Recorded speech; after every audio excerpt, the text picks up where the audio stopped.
Так что и ты сможешь выигрывать любую каточку с ними. Прикольные фановые скины, будем бегать на пабликах, мы точно, и ждем вас в этих же скинах. Всем спасибо.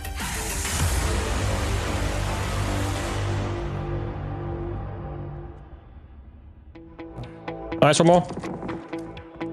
In the dip, orange. Only 2 up. Let them pick, okay? Nice, Michael. Good job. Hit twice. One in the second house. Knock second house. One more in the second house. Full team. Yeah. Second house low. Kill second house. He's low. Knock one on me. Second house alive. Yeah, Molly on nade in there.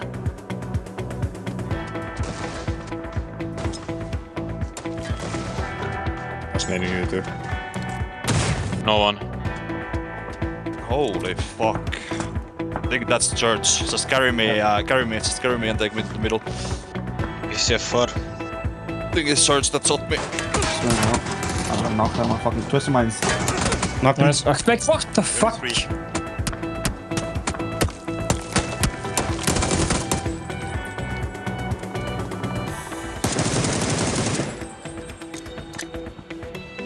DA is driving on Navi. It's gonna be a lot of kills. Navi 3.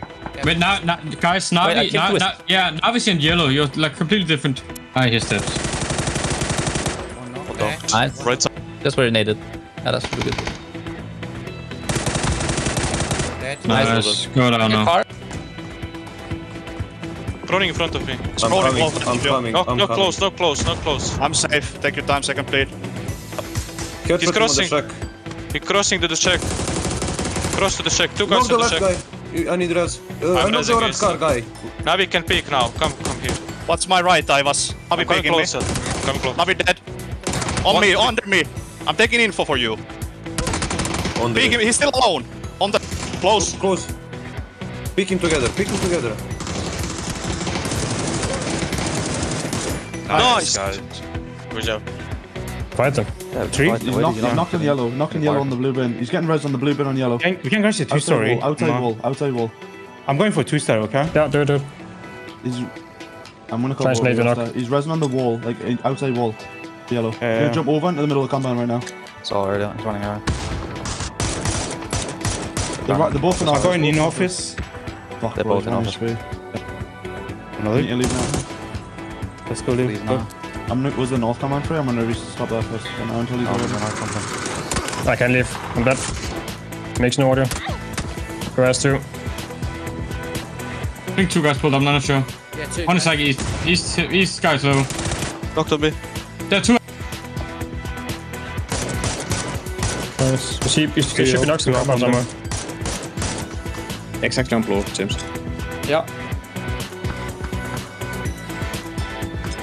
Maybe heads, but decent nade. We have no info about one car, by the way. Knock this guy on the ridge. Nice. Well done, James.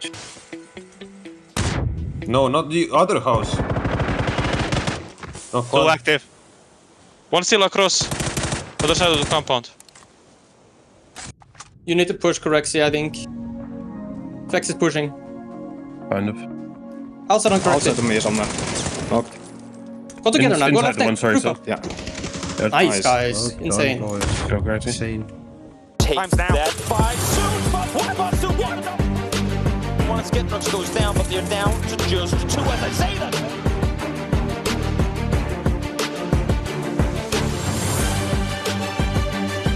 The question mark before they make their way on over 1 meter. To be assessed. It's going to be the perfect moment for the miracle.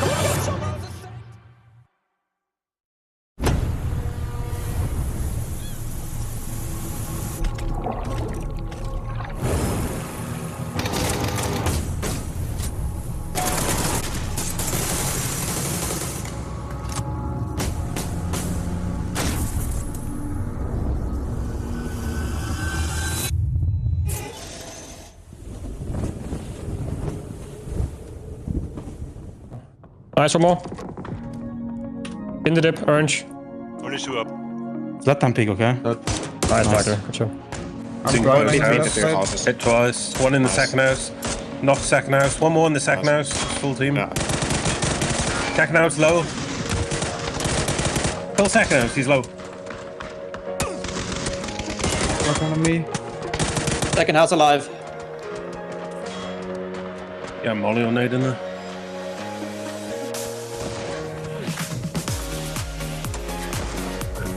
That's nading you too. No one. Holy fuck. I think that's church. Just carry me, just carry me and take me to the middle. ECF4. I think it's church that shot me. I'm gonna knock down my fucking twister mines. Knock him. What the fuck?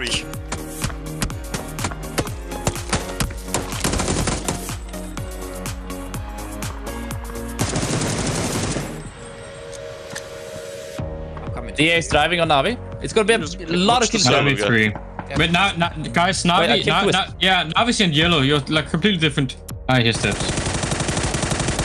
Okay. Nice. Right side. Just where he naded. Yeah, that's pretty good. Nice. Go down now. Running in front of me. I'm coming. No close. I'm safe. Take your time, second plate. He's crossing. He's crossing to the check. Cross to the check. Two guys Knock the to the left check. guy. I need res. I know the orange car guy. Navi can peek now. Come here. What's my right, Ivas? Navi Come peeking me. closer. Come close. Navi dead. On me, under me. I'm taking info for you. Peek him. He's still alone. On the close. Close. Pick him together. Nice. Guys. Good job. Fight them. Welcome to the update 26.1, where you'll experience a rejuvenated Erangel, the return of tactical gear, the launch of a new rank season, and much more. Let's get straight to it. Time to play tourist again and re-explore Erangel, enhanced with new features and revamped landscapes. Gain new advantages by discovering secret rooms, refine your tactics for the freshly redesigned ruins, Milta and Stolber areas, and keep an eye out for our KFC collaboration that's finger-licking good.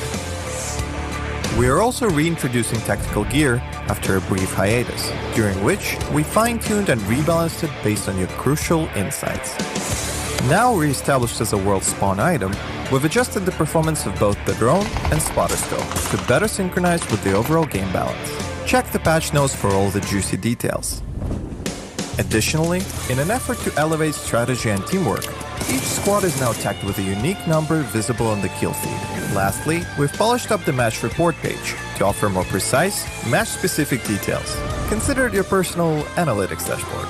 There's plenty more packed into update 26.1, so make sure to dive into the patch notes to learn more.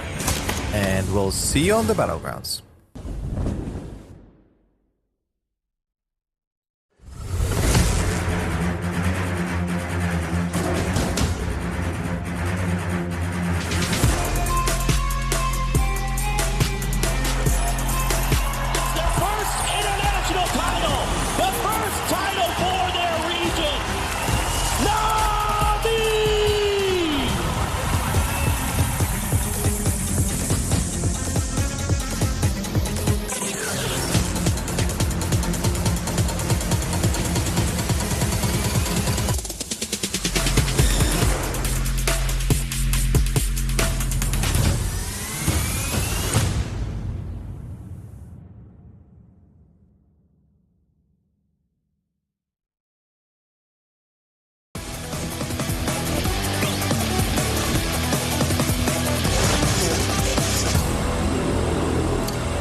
Nice, one more.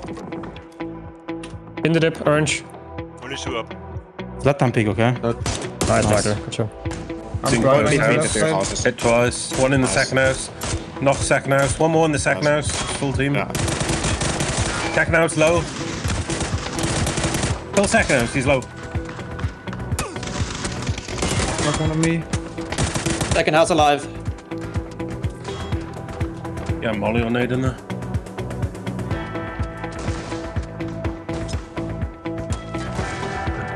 That's nading you, dude. No one. Holy fuck. I think that's church. Just carry me, just carry me and take me to the middle. Is there far? I think it's church that shot me. Just going out. I'm gonna knock down my fucking twisted mines. Knock them. What the fuck?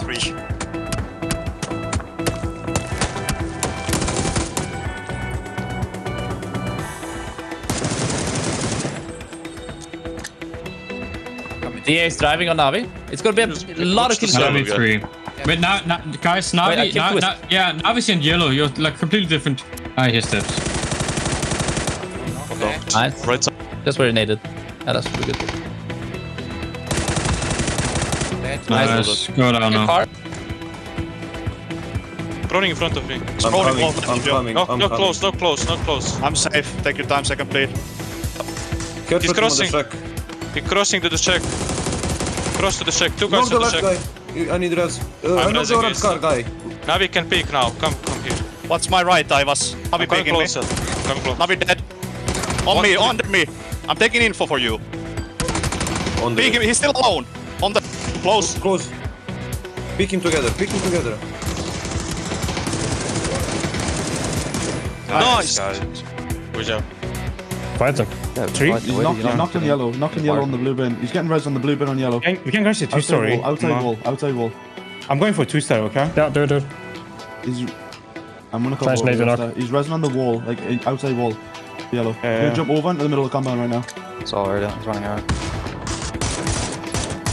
They're both in office. I'm going in office. They're both in office. Another? You leave now. Let's go leave now. I'm gonna, was the north command free? I'm gonna just stop that first for now until he's over. I can leave. I'm dead. Makes no audio. The rest two. I think two guys pulled up, I'm not sure. Yeah, two. One is like east guys low. Knocked on me. There are two. Nice. You should be knocked some compound somewhere. Exactly on blue, James. Yeah. Maybe heads of it. Decent net. We have no info about one car, by the way. Knock this guy on the ridge. Nice. Well done, James. No, not the other house. No, Two active. One still across. Other side of the compound.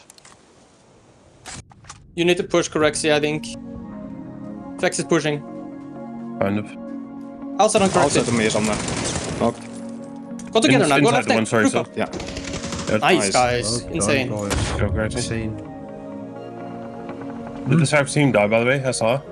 No, they were running on yellow. They were running on yellow. I'm just dead. It's switched solo. Dead. Nice. Yeah, I'm dead. Oh, nice. Fucking awful, man. Knocked inside sack. Second car behind. Yep, I have one nade. This is last one up, right? Yep. Yeah. In the smoke. Running in the smoke. Knocked. Yeah, left He's over the ridge, I think. Yeah, No, he's left over side the of ridge. smoke. Yeah, he's over the ridge. smoke.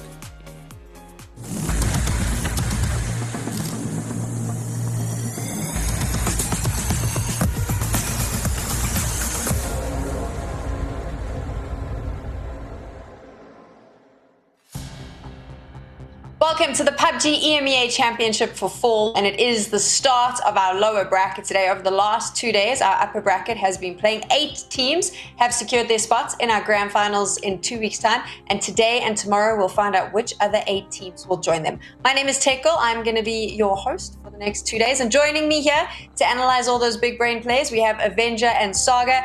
And Avenger, it's a complete new day, whole new lobby, complete new reset, and we're going to see a lot of action.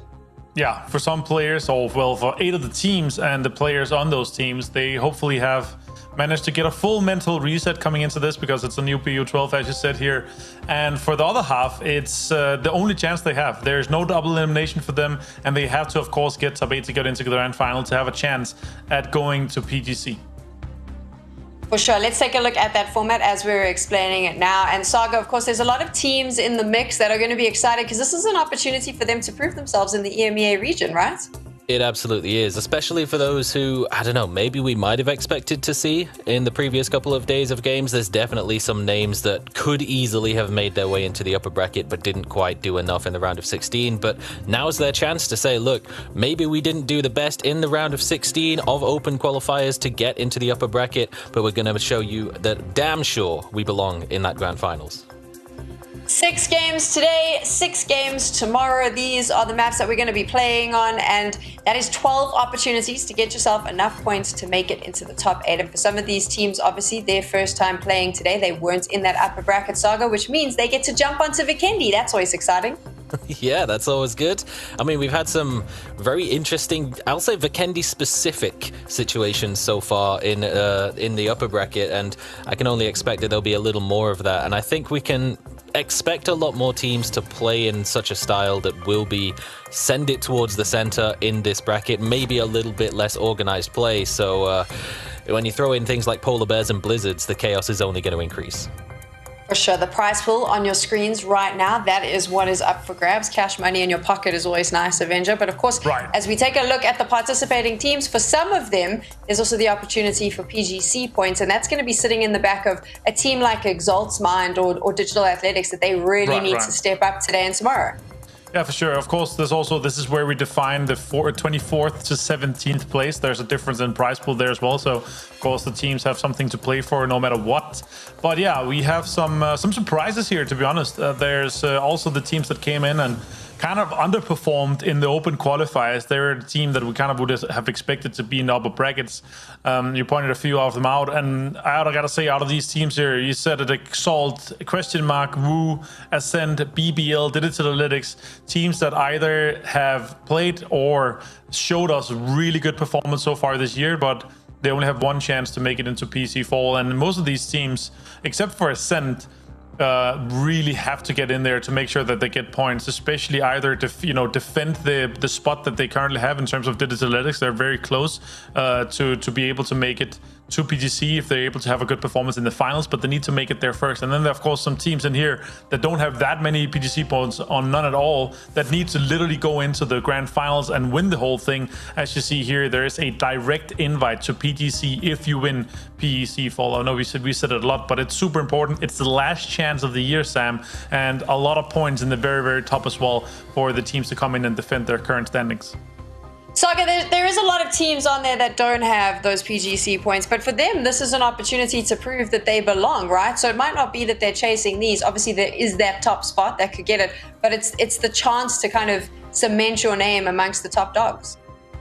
Potentially. It's very much a process for a lot of these teams, particularly if we look at a team like Pod Samolet, who's come in and they are already on the board. They got some points in the rotation, and actually a decent number, higher than the likes of FaZe Clan or Ascend. They did perform quite well there, but haven't really made many appearances outside of that. So for them, just to qualify for a second event to get PGC points on the board, even if they come second place, 950 points total is likely not going to be enough to actually get to go to PGC.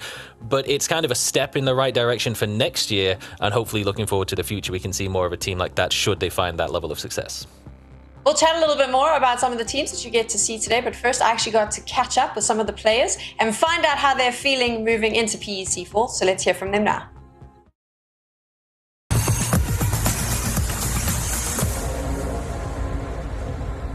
With PEC Fall well underway, it felt like a good time to get into the brains of some of our favorite players and find out how they're feeling. Joining me, I got Beamy from PUBG Esports. I have Intense from Apex and Micah from Ascend. Gents, thanks so much for joining us. And now I want to jump straight into the questions. Intense, who do you think is the biggest threat in the competition? As of right now, it's probably Twisted Minds or FaZe for us personally. We have a bad tendency to meet them somewhere around the map. So at least in scrims, there hasn't been a lot of other tournaments we have qualified for. So we're really looking forward to playing PEC with a new good roster. Okay, fair answer, Beamy. I'm going to change it up a little bit for you. Who in your team is the most likely to rage?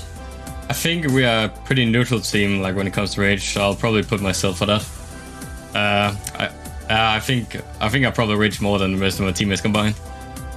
So, but if I should put anyone a second, it would probably be Vard if he's having a bad day.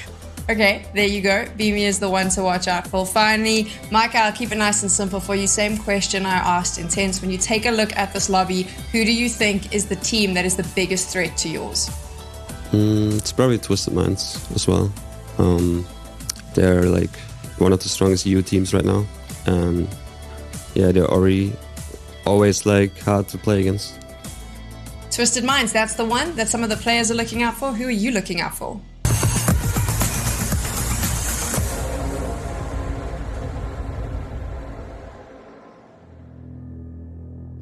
Obviously, you hear that mention of Twisted Minds already qualified for PGC. They're quite happy. They didn't really show up in the upper bracket, but they did enough to qualify. However, Intense and Micah, the two gents we were talking to, they both of them, Avengers, are now here in the lower bracket.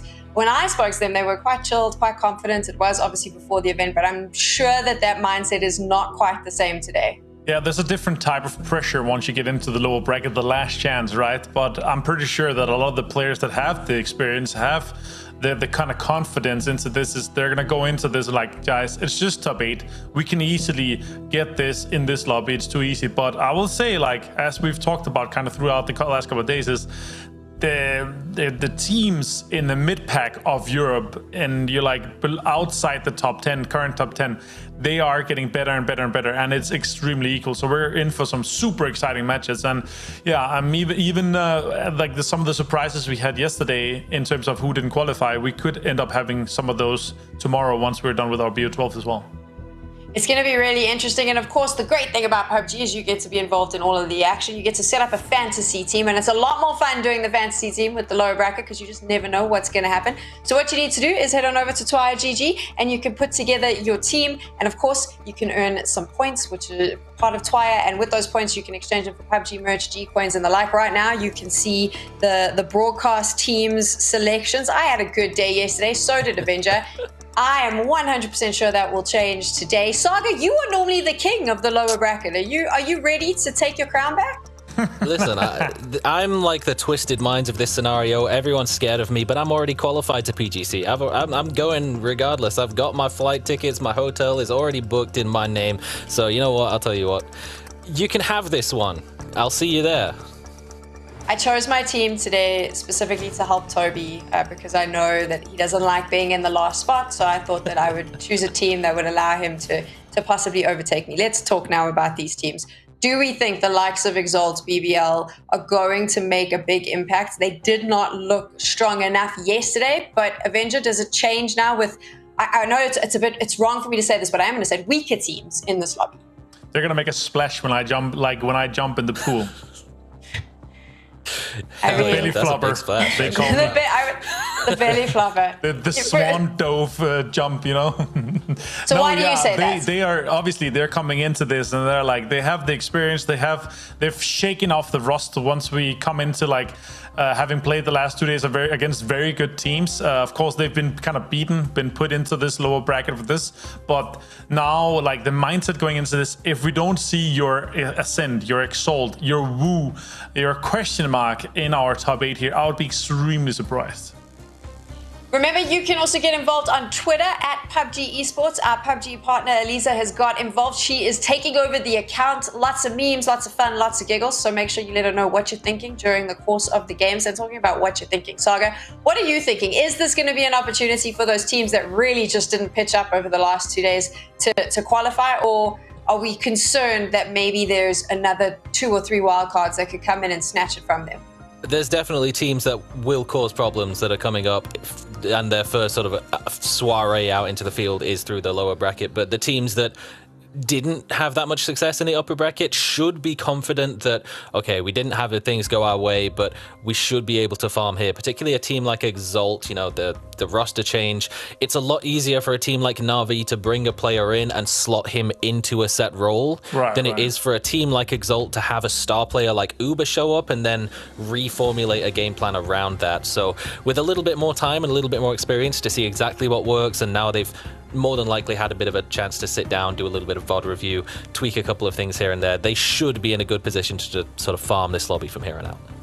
But so you said there that there is some teams that could cause an upset. Who are those teams that you think could potentially do that?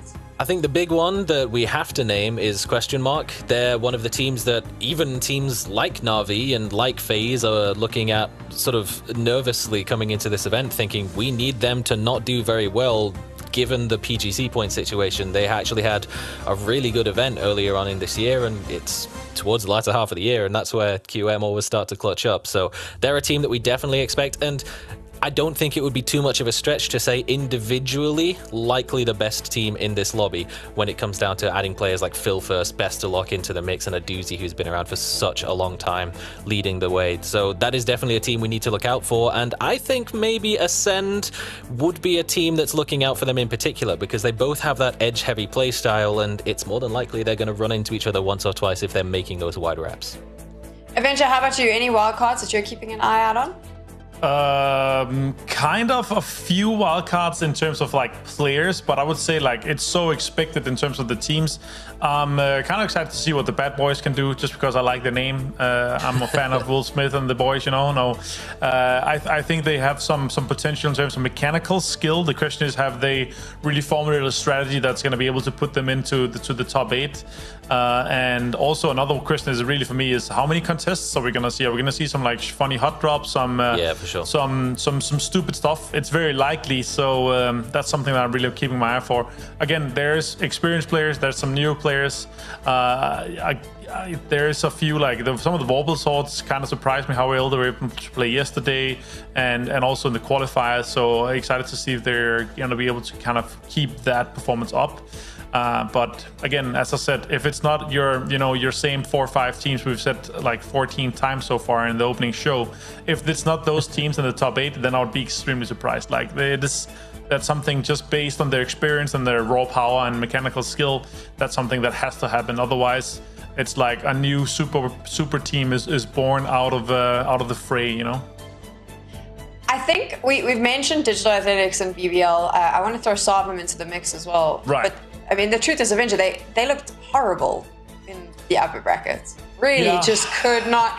So I mean, is that a problem for the competitive scene as a whole? If they arrive today and just pop off, are they going to be able to do that? Is there more going on in the teams? What do you know? What can you tell us? They can definitely do it. They have the skill to it. They've shown us before what they're capable of, and also they have like the star power that is in there. It's just sometimes in a BO12 over just 2 days, something is just not gonna work out. Everything is not smoothed out. But like at this point, like you've played 12 games, like you've been tilted. The tilt was over at 23:59 yesterday, and then you're done and you go into the full mantle reset today here. So honestly, you're coming in, and I could definitely still see BBL Digital. I could still easily see them in the like top 8, top 5 if they pop off, because we know they're capable of. The question is if they've been able to kind of shake that tilt off that potentially have been within the team or within the individual players' minds yesterday after not qualifying. Because no matter what, the majority of these players here, they're coming into an upper bracket or lower bracket thinking we can easily get top 8. The other teams suck. Like they're always trying to pick themselves up, right? They're always trying to like put confidence in their teammates and themselves, and they're gonna say all these funny stuffs. And also that's also why the interviews is often very funny when we hear these players, right? Because you're gonna have these things saying, like, oh, these guys suck. Like just to put yourself on that pedestal and put your mindset and your confidence in the right spot before you start just 2 days of games, which is not a lot for a qualifier potentially going to a $2 million event in November. BBL though, I mean, Saga, this is like a pattern now for them, because we saw this in PEC Spring where they just completely soil the sheets in the upper bracket. Then they come into the lower bracket, qualify, get into the grand finals and actually put on quite a good show. Should they be doing this? Is this their style? Should fans be worried, or is it just the thing that they do? I think they themselves were not happy with that performance. Clib had very few words to say, but his emotions were on show. His emoji use was top tier on his tweets yesterday. But I think the good thing for not only BBL but DA as well, the two that sort of rounded out towards the very bottom of the upper bracket, is the fact that day one was just forget about it completely. Day 2 was actually not the worst for those teams. In particular for BBL, they picked up a fairly good portion, almost 3 times the amount of points on day 2 that they did on day 1. Still wasn't enough for them to make any sort of push to qualify. But they could say, okay, there's positives to take away from that. And similarly for DA, if you look at the points split that they had across the entire upper bracket, over 50% of their points came from Erangel, but of those points, 80% of them came on day 2 Erangel. They had 3 points on Erangel on day 1, and then they had something like 15 on day number 2. So it was a much better performance. Still not enough, but it's still something that they can look back positively on and say, okay, if we can replicate this in a lobby like this, where we're not against teams like Twisted Minds, like Na'Vi, like FaZe, who are just dumpstering us every time we fight them, then they have a much better chance of making something stick. Are we too tough on BBL, Avenger? No. I think it's due to our expectations and their history. Like, these guys are so experienced. Like Michael in one Nations Cup last year, he popped the most tires in the entire tournament. No, I'm joking. It's like one of the top damage dealers in Nations Cup. Literally one of the best players in Nations Cup last year. And the other guys, literally, there's so much to put on them that, like, we're just putting them up there. They're a team that should come out in like top 5 in this lower bracket, and they should be able to go into the grand finals and also perform like quite easily top 8. But then again, they have had so many rough tournaments this year. Like, it's just such a mental breaker, right? You're so close but so far. Like, when you don't make it into the grand final, it's just so rough, right? So we've had some fun. We've chatted a lot about BBL and a few of the other teams. We'll see if what we've said comes to fruition. But for now, I think it's time to get into our first game. Kylaris and Toby are ready to take us to Erangel. That's right, let's do it. We have got ourselves 2 more days of action here before we move on to that final. And it's the wild, wild west, Toby, because all of these teams that are vying for an amazing opportunity to get into that final, teams that are trying to prove themselves through that grinding process, are going up against some of the big dogs, of course, like Question Mark, who have to be one of the favorites here in the lower bracket. Oh yeah, no doubt. It's going to be incredibly tough for, I mean, top 8 probably reachable for most, if not all teams, but anywhere in top 6 where you really want to be, because being on the cusp, especially coming into the last few games, the danger zone, I mean, we saw it yesterday, how close it got and how close I feel like it always gets in these sort of tournaments. You don't want to be there, you want to be guaranteed with a few games to play, and there are just some teams up there in the top with BBL in the losers bracket now as well. Question Mark, you mentioned Ascent down here too. It's going to be incredibly tough. Yeah, I'm expecting, of course, as I already said, Question Mark to come out all guns blazing. I do think that they're an extreme favorite here, considering what they're able to do on international stages as well. Yeah. Considering, for a brief moment at PGS2, I was saying to the American guys, got to keep your eye on Phil first. Get ready, get ready. And then after the first day, it was on everybody's fantasies teams for obvious reasons. But let's get to it. It's the first match of the lower bracket here at PEC Fall as we head over to Erangel, Toby, for all the action. Also absolutely loving the fact that we have Question Mark in a very similar situation now to where they were last year. Qualifying through opens, of course, as they've done so many times in the past, and now with a chance at PGC. This time around, they don't necessarily have to win PEC Fall in order to qualify, but of course they would make their chances even better. But for any team here, and that's the wild thing, because Question Mark were able to pull it off last year when people probably didn't expect them to be capable, the team that comes through in first place here, they're going to be looking really damn good for Bangkok in the end of the year. So very curious to see if potentially it's going to be one of these lower bracket teams that are going to make it all the way there. First circle, hard Southwest. And what better team to give a first one here than the team we just talked about in Question Mark? Yeah, so at present they're sat at what, 630 PGC points. They were able to get themselves 550 off the PGS2 qualifier alone.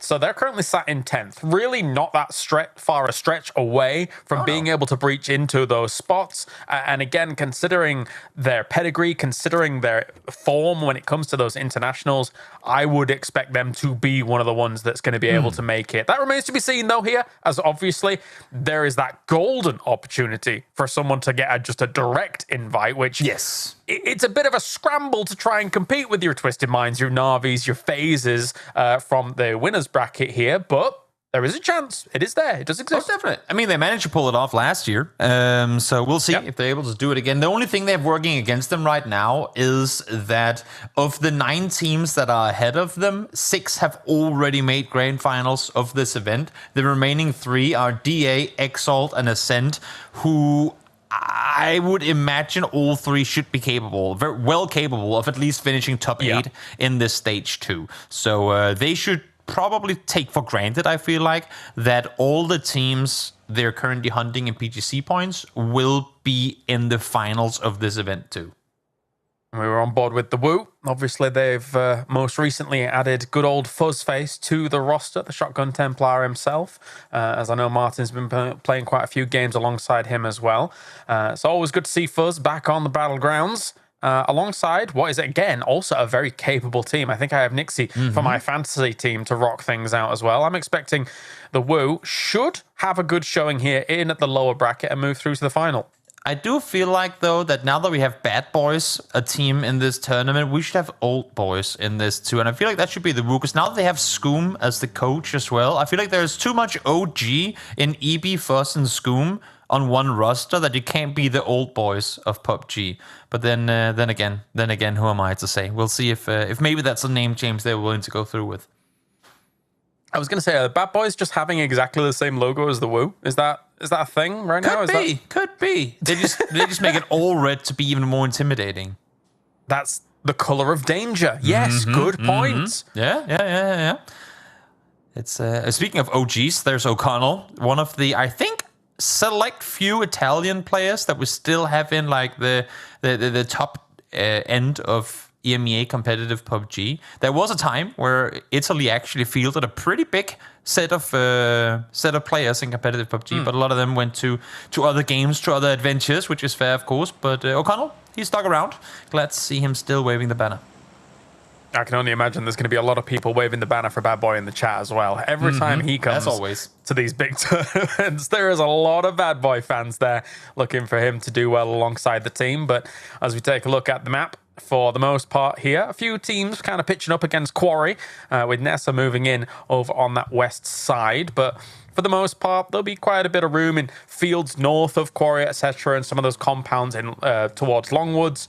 But, I mean, this is kind of an extreme first circle, right? There's a lot of water still in play. Already kind of gets rid of things. That crate's probably not going to predict the circles. I know your thoughts, all right? Maybe we won't go that far. We can get close enough, though. A little southwest shoreline ending. Ain't never hurt nobody, except for the 63 people who are currently on this server, I suppose. But we'll outweigh that by the thousands of people it'll entertain, and thus it would be worthwhile.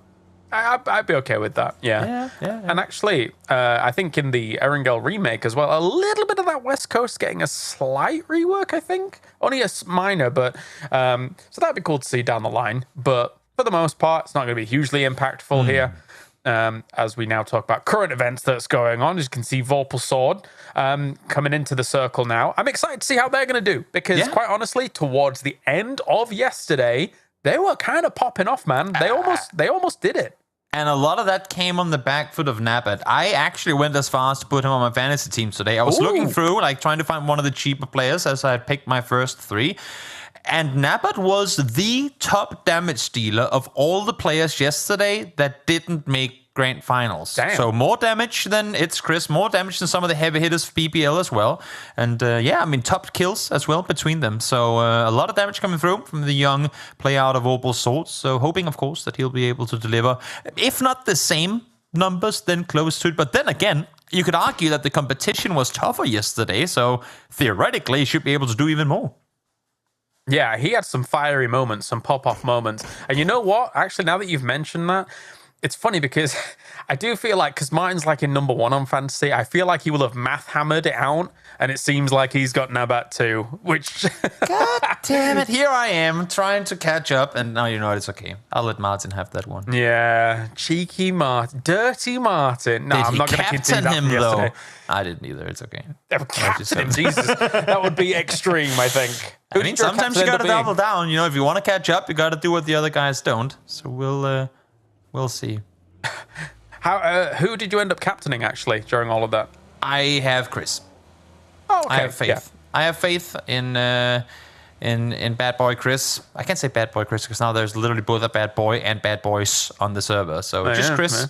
I have faith in him. Speaking of Bad Boys, here they come right next to Wu, who, as you said, very similar in team logos, but while they have the red logo, the Wu has the red team color. So I don't know who gets the win in that one. Who's got the most danger points is what you're asking. Exactly. Yeah, good point. Of course, Nessa is playing only with 3 for this game, unfortunately for them, so they start off at a slight disadvantage, but they've been able to do well on their rotate via the west side.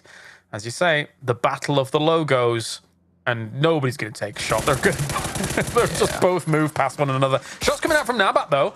Yeah. And 44 damage. You're already winning, Toby. Don't kill my captain, though. Please let him live, at least for another 2 minutes.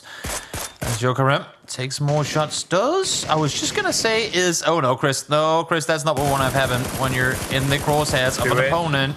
Have HP as well. Brex turning around. He actually finding Pew on a drive-by, able to take him down. First confirm here as Chris Brones on down. Has the rich line to work with, but very close to being taken out. Yeah, I think if he kept shooting through that grass at just the right angle, he probably would have continued to hit him. But has abandoned that task here for the moment, as Chris is going to get moving once again after the heal. Oh, a lovely shot, though, and he is going to get knocked. Is the finish coming through? I mean, it's one of my players killing another of my players, so it's not the worst, but it definitely is also not very optimal. They'll get him. I have faith. I do have faith. In the meantime, we're seeing more rotations come through, but right now, of course, our eyes are going to stay here as Nabat has repositioned. A little bit of an up-close angle could potentially find Brexco, as now Mika, second one to fall. Yes, getting a little rough for Ascend, as they have found themselves in hot water. Yokarem's already got himself 250 damage on the board. The nades are going to rain through as well. Kilia Kai has got a lot to do here. 30 seconds, Chris. That's all I'm asking. 30 seconds. There you go. Back on his feet. I like it. Able to reset. Brax not opting to go aggressive here, just holding the angle, trying to deny any sort of up-close threat. Now shots being fired. Again, he doesn't necessarily need the knocks, he just needs to contain, but what's important is for him not to go down himself, which is exactly what just happened. Vorpal Swords looks kind of warm coming into this. Yes, of course, they've lost one player themselves during it, but they have corralled Ascend into a bit of a weak position here.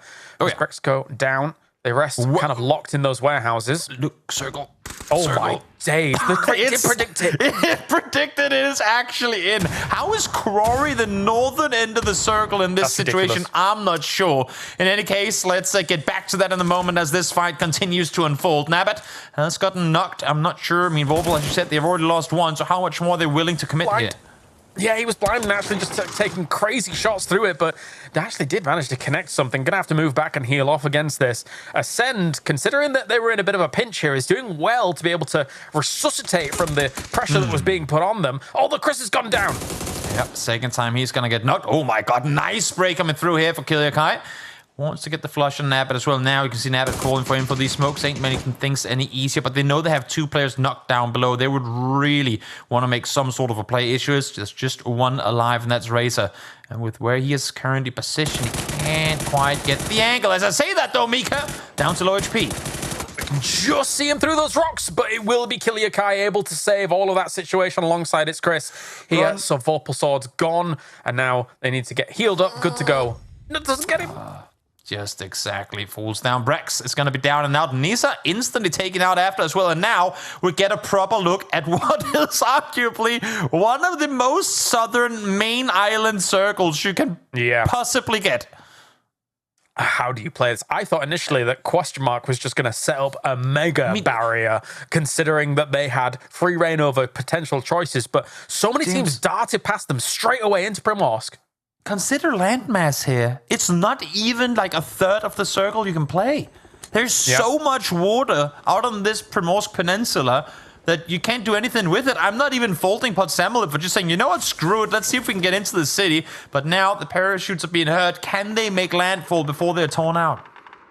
I didn't realize the emergency pickup logo had been fixed, so you can actually see them moving. Yeah, only on the minimap though, not on the map feed. Good point. Good point. Well, they found themselves a spot at least and really didn't take any damage. Nobody was shooting at them whilst that was going on. Everybody's just kind of hunkered down in buildings and kept good to go. Yeah, well, able to get their way down there. And I mean, with how far south this circle went, they're pretty much guaranteed to be in for at least the next 2 circles. So they should be all right, even being in the city. And even if they have to leave, it's like, what was the alternative? Where else could they have gone? So I think, but Samulet, they do also have a plane in their logo. Maybe that's a bit of a buff in emergency pickups. Even though we're using helicopters now instead, I still feel like it's worth it. It will work. It does work. We've got DA as well, sat on that kind of hillside on the west, which actually is a pretty strong position of power when you're looking over some of these buildings. But how long does that last, considering this next circle's could make things even more wild? I'm concerned for our teams, because this is rough. It's tricky to get in when there's literally like 80% of the circle you can't maneuver in unless you want to swim or take a boat.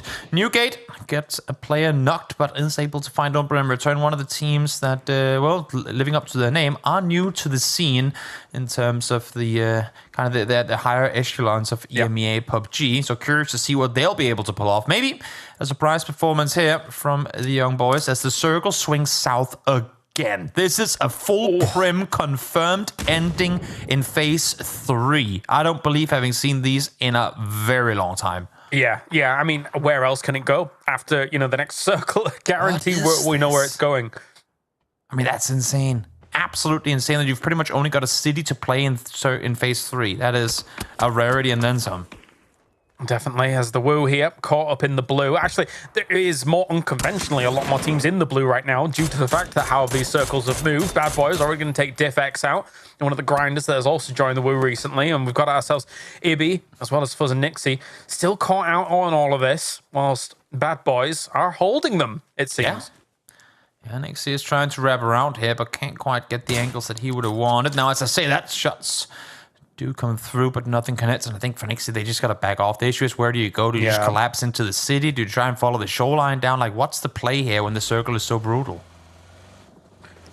For all of these other teams, I guess they're just going to try and crash into some buildings. But at this point, with Primosk, you try that, and there is going to be those barrier teams, right? A lot of teams are probably going to be set up on the edges of Primosk. Never mind the hillside west where DA is as well. But Question Mark's already taken this fight here. They've got 2 to their name already. Dante and Bestlosh able to take out some of the members from, of course, Bumble.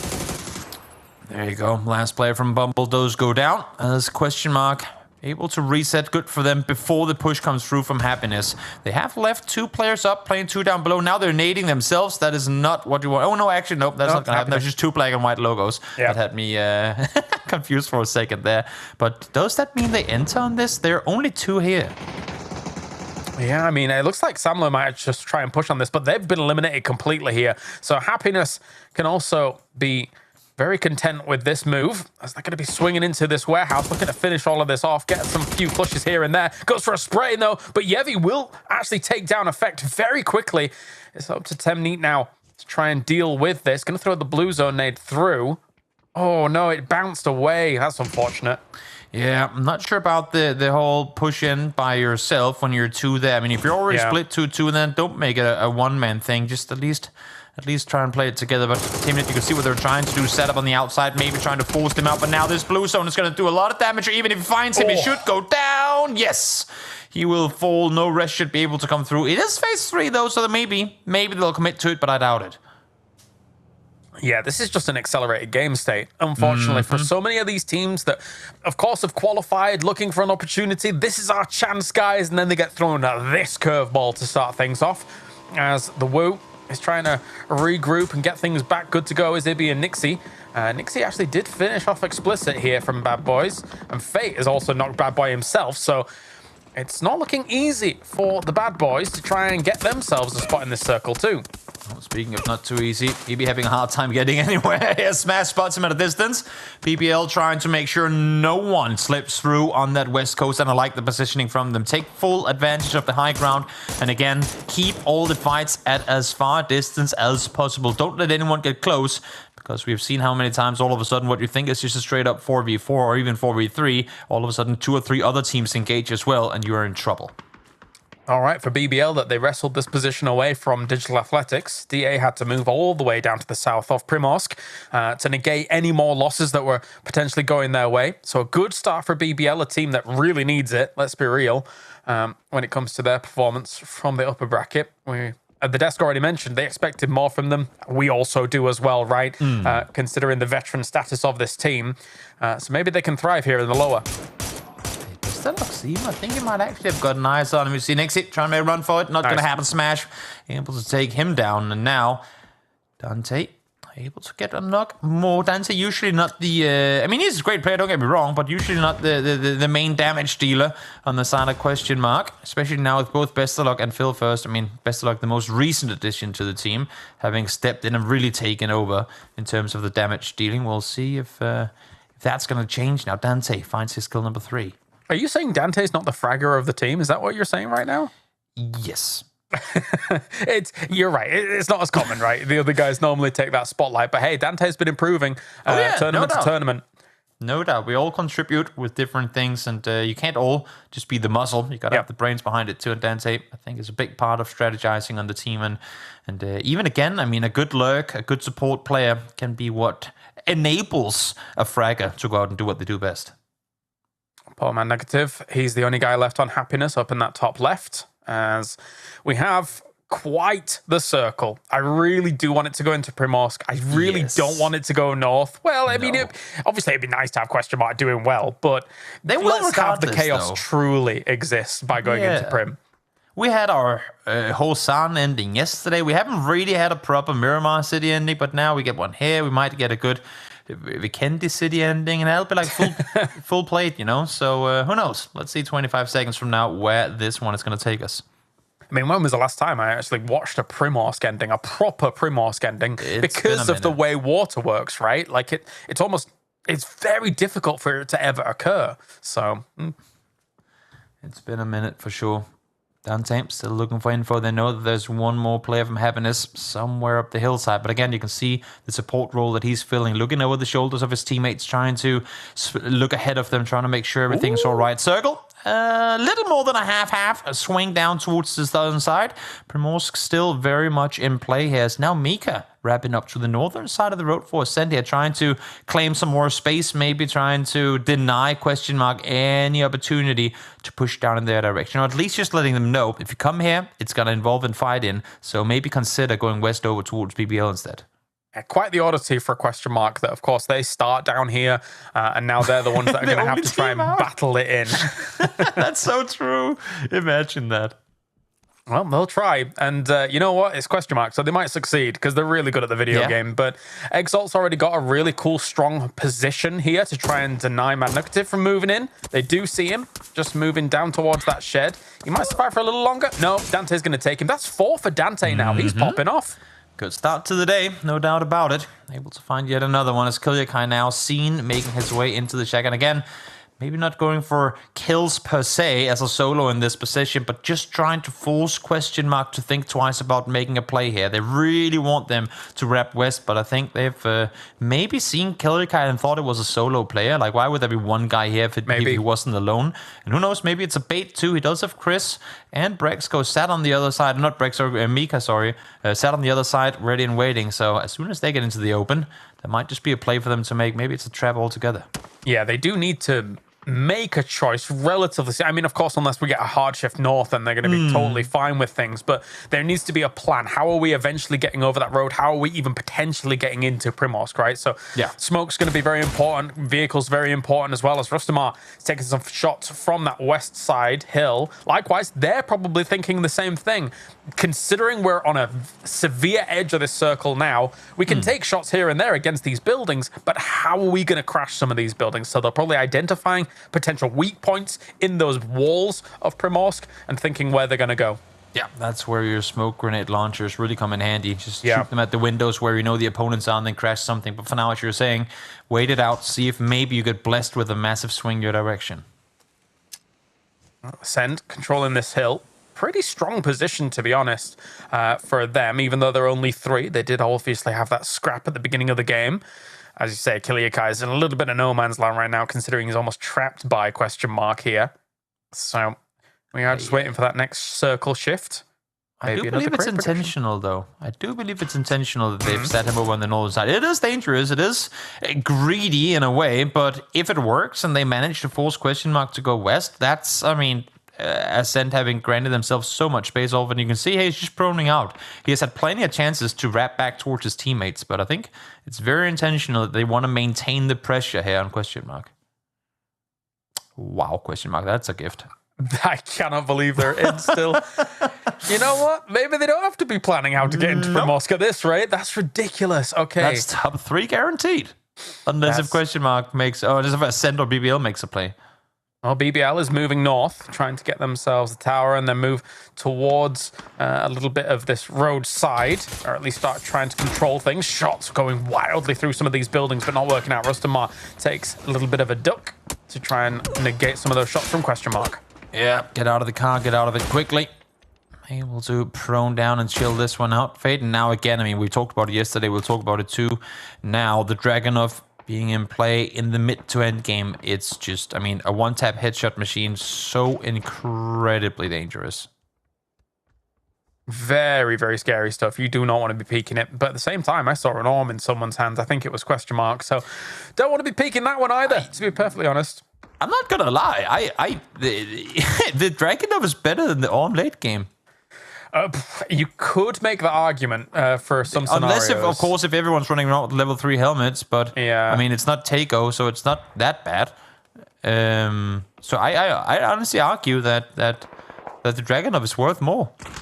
It's strong. It is strong. The Orm, you know what? In a flash, in a flick of a switch, can open up some opportunity, and so can the Dragunov. Let's be honest. Never mind. Yeah. I'm not even going to make this argument anymore. Bolts are old.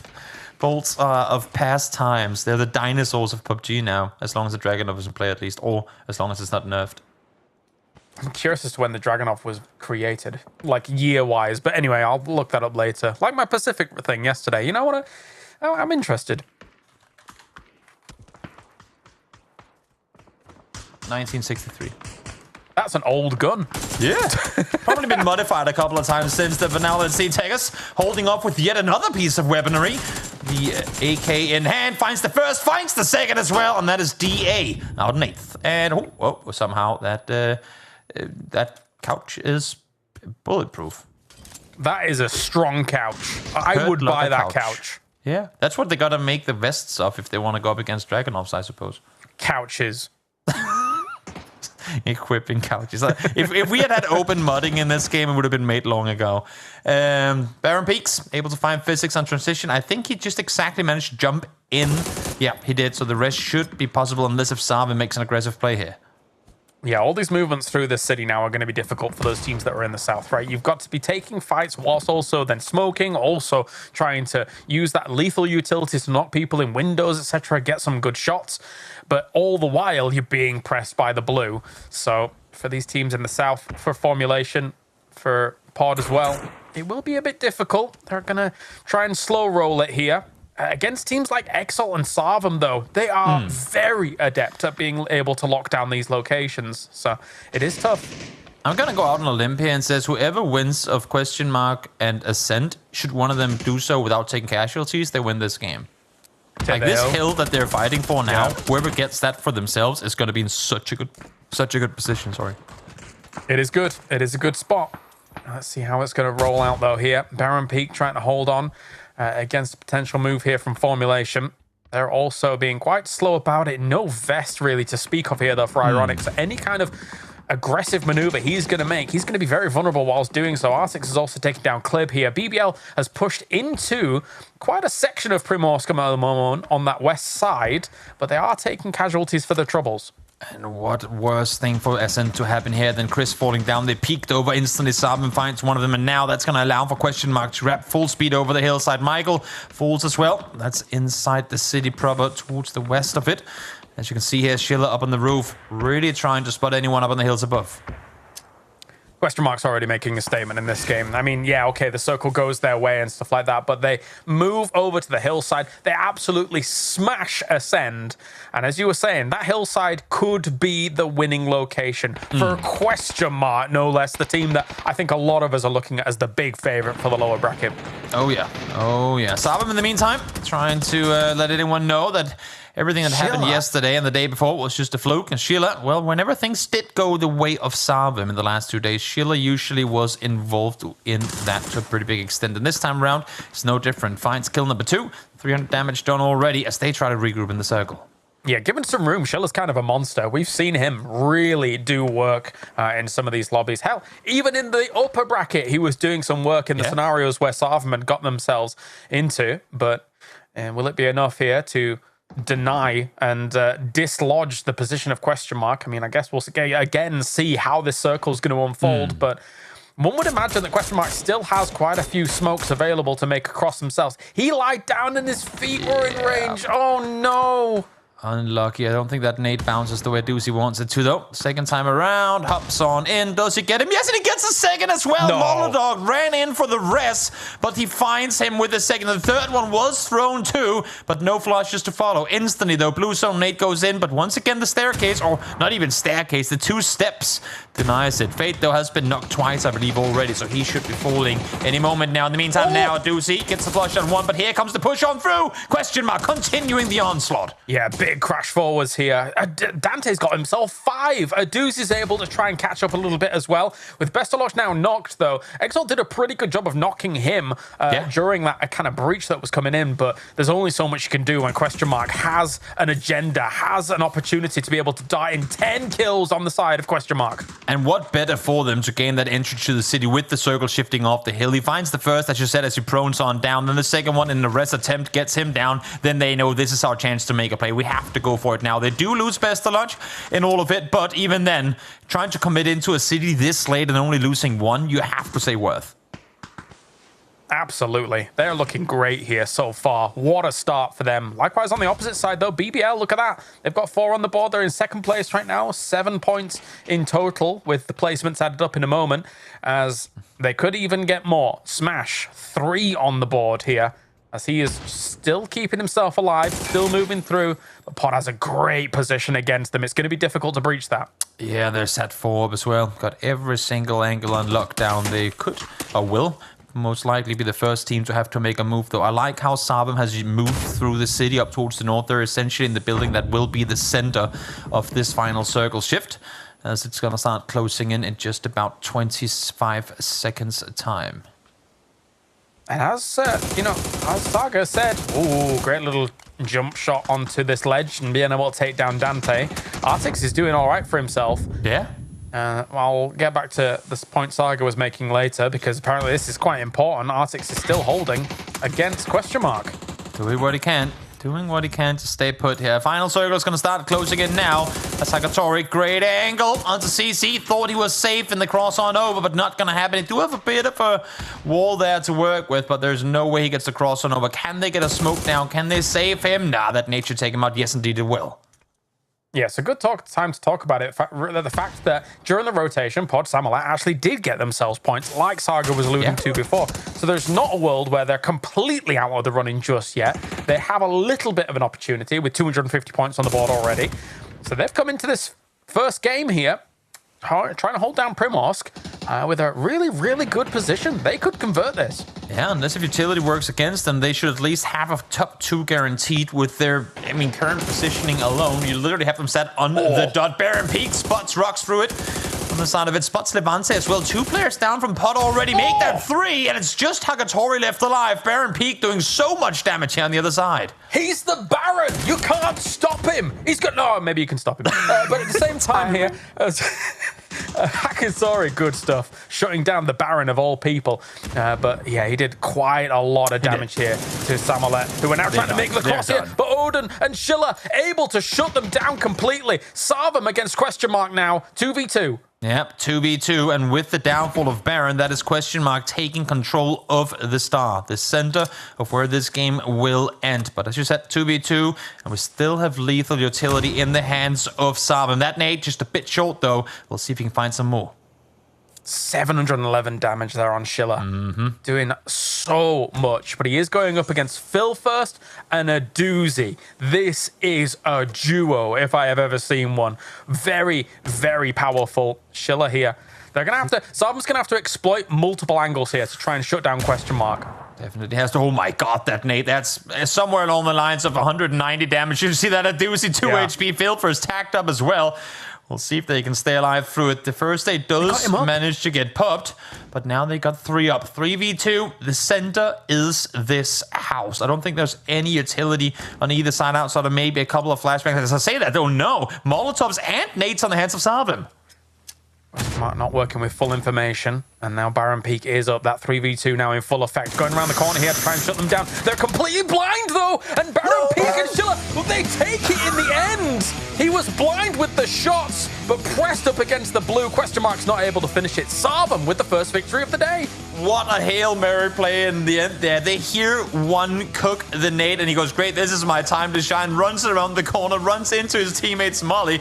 But of course, blue zone damage in the end there did the final work. I think a doozy did go down to the blue in the end of it. But great play, great effort. And for question mark to finish in second place in this very, very hard Shifty South match, what a game. Yeah, that was... Oh, what a game to start things off with, Toby, because... that was anything but what I expected when it came to an ending, and it really was anything but when it came to the teams and how they were going to play things out at the end as well here. But again, we saw some great performances from PUBG Samolet here to try and keep themselves alive inside Primorsk, from those teams moving in from the west side, be it BBL, be it DA trying to come in from the south. And as you say, question mark here, being able to eventually get back into Primorsk after starting there, of all places. Yeah, exactly.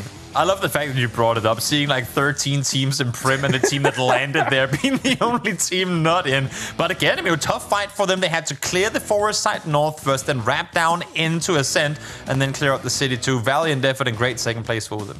And a great first game here for the lower bracket. Right, let's head back over to the desk as they break things down here for our first game on Erangel. As the gent said, a great first game to start. For those of us watching, we were having a good time. But Saga, some rough circles for the teams.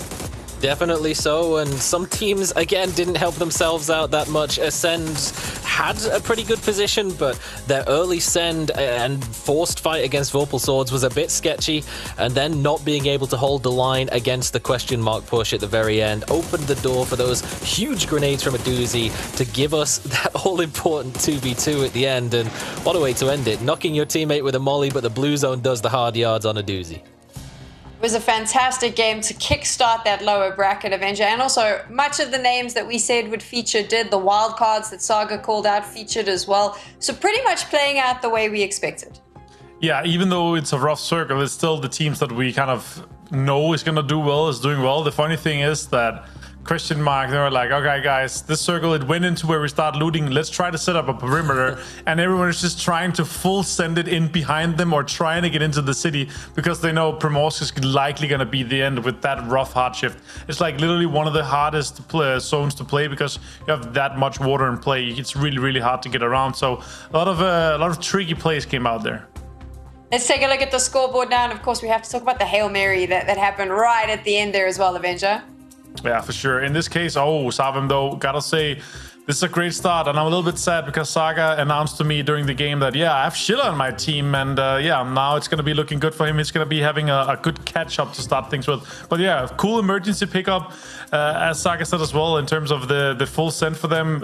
Like Ascent going into Vorpal Swords and fighting outside the zone. I know it ended up being, but yeah, it's a rough game for them. But they ended up with 5 points. It's still a kind of a salvage game in terms of the average points that they need. Yeah. We spoke a lot about them at the start of the show, Saga, but they did come out swinging. BBL Esports, not bad from them.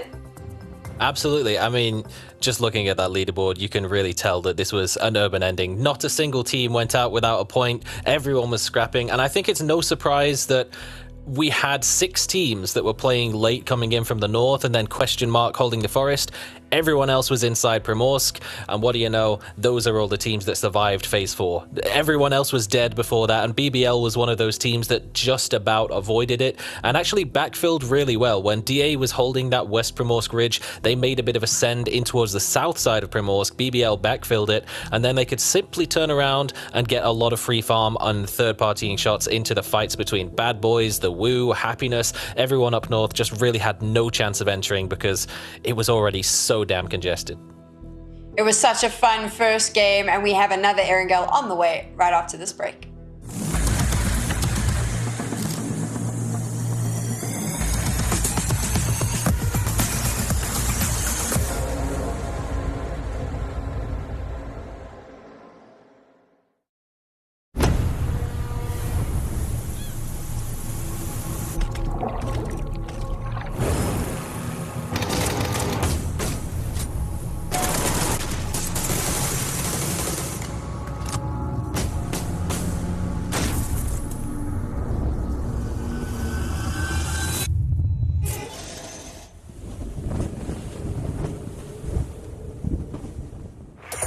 Okay, to shoot.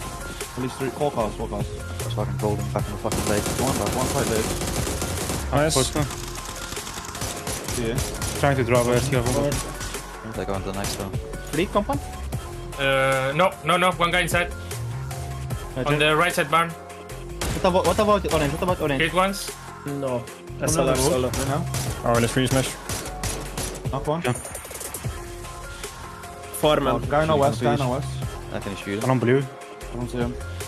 Car pulled up under us as well. I need it. I'm holding you. One of these from here, maybe. Not yet. When the smoke is properly made, yeah. Coming to you. That's a coming. Yeah. Bite coming as well. Yeah. They're going for my market. They're going for my market. I see him. Can you guys see? Yeah. Orange. 1, 2, 3. Nice. Well done. Skirmish, maybe you can get me now. Yes, Chris. The other one is on my marker. New marker on green. I'm dead.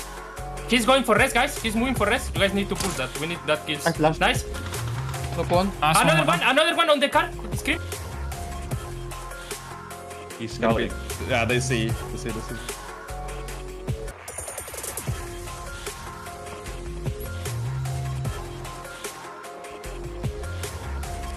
I'm gonna go back to yellow.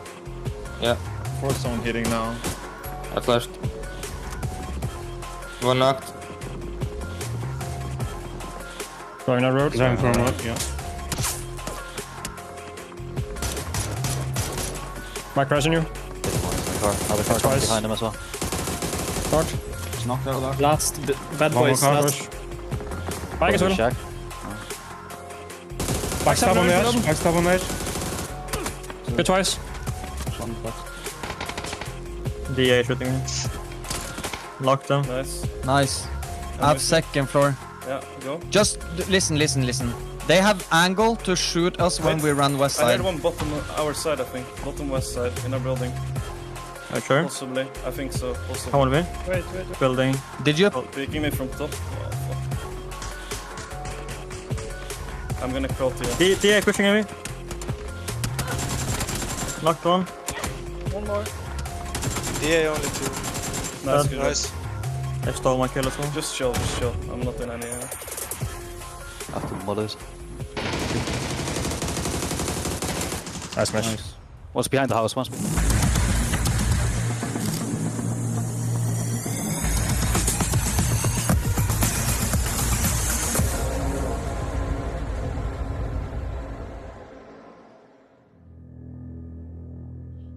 Games will make sure that 8 teams can get through to the grand finals. One of them have been played already, and we are now moving on to our next Erangel. And before we talk about what to expect in that upcoming game, let's talk about something that is up for grabs right now. The PGC 2022 champions Na'Vi Battle Gear skins are now on sale for a limited time, so you need to get your hands on them before October 25th. And we actually have a skins bundle to give away today, right here on the PEC4 broadcast. So this is how it's going to work. We want you to jump on Twitter, tell us something fun. It can be anything about the tournament you're watching, or if you're a giant Na'Vi fan, it can just be something fun about Na'Vi. Make it funny, make it silly, make it interesting, and make sure you use the hashtags PEC4 as well as Na'Vi PG PUBGC22. And most importantly, make sure you're following PUBG Esports on Twitter, because if you win, they need to DM you, and they can't do that if you don't follow them.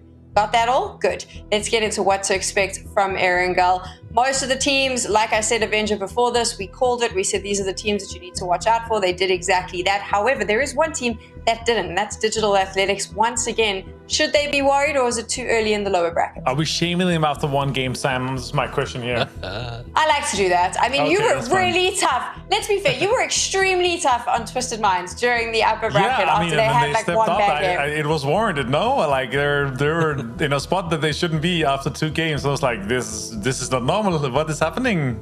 So yeah, I had to ask. I had to point it out, because that was something that was completely out of the blue, if you want to go that way. But yeah, Digital Analytics, they are down there. It's just one game. I'm completely fine with that. But definitely, if we want to see them at PGC, they need to get into that grand final, and it's obviously top 8.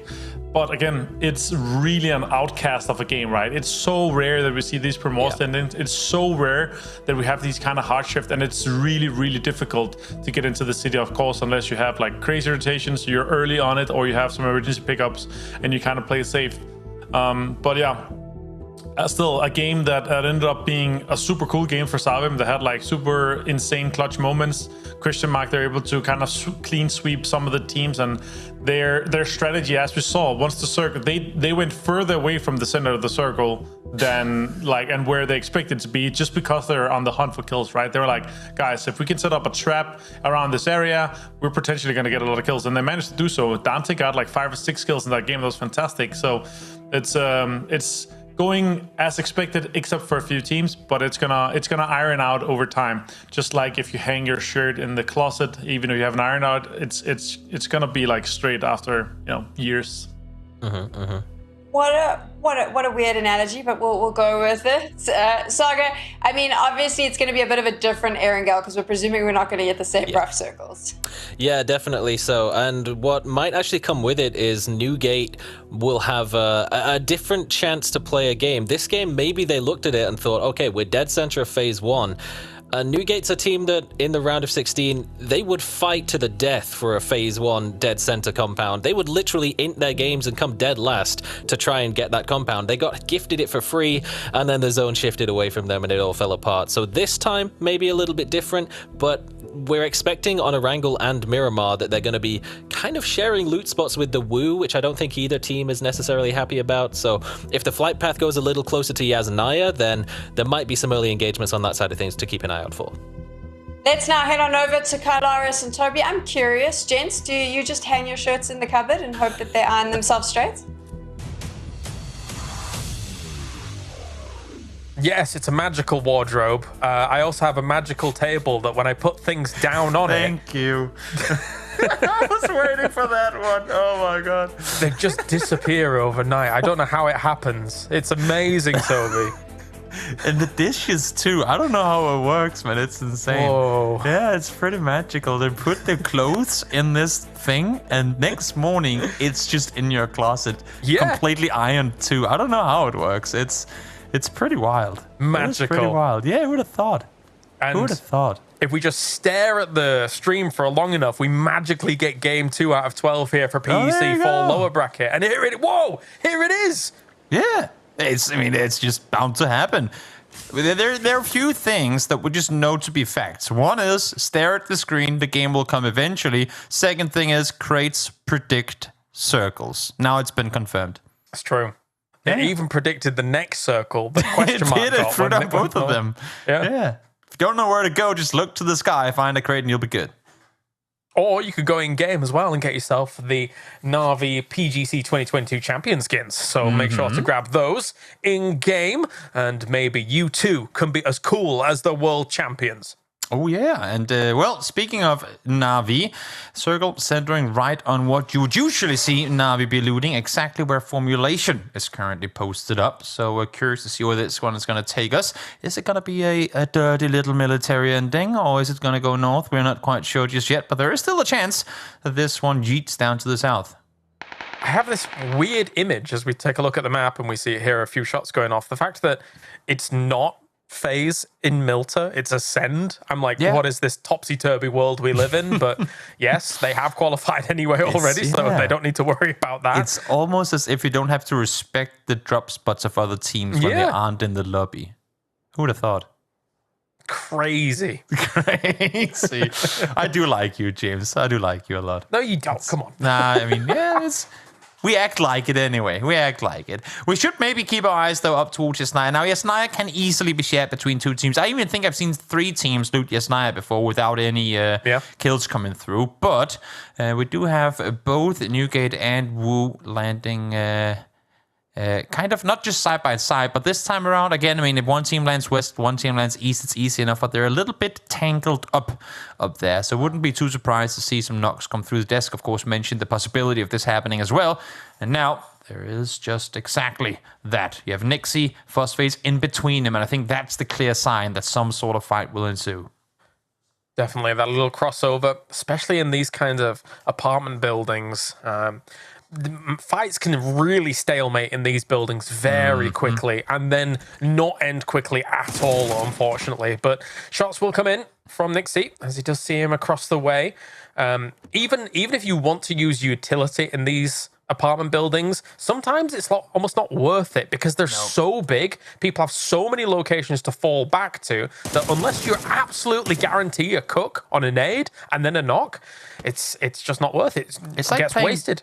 Blindfolded whack-a-mole. You just lob it in and hope that by chance someone's there. I mean, of course, you do still have the info to go off of your audio cues and what you can see, but still, that's just saying, so easy to maneuver, so easy to just get behind a wall and deny the damage coming through. But one thing that won't be denied is Senka's chance to go pow-pow with the pump-action shotgun, and that's Eevee and Divix down instantly. You got to do it more UK like I did yesterday. With the Pumpe, lad. With the Pumpe. No, his name is Pow, but... Yeah, I guess I should have done that. Chance missed. I'll get it next time. Nixie, though, in return, able to get down one fuss. Shotgun Templar himself, trying to run upstairs now. But denied on entry initially. Let's see if we can get him. As Boogie is thrown up here, ready and waiting. Oh, gets the flash on, but Nixie actually there on the side. Able to do the damage for him. Totally saved by Nixie there in terms of flashing himself, and very well done here by him. Yevi over on the other side as well. Tries to go for a smoke play to blind him off, but at least maybe even force a relocate. That at least covers him to be able to get the flush completely on Prod. So now Fuzzface and Nixie. Nixie's down though. It's all on Fuzz to make something happen. And how does Fuzz transition here? This is such a tricky... I mean, I guess you do run right side and then wrap around the back side, but they know they're in a 2v1 now. They gotta go try and make a play on it. There is a knock player to be rest as well. Like the idea that Nixie has fallen off here. No reason for him to stay up there. Maybe that can bait them. Maybe they buy them some time and have Newgate kind of run around, look for one another for a little while longer. And look what weaponry they're carrying, James. It's not a P90, I know, but when you can't do P90 watch, I guess DB watches are equally good. I'll take it. I'll take it. We've got ourselves Fuzzface moving through here with the double barrel. What's he going to do? Senkao Pow is outside now with his shotgun. Nix is going to hold an angle here for this. He knows exactly which corner he's going to be on, so he'll just hold it for a second, but he's gone inside the building. Fuzz has gone down with the DBS with the ka-chong, and it's gone here for the Woo. They are done. Newgate beats them out in Yasnaya. I feel like there's something ironic by seeing Fuzzface getting killed by a shotgun. It's like, you brought this upon yourself, Fuzz, and now, and now you get to feel the pain of it. Silly man popularizing all the shotguns. What was he like? Yeah. But we have Exalt and Bumble also kind of locked in position by the warehouses south of Pachinki. So they're going to take a little while, or barn buildings, I should say, as Katurkan has found himself good old Arctics in the distance. I'm not going to lie, I'm considering how straightforward this circle is to maneuver into. We're getting a lot of conflicts early on. 8 players down already, team fully eliminated, and wouldn't be surprised to see one more go in a short moment in time, regardless of whether it's one or the other here. But this fight isn't really one you can just back out of. Either Bumble or Exalt should fall as Mordok is able to take Bumble deep down early. Gotta be careful about that molly going through from Bumble. Taken in the distance here. Uber spots him, but gets absolutely ramshackled by him. Didn't even get a chance to switch over to the Dragunov for a few shots here and there. Fate still looking around the corner, looking towards Esqui, who is going to try and maybe peek this angle. Goes for it. Ooh, very close. Yeah, unlucky timing for Fate there. should have held the angle for a little while longer. Would have been good. Now he jumps on in. Mega flashes himself. And he'll have to wait this one out. No, actually, no. That was a flash coming from the other side. Regardless, blind for a moment, but now fully reset. Is a mega flash like a mega pint? Is that mega flash? Yeah, something along those lines. Cool. I like that. We had the whole size talk yesterday. Mega is the only one we didn't include in Gargantuan and huge and all that stuff. I went back and I watched. I saw 2 people enjoy my Canis Majoris reference. There you go. There you go. There you go. Of the thousands that were there, 2 people share your sense of humor. I love it. Tuster, able to get one more as now. Uber having to. I mean, it's so difficult when there's so many smokes over deployed. You can't really do a whole lot. Just running straight into the building is dangerous. Small Dog, though, he wants the help. He needs Uber over there. Able to fight one more now, wanting to go for the rest here, too. Needs him to get in here. Needs him to come assist. As I say that, though, no, he jumps out of the window. Tries to regroup, tries to wrap around and Tuster. I think they lost track of him, at least for the moment here. Little seat swap, trying to get past that as fast as possible here. Tuster. Oh, did get Molodok, but Uber is going to transition with that as well. He trades for him. Tuster's finished off R6 during all of this. So now, both teams are just kind of losing members left, right, and center here. It's all on Uber to try and make this happen. Yeah, both of them could potentially get rests up on teammates, should they be lucky in this one. But Uber loses the fight to CTRkin, who we have dubbed Katurkin a couple of years back, and I like that name more, so that's what I'm going to keep on calling him. 4 kills for the Bubble Squad as a Bumble, I should say, not Bubble, as they stay alive. They're just sat on the bubble at the moment, 7th place, you know. You know, I actually think also Katurkin just rolls off the tongue better than... It does. Having to say the whole CTRkin is so annoying. Yeah. It does roll off the tongue pretty well. Nisa, they were practically instantly out of the game in the previous one this time around. Alive for at least a little while longer. Unfortunately, though, they do lose one on transition. But having now fully committed to farm, we'll see if they get blessed with this one. Or if the circle does get predicted by the crate and swing towards the west. I'm here for it. So are a question mark as well, as they're over there. We have ourselves Vorpalsaurs just sat on the bridge at the moment.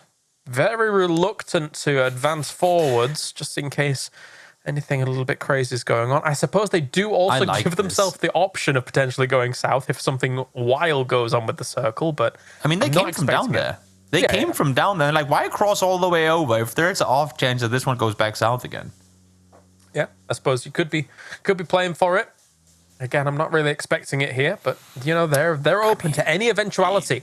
Yeah, and with the amount of hard shifts we've had through the day of yesterday already, I wouldn't even be surprised if this one full speed sent it south.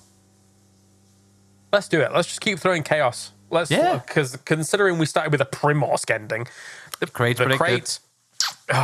unreal. Again, it's just truth on truth on truth. Crates predict circle, boys and girls. Don't even think about the fact that you've seen them outside the circle before. It's just that's a bug, obviously. I thought you were going to say don't at us. Don't at us. No, we'll leave other people to that. We'll add other people when we say that they predict the circles. In the meantime, though, Ascent will wrap on through, trying to get their way towards the circle, and Samler as well will have to make a move. They do have BBL in and around, though, and I think them hearing the vehicles is going to slow their rotation down a bit. Should do. Podsamolet are moving on in as well here, trying to find themselves a decent spot. So is BBL, who's coming in quite late, making a big wrap north against this. So might just duck in towards the fields of Pachinki and find themselves a spot wherever they may go. Unbeknownst to them, there is quite a lot of room actually in the north side of this circle. So they have some pretty good pickings once they dive back in. Definitely do. Just going to be a matter of how far in are they going to be willing to scout it. Newgate, just Yevi left alive. Well, that's a shack. I guess he'll settle for that. And actually, I mean, I did like the interview that we heard with T-Bone yesterday. In like, I believe it was Sam asking of his like more passive approach. He was like, "Yeah, I just like he was upset at himself on day one having called so many passive plays. Like, just go out and farm, boys. You know you're capable. Maybe that's what BBL needs." One of the team that goes, you know what, guys, let's just go out and frag. We're capable. We're as good, if not better, than the majority of these guys on the server individually. Let's just go out and farm. Instead of, trying to do this very calculated, mathematic approach to it. It's maybe they just need to be let loose every now and again.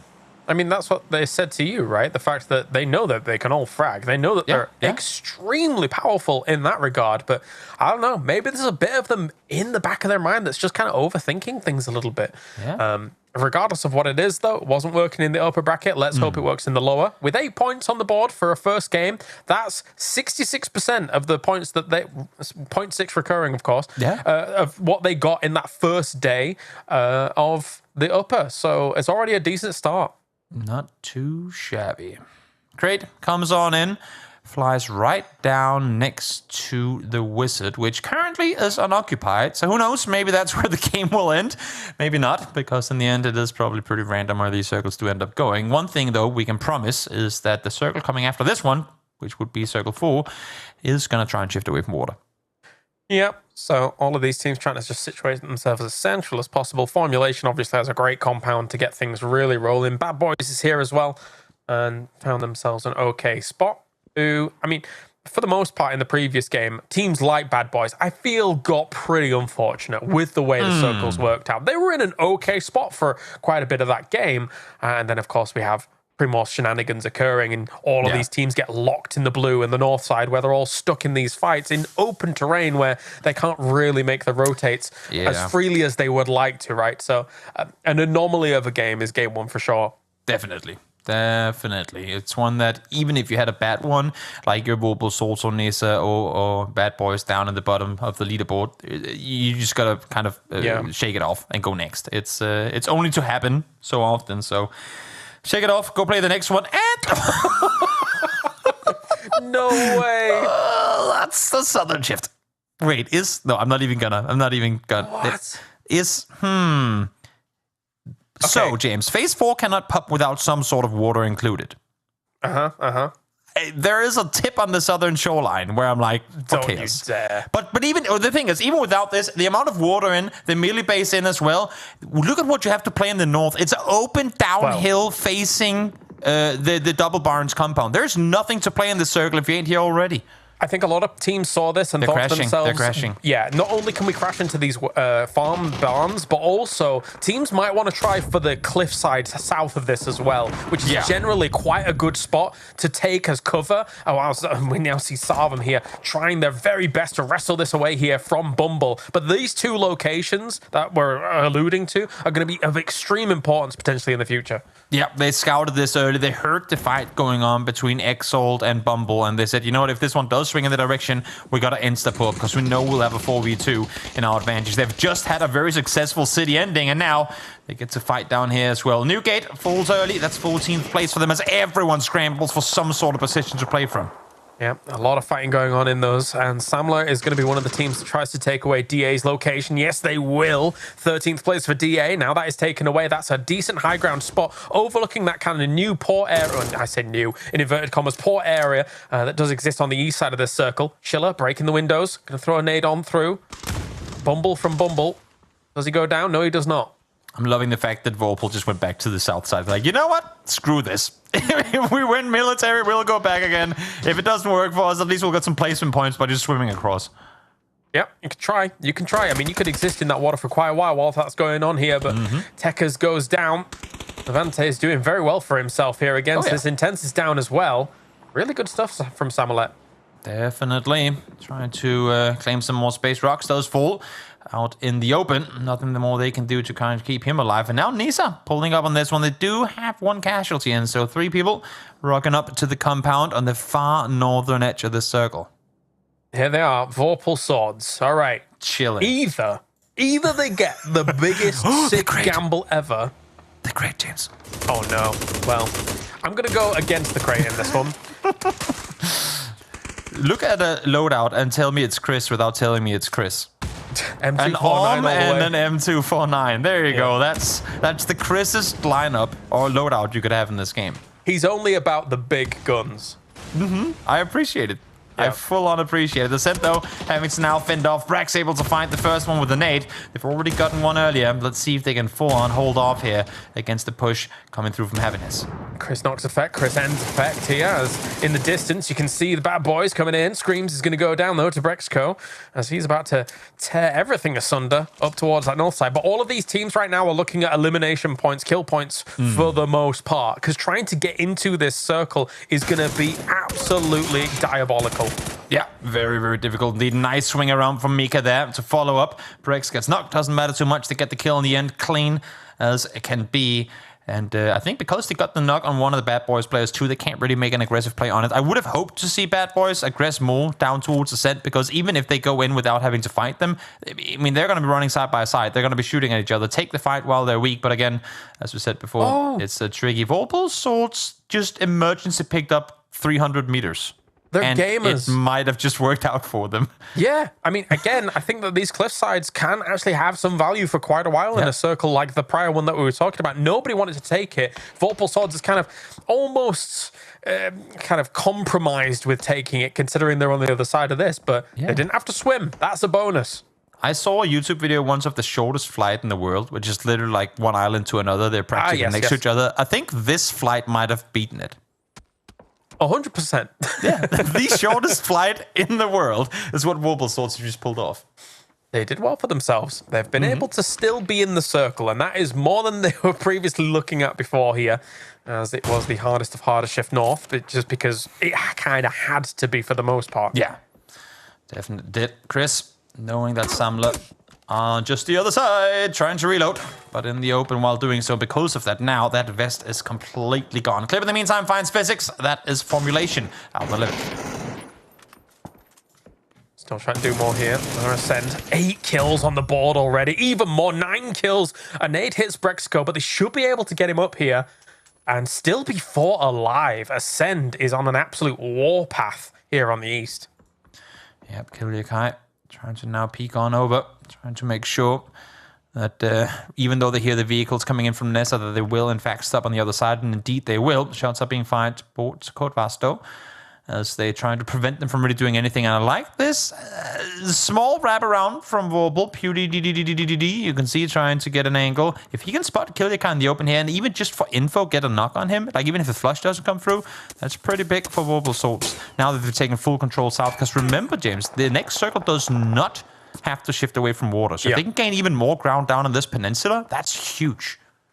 Yeah, as I say, I am surprised that they were the ones to come and take this. I thought another team from the north might have tried to crash onto these cliff sides, but not to be the case. Nessa's gone here as BBL will shut them down up in the north side. They've been playing it slow, playing it calm and cool and collected, and they've got themselves 3 kill points for it and have some of the hills on the north side. So let's get that shift going, and it goes straight to the barns. That is open ground around every single angle you can imagine.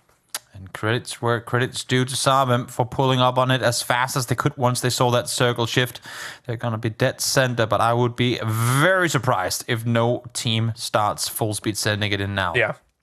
Dante starts opening things up on Vorpal Swords as well. They have been quiet on that west side, and one can only imagine that they still have their vehicles intact, so they could be one of the ones to crash. Now, it does come with its own caveats, though. Like, for example, if you crash too early, considering that there's already 2 teams there probably wanting to shoot at you straight away, and then also crossfire from the other teams, you've really got to time this out. Like, you've got to figure out exactly when is the right time. You need a knock-on entry. Like, you need, before, for example, for BBL, if they were to try and make a play from the hillsides, you need to find that knock before you go in.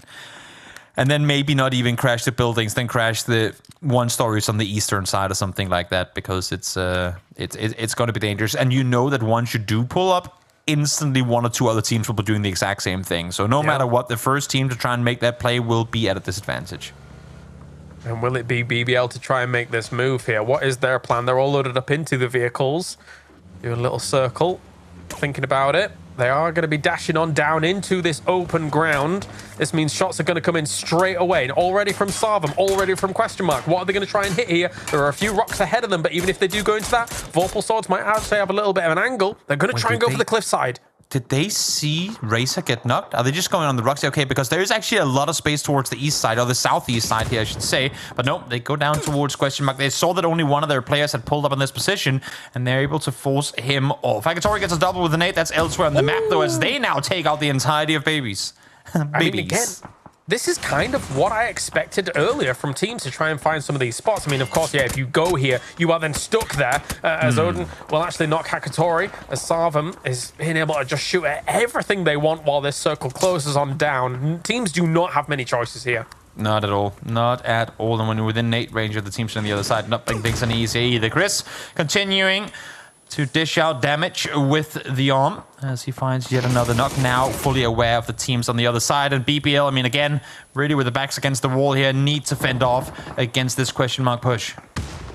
Good stuff by Phil first to get things going. Again, they've played it patient on the west side, and they've been able to then get into these cliffs and kind of almost exploit BBL, who feel like they're in a wounded state right now. Michael is down, but the other guys, they don't really have great angles on any team that wants to aggress on them. Like, looking up in PUBG, or, well, up or down, is not exactly the easiest of mechanics.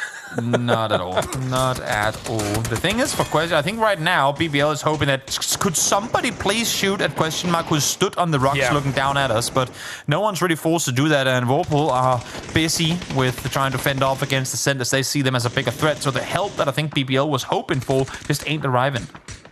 No, it's not. Phil first is just looking and yelling at him on the other side. Guys! Oh, I'm finished. Help us out! It's you just looking that direction. Guys! That's not how Rustamar sounds at all, but we'll go with it. We've got ourselves in the distance. Sarvam sitting so pretty. I mean, they are going to be laughing all the way to the bank. Considering they already just got off the back of a win, they've got these barns. They're going to probably have another win as well, unless major crashes occur. If Question Mark and Ascend crashed at the same time, then Sarvam would have a very big problem to deal with. Having said that, though, if this circle shifts anywhere outside of the compound, that's open fields, and then it's up to Sarvam to do as much damage as they can before having to leave. Like, they might end up getting kind of pinned in the compound if they don't look at their options for leaving soon. We'll see. Still have Vorpal down in the south there.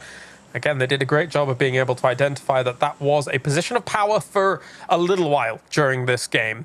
Samulet still alive on the other side of the road. Their cross, though, is going to be difficult. Yeah, as soon as they get into cars, they've probably run out of smokes as well. There's not a really good opportunity here for them to really make an extreme move. Not at all. Not at all. I like what Sarvam is doing, as you can see here. Try and really apply pressure to everyone around you. Now is your chance to kind of reduce the threats of the fights that you know you will have to take later down the line in this match. So even if you're not hitting anything, apply pressure, force them to think twice about making the play towards you. And if you can maybe suppress Question Mark for long enough that BBL can get a knock, it's all going to help you in the end of it. Odin still has Vorpal Swords dead to rights. And you can only imagine that they have in the toe underneath the car. I love it. What was it? Arm toe shot is like 80% damage. Close enough. I'll give it to you. I tried. In the meantime, now here comes the push on through. That's going to be Dante running 2 over, and that's Vorpal taken out, and off of that, BBL gets to stay alive. Now, for how long, I'm not quite sure, but Question Mark, full speed, pull up, they get to stay alive with all 4. Says a lot about how strong a position Sarvam had, that we had Question Mark try to dart across the entire circle and not bother going towards those barns, because they know how much of a fortress that is currently. This was very well identified by Question Mark to just get a few kill points on the board and at least keep themselves in the circle where they have some cover. Oh yeah, got to play it for the late game. Couldn't stick around for too long to take out BBL. In the end, they would be in a threat themselves. So now instead, they get to play southeast center circle. And if they get the swing here, we're looking at a potential win in this match for them. But Circle says no. Back towards Sarvam we go. Of course. Chris trying to hit as much as he can here. Look at that. That's almost nice. 1, 2, 3, 4 kills across the board here for them. 10 in total. Question Mark, 5 as well. But again, for all of these teams, where do they go now? Like, if you want to wrestle a win away from Sarvam, it's going to be so difficult. So do you just go for kill points here? Do you, as Question Mark, do you just wait for Ascent to try and move and then kind of wipe them out upon entry? It's not going to be easy, that's for sure, because no one has pulled up on Sarvam since the beginning. Now there are only so many teams left that Sarvam has a pretty easy or not easy, but it's much more doable for them to try and contain because they know pretty much exactly where they have their opponents. I think the only good thing for everyone else is that they don't have any mortars, because that would just be unfair at this point. Yeah, that would be rough. Very rough. It gets even worse for the teams now on the east side because the west is completely free. Some of them has the opportunity to get on the roofs as well. Yep. Their backs are totally defended, so they can just sit up there happily and have even more angles and deep angles as well, looking down into some of these dips in these fields. So yeah, this is oppressive.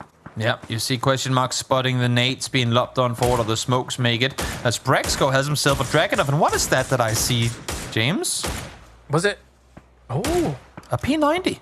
Yes. Yes. How did your P90 watch miss that one?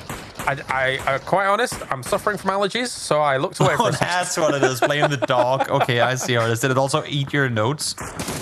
No, definitely not. Maybe not. Let's see now, though. Best of luck gets one, gets two. What a clean sweep. He doesn't care what weapons they're pulling up with. Not gonna matter. Chris, all that's left alive now. Ascent try to make an aggressive play. Thought maybe, like James, that the P90 would be superior. But best of luck. Well, had the aim needed to take him out, and Chris, deny. No reason to go for that one up against an entire team of both Sarvim and Question Mark. And already we're getting down to a position where these two teams, they were number 1 and 2 in the previous game, and they're 1 and 2 here again. They are showing their class here in the lower bracket and their decision making. In terms of when Sarvim hit that barn compound, perfect timing for them to be able to wrestle that away and hold it down. Question Mark, once again, I have to compliment their send across the circle to find this dip and try and keep themselves alive. Smoked up. They're going to try and make this move, Toby. I don't mind this play at all. They have missed Chill on the move, though. CC is out behind the vehicle, finds 2. The third one's gone down as well. Doozy does run over, but just like that, in similar fashion to the previous game, Sarvim out victorious. There was not much the Question Mark was going to be able to do with that, but they did make a little bit of a meal of it, but Sarvim had them dead to rights. It was going to be brutal to try and hit those barns, and you could see it unfold right before your eyes. Huge that we're not seeing the drive-bys come out victorious first. It's best of luck taking out 2 of Ascent, and then in similar fashion, Sarvim do it to Question Mark. Huge game for Sarvim. Again, didn't have to move much, but the timing on the approach to the barn, clearing it out in the fashion that they did, and then maintaining full control throughout all the chaos that happened around them is well played. Yeah, if you're not sophomore Question Mark, this has been 2 very rough games. But again, you've really got to give big kudos to the choices that these 2 teams are making, and they're showing why these 2 were teams that qualified to things like PGS2, 2 other internationals, etc. Here in the lower bracket. They're currently outclassing quite a few of these teams. Oh, definitely. Definitely. Big for Ascent to be able to rack up as many points as they did, because they were one of the teams that had to brawl their way through it on that eastern side, but able to do so in good fashion too. All right, back to the studio again here. Erengel's done for the day as we leave it to Sam to break it down with Avenger and Saga.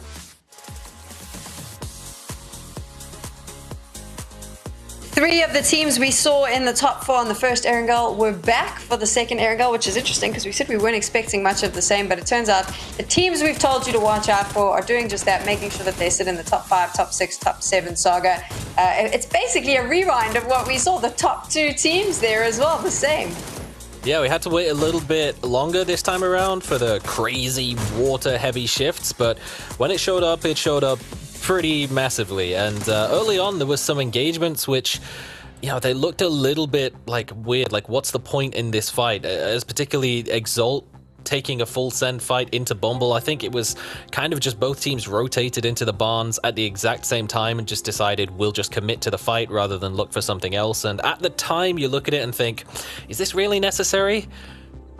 But yes, it kind of was, because that compound in the end won the game completely for Sarvim, and it's a little unfortunate. If Bumble or Exalt had been able to just make the other team shy away from fully committing to that breach, they could have had full defense with 4 up in that position, could have maybe potentially held out Sarvim and won a game, but it's those little things that make all the difference again.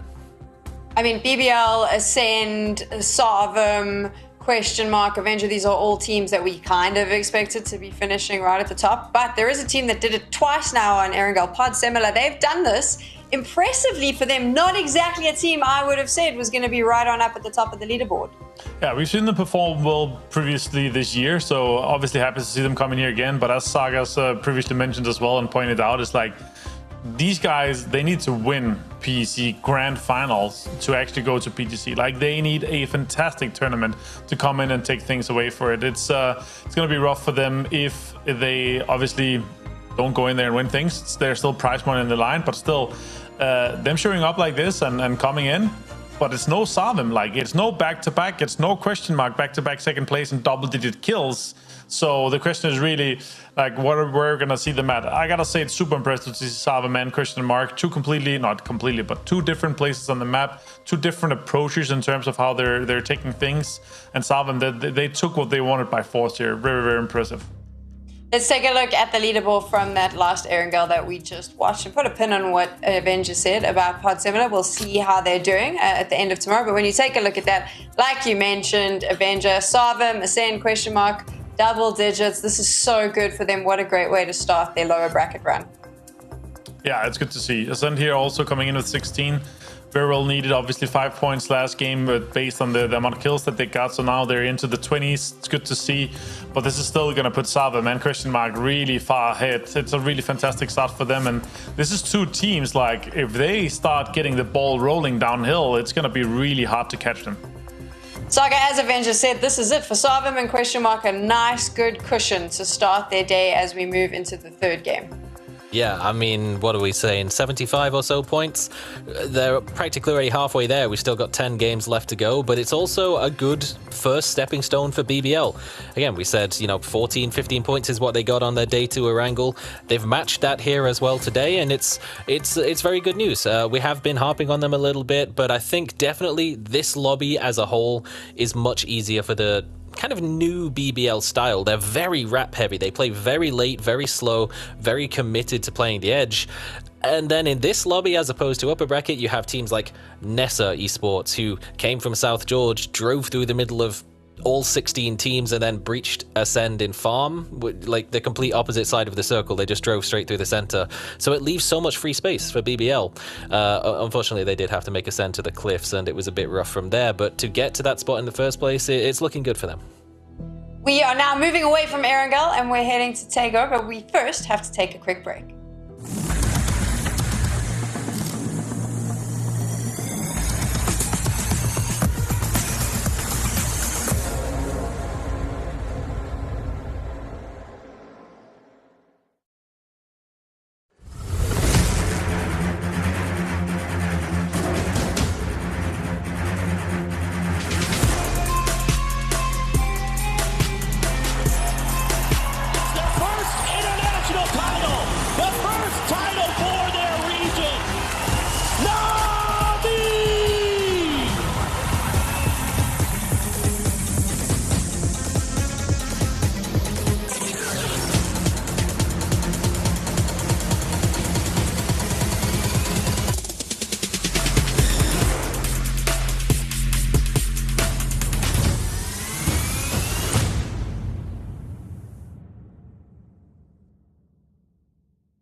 Just over, okay? Go. He's close. Hope that.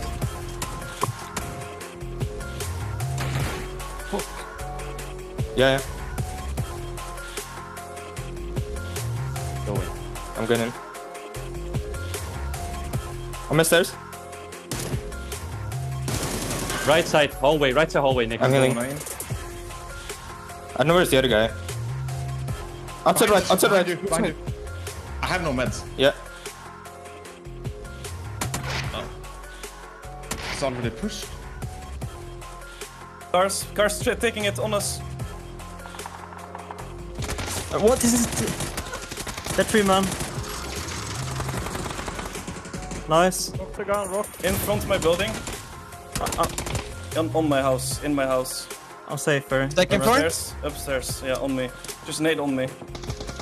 He's healing. Good nade. One nade, same spot on you guys. I don't have resting tech. No. Bring him inside the compound. We need yellow marker. Brexit, but you need to take me. You need. I think specifically you have to raise him. Yeah. I'm watching for you. And then move yellow marker and put the cars as cover. That's okay. You can scout it, I think, bad boy already. You guys play on green, at least behind cars. Yeah. Goes me. Insta. Mark the shack. Went to breast behind the shack. Insta. Again. More nade. Oh.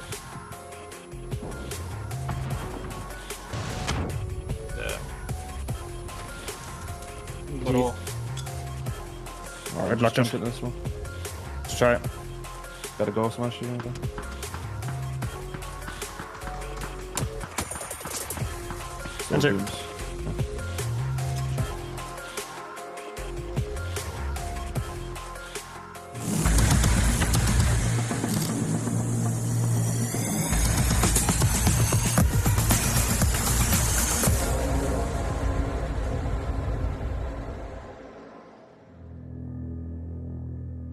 The lower bracket is being dominated by a few select teams here at PEC for playoffs. Of course, 8 of these teams are going to make it through to the grand finals and the other 8 are going home. So those dominating teams, they know exactly what they're doing because they want to make sure that they have a chance to play with the best of the best and potentially get not only the rad prize pool, but also get some PGC points as well. We are about to go to Takeoff, but before we do that, remember to engage with the PUBG Esports Twitter account because one of our PUBG partners, Elisa, she is there, she is ready, she's chatting, watching the games, and you want to make sure that you're giving her a lot of attention as well. Let her know what you're thinking, who you think is going to win. If you think Sarvam can get 3 wins by the end of today, we'd love to hear that as well. And don't forget, when you do tweet, to use the hashtag PEC4. Can Sarvam get another chicken dinner, Saga? Oh, very much so. They're, so far, of all the teams that play this center-heavy style, they're by far the most successful, and when it comes to defending compounds, it's always been a huge strength of Sarvam's. And I gotta say, there's a reason why I put Odin Mavisi in my upper bracket team. Didn't really work out so much, but this time around, there's no holding them back. Do they win the chicken dinner on this particular match, Avenger? If that happens, Saga is gonna change his name to Sagam because he's gonna get carried on his fantasy team. Yeah, okay. We'll see. I mean, that's the thing. Is there a way to shut them down? Is it going to be a little bit different, Avenger, now that we're honestly, changing up the maps? If you have 37 points after 2 games in the BO12, like, you are in such a comfortable spot, both mentally, morally, confidence, like, it's gonna boost your aim by 50% or something. No, it's not, but it's still it's gonna put you in such a spot that you're gonna take like confident fights and you're gonna end up winning and put more points on the board compared to if you have 1 point or 2 points after just 2 games. So basically, Saga, what Avenger is saying is the likes of Question Mark and Sarvam, these teams need to be worried because if they keep letting them do this, they're just going to roll everyone else. Yeah, I mean, we say before, there's momentum-based teams, but I think inherently PUBG is a confidence-based game. We've heard people like Tiggleton say, if you go into a gunfight expecting you're going to win, and you think you're better than the guy you're fighting against, you're already in a much better spot than if you go in thinking there's a chance you lose. So teams like Sarvam, Question Mark, even Ascend as well, are doing really well on the frags. Just can't quite find the positioning to convert, but the fragging is definitely there. It's going to be a nightmare for all the rest of the squads in the lobby. Let's find out if that momentum continues. We're moving into our third matchup with Toby and Kylaris. That's right, a smashing performance from Sarvam, a ravishing performance from Question Mark. Who's going to be the third one that I get to name in this game, Toby? Because these two teams are pretty good at the video game. They sure are. I would normally go out here and say a third team that I want to bring in, but right now I'm not too sure, because these 2 games, as much as some select few teams have really reaped the rewards of the crazy shifts, they have been anomalies in back-to-back games. So I'm not so sure that games where circles don't go into that barn continuously would be a Sarvam win. And the same fashion to the Primorsk ending that we had in the first game. It's I feel like Sarvam has struggled more on their we have to really commit, like we're the team in the worst position, we have to really go in and claim it games than they have had here. And this is not me taking anything away from Sarvam in the fact that they are really good at closing out these late games. We've seen it time and time again. They do it in these 2 matches as well, but I want to see them do so too at more of a risk, if that makes sense. Because we have seen them not be able to live up to or stand up against the highest tiers of EMEA PUBG just yesterday, and I want to see them maybe go out and show that they can here. Put that in a concise way, I think that Sarvum has had troubles being an edge team than fighting in the past. But what is cool is that when they've actually found themselves spots, and it actually happens on Tego, which we're going to next, they are very good and adept at finding a central spot and being able to lock it down and taking even some kind of mid to long range fights while still holding off teams that are trying to breach their compounds as well. So it being Tego, we could very realistically and theoretically see a back-to-back-to-back from Sarvum because they're good on Tego. So they definitely are. Maybe it will occur. Maybe it will. I did get word that we are getting a remake on this one, so we just got to wait a little bit longer for this game to begin here. But I mean, so far so good for these top squads. They're looking excellent. Definitely. And again, I'm not trying to take anything away from Sarvum. We mentioned it during that last match as well. Their ability to not just, I mean, obviously take the barn to begin with, but continue to maintain pressure on all the teams. Like, they effectively had 5 different teams that were eyeing that barn. Where is the one, like, our one opportunity to go claim it? But every time anyone peeked over, regardless of where it was, they were instantly shut down, instantly forced back into hiding. So as we were saying, blindfolded whack-a-mole in Yasnaya early on, it was expert mode whack-a-mole, but it was I feel like a couple of moles against a hell of a lot of hammers in the hands of Sarvum. I mean, they knew that all they had to do was just constantly be peeking at some of those entry points that, you know, for example, Samovet had, which was just never going to happen. They constantly kept them locked down as they were trying to make a move and things like that. And I mean, look, even Question Mark respected how strong a position that was in the previous game, just not going there until the absolute very last second, the last opportunity that they had to make it happen.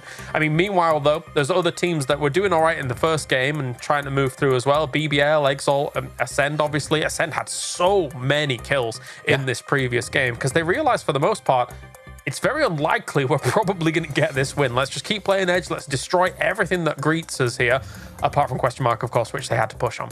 Yeah, I think it was a case of them saying, okay, this is going to be a final fight. Let's just go all out. And then, oh, wait, we survived. And not just that, but we didn't take a single casualty. Let's continue this. Let's continue this. They had some really good entries. I mean, you saw Chris in the kill feed with the Orm time and time again to set up some of these fights.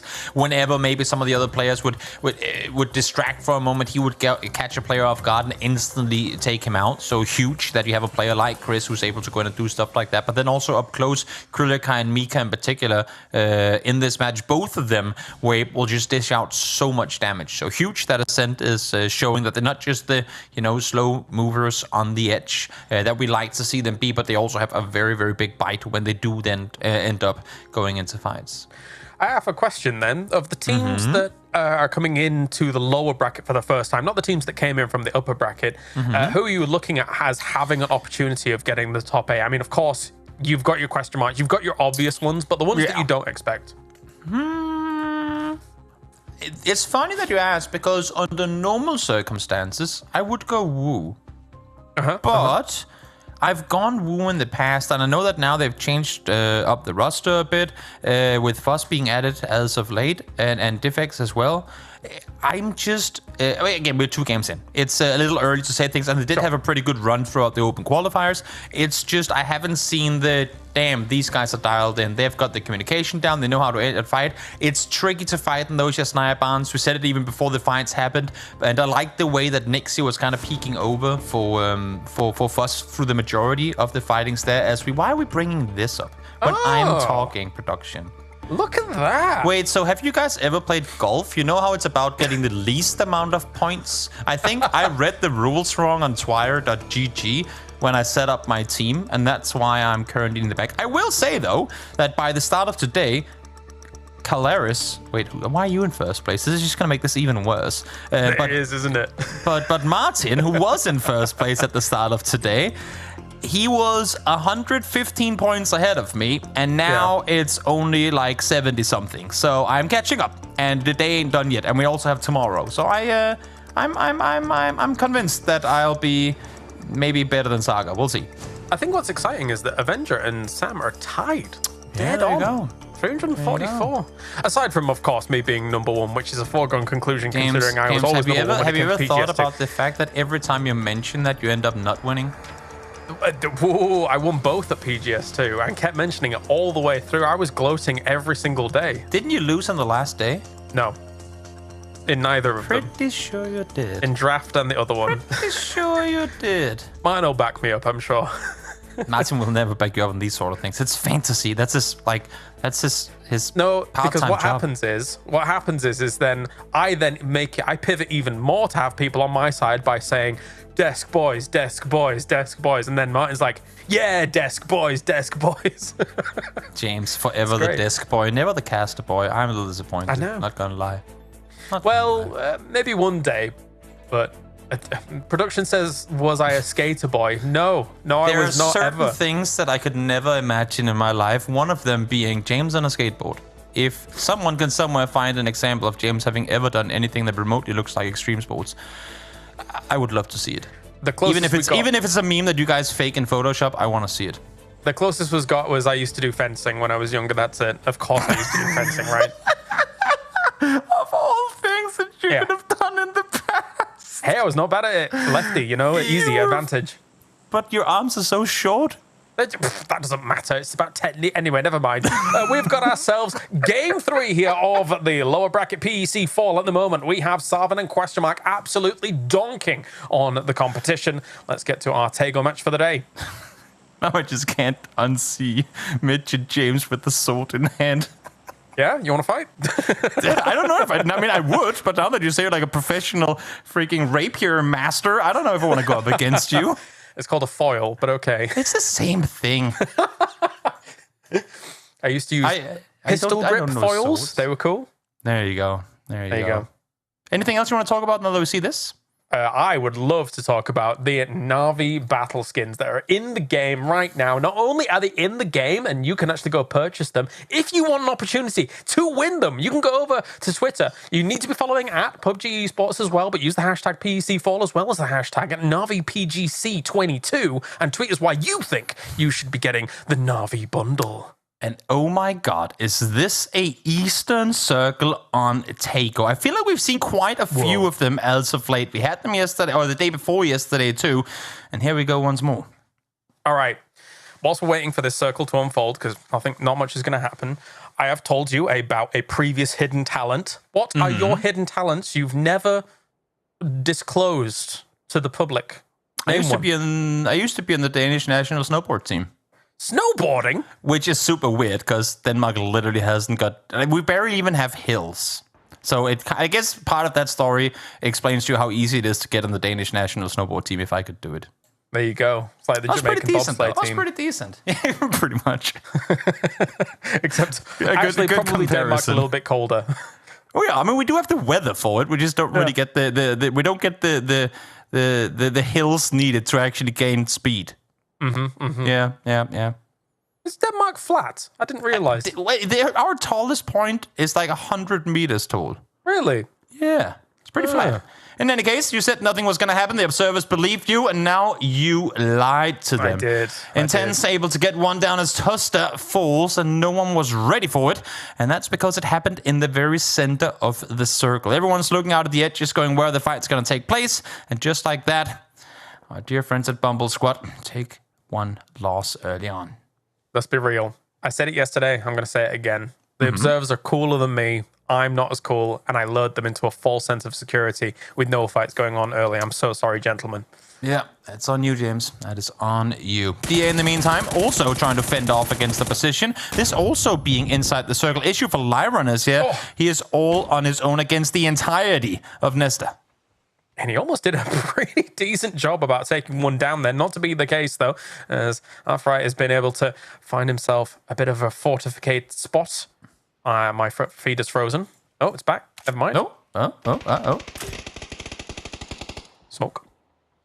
Smoke indeed. Margot able to find one as the cavalry finally arrives. Lyron's job has been completed as he pretty much just had to delay for long enough for his teammates to arrive. So now the backstab comes through, one's taken down.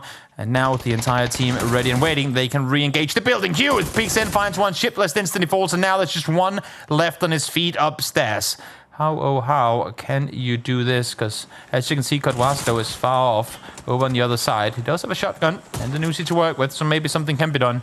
But against 3 players of DA, it's not looking easy. Yeah, definitely a disaster for Nessa to get things rolling here. And I don't think they're going to come out completely unscathed on the other side as well. They may end up all falling here unless they completely retreat. We're already seeing one of their members retreat completely away from this, realizing they need to salvage some points in this tournament already. As Off-Right goes down, and now the other member, as I say, running away. They've only got 2 points in the previous 2 games, so they need some more here. Definitely not the way they want to kick this thing off. And again, I mean, kudos to Lyron for being able to hold off for as long as he did. It was a 4v1 at one point, but able to maybe make it sound like he was a few more players than what he actually was enough to scare them off. And as you said, a couple of good shots forced them to slow things down for a moment. But also nice kind of pick up for DA to be able to regroup as fast as they did and then fortify the position. Not bad, not bad. Exalt's going to be coming in from the west already. Meanwhile, the teams that are just chilling are the usual ones that we would expect, with Ascend and BBL being the first 2 suspects. Happiness, though, I've not seen a huge amount of them. Obviously, I saw them in the qualifiers, but beyond that, I mean, we've seen a few of the individual members on other teams, and as time has gone on here, but they are very much so chilling. Not too much rush to be able to get into this circle just yet themselves. They're driving north. I think that's an indicator that someone somewhere has set up a emergency pickup. Maybe. If not, then you'd probably be driving towards the circle instead of away from it. In the meantime now, Pot trying to get a rotation going. They're driving straight through the Samler rotation. I did see Ombre set a bit further forward than the rest of them, just kind of waiting for his teammates. And now he can feed the info across as there's an entire opposing team here. Rolf on rocks to get things going here with the Dragonov, as is tradition for a lot of these players nowadays. With the Dragonov, it's scary, but good to see Samler go up against Samolet here in the fields, as they're just going to be running away for the moment. Some defensive smokes from Hakatori to keep themselves alive for as long as possible. Yeah, I like how they're trying to spread out, try to take control. They've already gotten 1 kill. That's rocks down. So now trying to just get a good idea of exactly where the rest of them are. As one tries to drive around, that's Rolf, maybe trying to distract for a bit while the rest of the team gets into better positions. Yeah, big attempt at move up here. Meanwhile, Pin and Levente on the south side trying to deny that move wherever they could. Hakatori already found one, though, and almost knocked him as he kind of moves towards the rocks, but Neeks gets there just in time. That blue zone nade was ticking away quite heavily, but Rolf again! He's on it here. Pin, you need to be replying to this. Yep, I like this repositioning and this. He ran up, he heard 2 people come towards him, he backed off instantly and said, great, if I can just get the off angle on 1, I can maybe isolate this into 2 individual 1v1s, and that's exactly what he managed to do. Here she is! Around the other side of the hill, there's Ombre, and Hakatori is instantly taken down. They're slamming them. This is very well done here by Samler in terms of it feels like a little bit of a disjointed fight, kind of fire coming in from every single angle, them trying to wrap around and move away from it. But Pin is doing, he's going to be pulling his perfect Nessa play, as we saw Codwesto moving away, and Pin is looking for some salvage placement points as well. Yeah, trying to get the safety. Hakatori ain't gonna be rest this time around. So for Pot, they were kind of the ones to engage in this. I mean, they drove past one of the Samler players. They thought, you know what, if it's just one here, we'll be fine. They kind of circled him a bit like sharks in the water, and then when the entire team pulled up, it was a little too late for them to get out of there alive. It does feel like online qualifier shenanigans almost, right? Having these earlier, scrappier fights happen where they are happening. I mean, in previous games, but I mean, those circles were a bit wonky, but also this one as well. It feels like the teams are less familiar with where some drops may occur, where some of these rotation paths may occur, right, as well. So we're seeing earlier fights than usual in the bigger lobbies. Yeah, definitely. And even more so now that we're on a map where one thing is that all these players obviously at this point have competitive experience, but I don't think you've ever seen anything close to this lobby on Takeo before. So maybe still some teams that you can't really get a lot of VOD in for one. Oh, good tax coming through there from Temnet. Can they get some points early on here? Rolf trying to get to safety and will succeed in doing so. Yeah, maybe in scrims or something like that lobby-wise, but again, like it's just not the same environment at all. Look at him, Rolf moving away with the coupe itself here. But notice how it's for the most part the I don't say inexperienced, but the teams with the lack of info to be found on that are running into each other. Not so much your your partner teams or your more established teams, because I feel like they now, especially that we've added all teams to the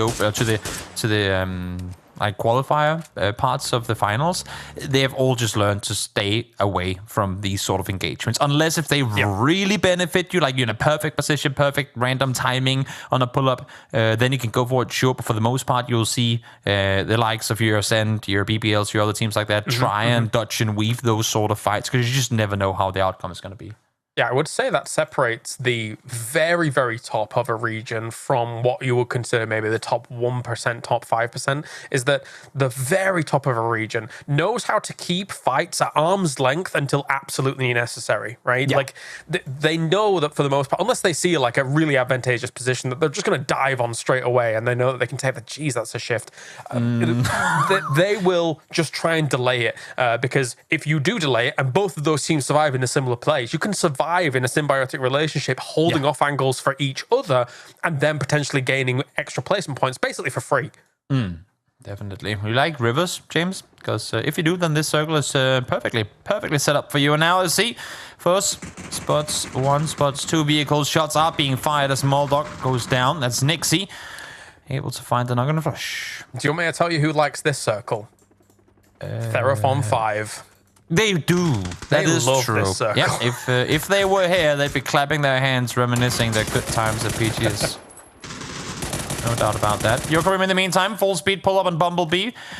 As I just can't not say Bumblebee when it's Bumble Deep, and it looks so much like the Transformer. Yeah, so trying to get something going. Nabat able to find one as well. Keep in mind that Bumble has already taken a casualty early in this game, so I believe it's only Eski who's left alive here. Yeah, there's a lot of moments where Bumble fumbles, unfortunately, here, as Eski is going to be attacked and realizes he's lying down there and he's taken out. That's them down in 16th place. Nabat. Beeping away, driving away, not doing much. Yeah, Nabat accidentally blew up his teammate, but we'll forget that since he is on my fantasy team and we only talk fondly of him. In the meantime, Heavy tries to pull on up. The remaining teammates are here, and that flush on a teammate ain't really gonna help Volpel at all. Newgate trying to repeat some of the success they had in some of the earlier engagements in the previous games, as they found themselves in 7th place at the moment with 9 points. Not bad. Not a bad start for them. Going to send nades on through. That knock onto Neba actually could really come back to bite them here, because it really slows down their opportunity to try and set up a defense against Newgate. Definitely. Doesn't seem like all of the players here are fully eager to engage on Elbow Boogie. Trying to regroup with the teammates up close, saying we only need one on the hills up behind. They are on the far southern side of this new shift, so maybe not anticipating too many players to be backfilling this fight. Heavy's looking for an opportunity. And, oh no, that's so unfortunate for Pud. Drops his own nade after the knock. It's really one of the roughest scenarios in PUBG. Nabat here, trying to peek against Yevi. It might be difficult here. They're going to try and push for it. They should. 1v4. Finds the first one, not going to find the second. Nice trade wrapping around the side there. As for Boogie, takes down the final player. And that is going to be Vorbelsolds out. Yeah, really cool opportunistic play coming out there from Newgate. They really understood exactly when they could push and how they could push. You know, once you have those multiple people going in and you trade a knock, why on earth not just get in there, get stuck in, get rid of them, and then be able to hold down the position? But the let's not crash the car. Nope. First, able to regain control of the almost spinning vehicle. As I said, no one was going to pull up on this, but well, they heard the commotion. They saw a lot of action in the kill feed. I hope they're aware that it's a full 4 they're up against. The good thing for is that they have the surprise in their favor, and that's going to be the first one. At least no flushes coming through just yet. Fuzz is hitting these shots at the moment. Great stuff. Great start by him on that engagement. Going to relocate, realizing that maybe the vehicle's in a little bit more vulnerable spot than it needs to be. As DFX is looking for another angle as well. MK14, Senka pow down here. As the shift comes in, BBL is going to be happy with that one. Where are there the fewest players on the server? Great, that's where we're headed, is what the game was telling itself. In the meantime, now look at this question mark. Ascent backfilling one another. Full speed forward. They're going to be blessed with this shift, be able to wrap all the way around the city towards the east and get themselves some good real estate on the receiving end of it. You can see the big wide rotates from two teams that are synonymous with these kinds of moves, all just following one another. So they may end up running into each other eventually here.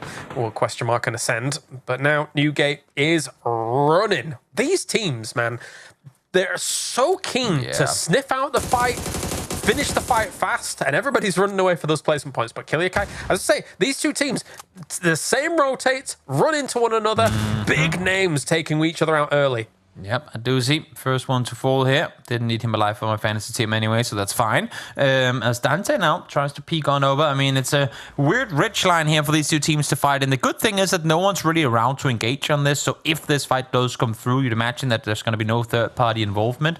But having said that, you're seeing Best Lodge out in the middle of the open field. And I think Ascent is starting to realize this. If we wrap around the western side, we might actually catch all of them out in the open. Newgate goes down. Bye-bye for them. All of these solos trying to lurk for Nessa and Pod Samolet still alive, but for Newgate, it's not going to happen. And a little bit of a scrap up towards the top here. Sarvan losing Baron Peak. How do you out-peak the Baron? I don't know, but he's down on the bridge, so he's done for. Done for indeed. As now Wu starts the rotation once more. I'm seeing the last, I think it's just Pin from Pod who's trying to wrap in behind Wu, wide out into the blue he goes, trying to get over towards the eastern side of this river. Of course, that's where you want to be as the circle has just shifted over there. And Wu now with 4 kills and all 4 still alive, trying to climb up that leaderboard. They'll be running into Bad Boys north of them once again here. Logo versus Logo. Bad Boy, as well as O'Connell, have a great little spot to be able to shut them down. So the Wu realizes that. You can see it on the south side. They're going to have to wrap around because any approach from the south, as you kind of were talking about just before, is very open. You can see the lines of sight that they have available to them. It's difficult if you're on the western side here, unless if you get a couple of very, very hard shifts back towards that direction. It's not going to be easy to get anything going at all. The water itself, of course, you can drive through, but playing around down there when the hillsides to the east are in control of other teams, it practically suicidal. Yep, it is very shallow, so it gives you a bit of maneuverability, but as with any body of water, as you say, very open. Fuzzface goes in, Tekka's down straight away here. And funny as now also Ironic falls to DiffX as the Wu is just on the warpath once again, trying to roll from fight to fight, finding themselves opportunities. And if you're on the edge like this and you feel like you're not going to be able to get in, just keep doing this. It's a perfect way to garner some points. Definitely. Want to keep all alive, though. Unfortunately for them, Nixie does go down in this fight. We see if they can find Intense. There's still one left to be found up on the hillside. Yeah, Fuzz has 4 kills already. But Intense in a vehicle already should be able to get out of this. Issue is, what does he run into? He has Samla in front of him. He has Exalt alive as well around the bridge. It's not going to be easy picks and choices for Intense to really go anywhere, especially not that the last circle, or next circle, I should say, has gone to the east as well. No, definitely. And first, just getting a little bit more loot on the board here. 500 damage already done by DiffX. Whoa, they can see him across the way.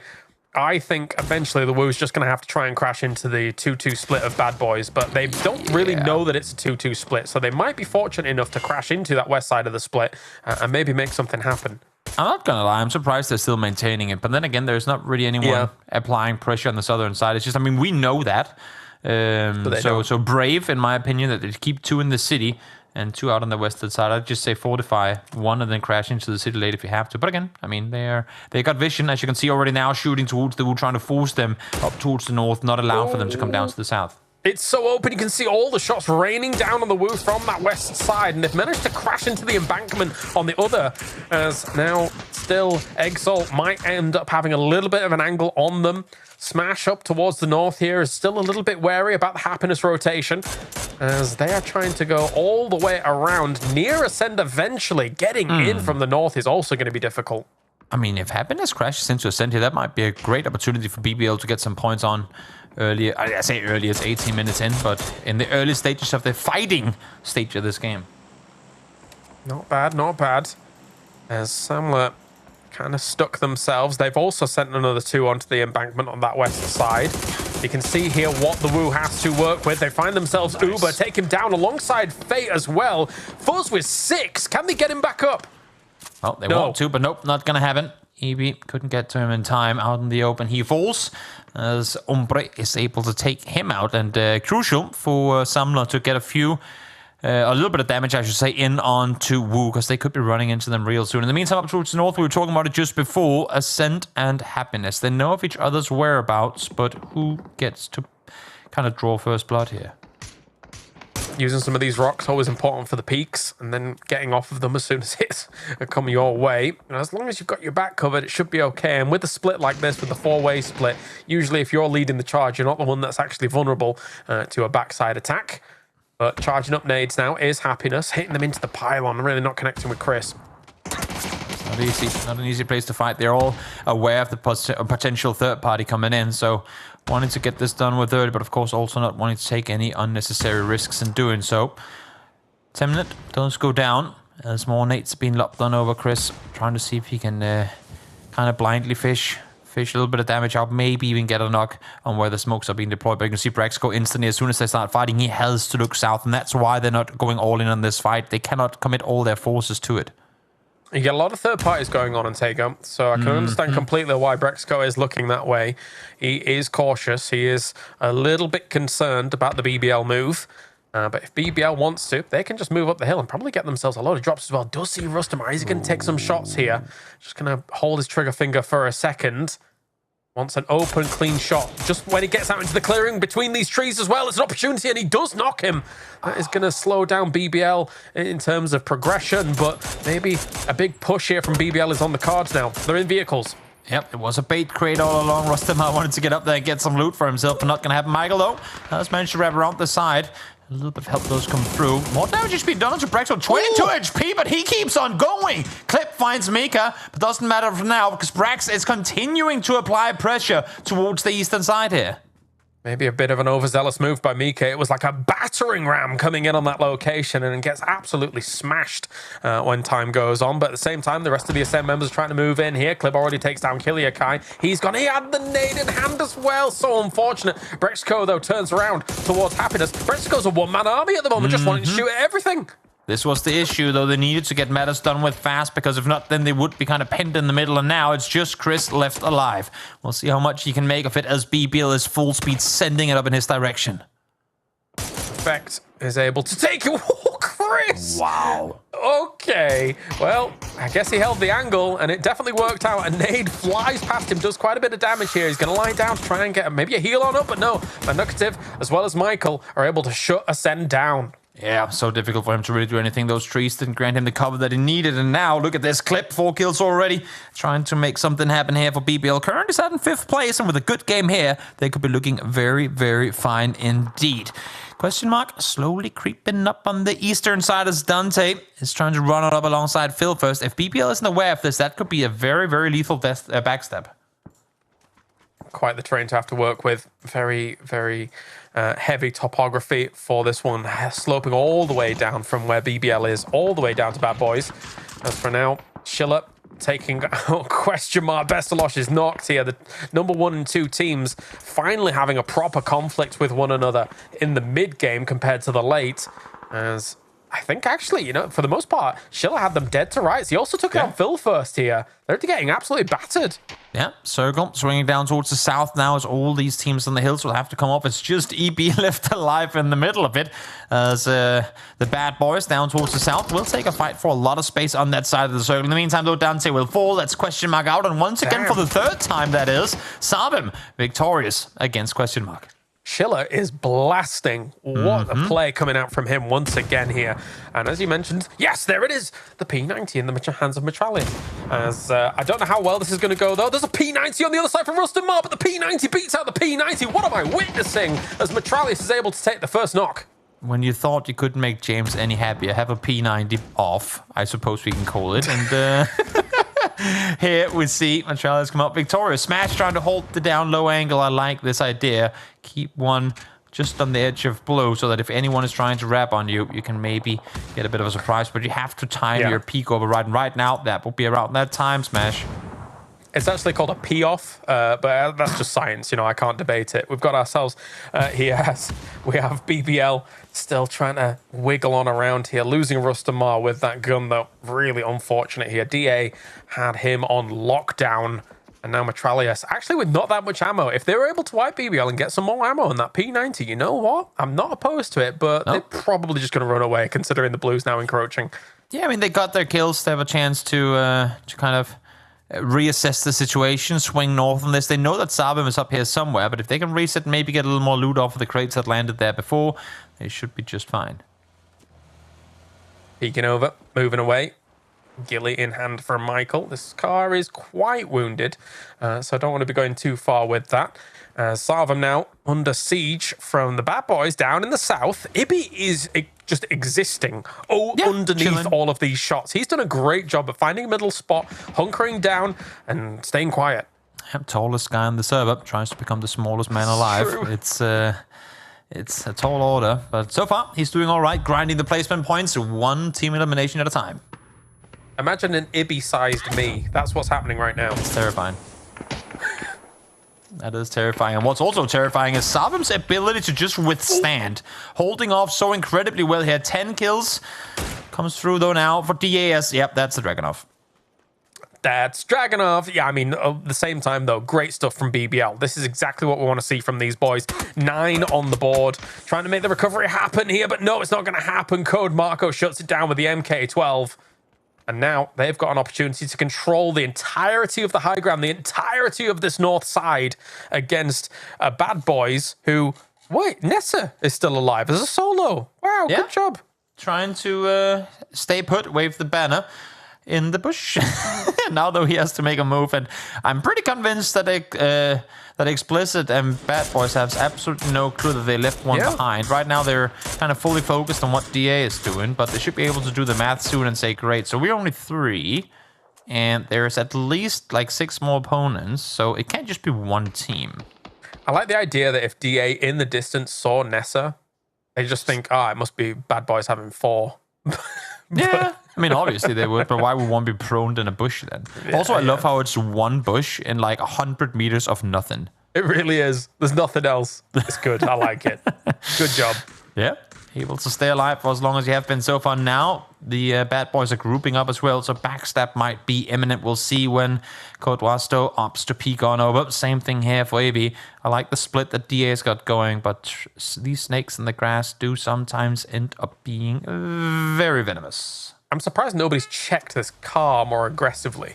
You know, like a car in the middle of the circle. Yeah. At least just like shot at it a bit more. But looks like Lyron now is going to move towards that rock at the front. That gives them really good cover actually against Bad Boys. Except that's actually... No. Back up. Abort mission. Don't like that. Don't like that at all. This is a huge turnaround game, though, for DA. Got to underline that. They did not have anything remotely close to what I believe they wanted out of the upper bracket, and they haven't come off to the strongest start today. So being able to get now 11 kills, 4 players still alive, looking very poised to bring this home. Of course, nothing's guaranteed yet, but definitely the kind of match they want. Get, you know, extra minutes in on the server and get things going. Here comes Code Wasto, though. Nate lobbed on over, sprays, misses the first, and no, the Nate was perfect. But Bad Boy gets to live with the scare.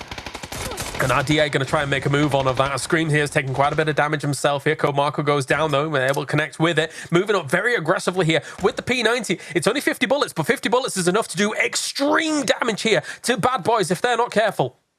Let's see, Metralius lops a flash on over. Nice. He knows exactly where he has him. That's going to be him blind for a good while. Peeks down, finds him, tries to reset, and now spots the last 2 as well. Spray comes through as he finds one more. It's just Explicit left alive, and there... You don't have it. I thought he was going to get him. Not quite the case. Explicit using the vehicle for cover, but 1 versus 3. It's just a matter of time. And that's the power of the P90. It is absolutely deadly. Now spraying with the Mini 14, knows exactly where Explicit is to shut this down. Digital Athletics goes for the run over into the smoke, but they've got this one in the bag here. And whoa. Lyron, calm down, buddy. Calm down. Don't give more points to Bad Boys. There you go. In the end, it will be the flush on through, but I'm not going to lie. If anyone had youth on their fantasy team and he just got killed by Lyron right before the game ended, they're probably going to be a little upset about that. DA, though, satisfied, I'm sure. 15 kill chicken dinner. That's exactly what they wanted. that was a gifted point extra to him as they tried to push it in. But yeah, I mean, I really loved the timing of Metralius to push up when he did. Again, that smoke off, blinding them completely in terms of that vision, and then properly, literally blinding them with the flash as he moves on over with the P90. Good stuff by DA, who controlled that high ground very well for actually the majority of this late game.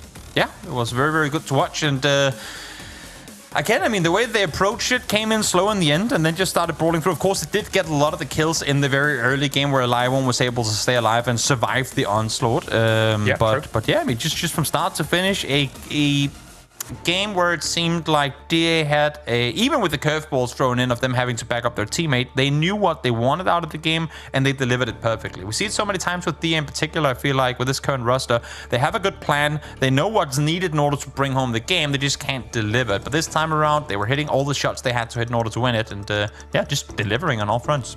I love this about the lower bracket. I think a lot of teams have a really good opportunity of being able to get that top 8. If you're seeing, of course, Bad Boys being able to survive throughout this game, kind of the salvage mission going on of some of these solos, as we saw Ibi and, of course, Kotwasto as well, trying to keep themselves alive during all of this. So it's been a good start, a really good first 3 games here, and we've got 3 more remaining for the day. All right, well, let's go to the studio here. Thanks so much, Kylaris. So, Saga, what did you think of that? That was the Tagoist game we've seen so far, for sure. A whole lot of teams getting a little bit sidetracked by some crazy zone shifts earlier on. Yeah, I mean, honestly, it felt that way. We already had 4v4 fights literally 30 seconds into phase 1. It actually, once again, was Digital Athletics who started it off. They were one of the teams that had the chance to take some P1 prio, and Lyron decided, hey, I'm just going to go loot this compound by myself. Nessa Esports decided we're going to go and take that compound, and DA just came and killed them all, and then went back to their original compound, and then went up a hill, and everyone else kind of just died around them. And it's very Tago, to say the very least. Up on the hilltop was just an absolute deathmatch, and it's really good to see Digital Athletics come out on top in such a confident fashion as well. Keeping 4 up for that long has got to be good for them after a pretty rough upper bracket. As Saga said, Digital Athletics, comfortable fashion. Avenger, that was a big game from them. Massive, considering how... Okay, you want to say more? Sorry. I'm done. I mean, you just carry on. You know what I wanted to say. Yeah, sure. Yeah, honestly, for me here, in a case for DA, where we continue to finish each other's sentences here, Sam, that's great. Considering you're on the other side of the world, it's like telepathy, you know, it's great. No, but DA here, it's close to where they started looting, but they still had a 2-2 split in phase 2 that they ended up like coming together and being up here. But this is obviously a huge game for them. They had 2 points going into this, now 27 with this huge game for Whoop, big game for BBL. Good to see Bad Boys also in double digits after this game here. So it's kind of shaping up the leaderboard somewhat what has been expected so far, of course. But Savim still getting a lot of points. Good average here for a salvage game for them with some kills and placements on the board too. Let's take a look at the leaderboard now and see how this affects it. But it is pretty clear. I mean, Saga, these top 6 teams, they are just dominating this lobby. Yeah, and we could potentially see the Woo join them as well. It was definitely a much better performance on Tago than what we've seen out of them on Erangel. And Bad Boys as well, making that appearance. Maybe they got a little unfortunate towards the end. Could have possibly had a better chance of taking that 3 versus 4 if it weren't for the fact that that single solo from Nessa just went undetected for so long. They had a really big 2-2 split across the southern side of the zone, and unfortunately it was against 2 solos in Gangneung. They weren't aware of the second one. They cleaned up the solo from Pod, and then the boys was like, all right, you know what, you guys go over there, you third party the hilltop fight, I'll stay here, me kill Rat, you go kill them. And unfortunately they didn't spot him the second one, and the bush plays kind of was a bit of their downfall, and Metralius was so close to hitting that 3k clip at the end, so dang close, but just couldn't land the mini shots. Let's play a quick fun game here. Avenger, do you know what I'm going to say next? I love fun games, yeah. Let's go to break, guys. Thanks for watching. Stay tuned.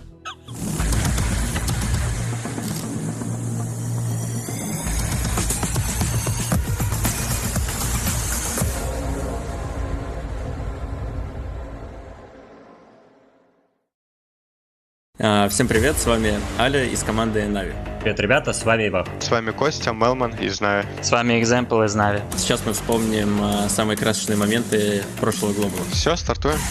Looks like they're gonna play spoiler on this one right now. It's gonna be a quick push coming out, but there you go. Now it's gonna be Example finding it down. He's making the push. You need to have your moments, and it looks like he's gonna try to have it. He's gonna be careful. 2 members of Cerberus still in front of him. Goes for the spray, gets some damage out. Spots out another one. Example refuses to go Нас уже вытесняла зона, мы уже, у нас не оставалось другого выбора, как идти на Церберов. Был дан кол, что двое стоят сзади, смотрят, прикрывают, а я и Example идем под синькой под Церберов. Поэтому для меня это только А. Больше я бы не поставил. Example, S-тир, перетаскиваю. Ой, сюда. И неплохая игра, в принципе, была. Я думаю, это C-тир. Один из неплохих моментов в моей жизни, поэтому S-тир. It's like they're trying to prep some type of vehicle fortification in front of them, and it's about the only option that they've got. Vehicles now are just going to go ahead and start to roll out. People should hear that engine shot's going to start coming out from Twisted Minds.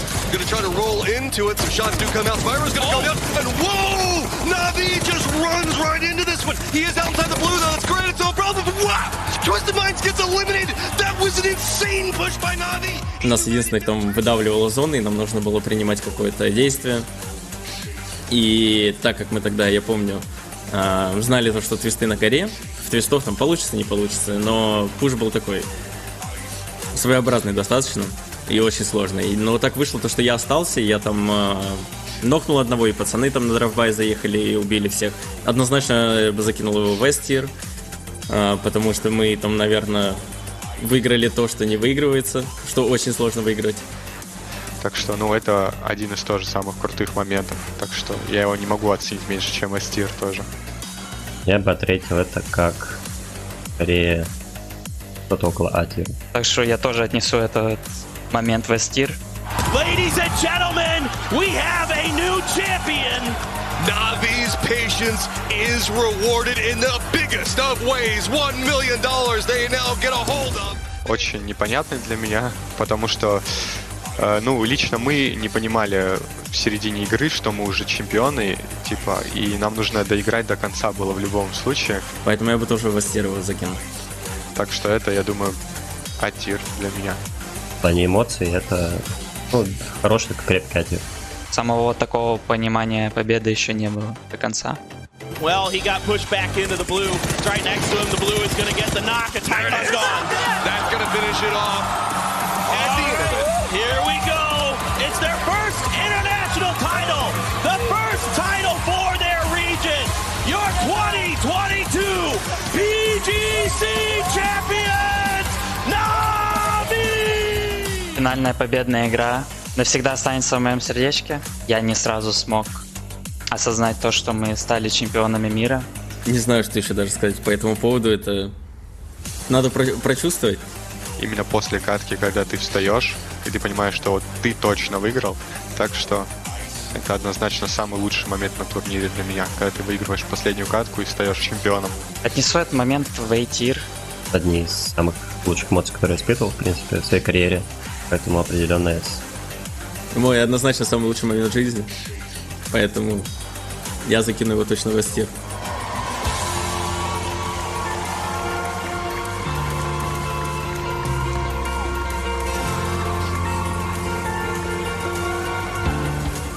Это было первое командное поднятие кубка у нас. Это S-тир. И поэтому я бы закинул его в А-тир. Приятно, но недостаточно. Трофея, для меня это А-тир. То есть поднятие кубка немножко хуже, чем в момент, когда ты встаешь победителем. И в конце на сладенькое у нас скины от команды Na'Vi, которые будут выходить 27 сентября по 25 октября. Это чемпионские скины, набор, который поможет поддержать как команду, так и игроков в отдельности. Все-таки для меня, я думаю, это S-тир, это важно. В принципе, это значит, что это история в игре. Очень красочные, прикольные скины. И очень круто то, что разработчики так поддерживают именно команды, которые выигрывают. Поэтому однозначно в S-тир. В А-тир. И приятно иметь в игре свои скины. Спасибо PUBG за такую возможность. Это также очень важно. Я буду рад видеть вас на пабликах, в наших пинах. Всем спасибо, всем пока. Это будет большая, огромная поддержка для команды, для меня и для всех, кто участвовал в этой победе. так что и ты сможешь выигрывать любую каточку с ними. Прикольные фановые скины, будем бегать на пабликах, мы точно, и ждем вас в этих же скинах. Всем спасибо.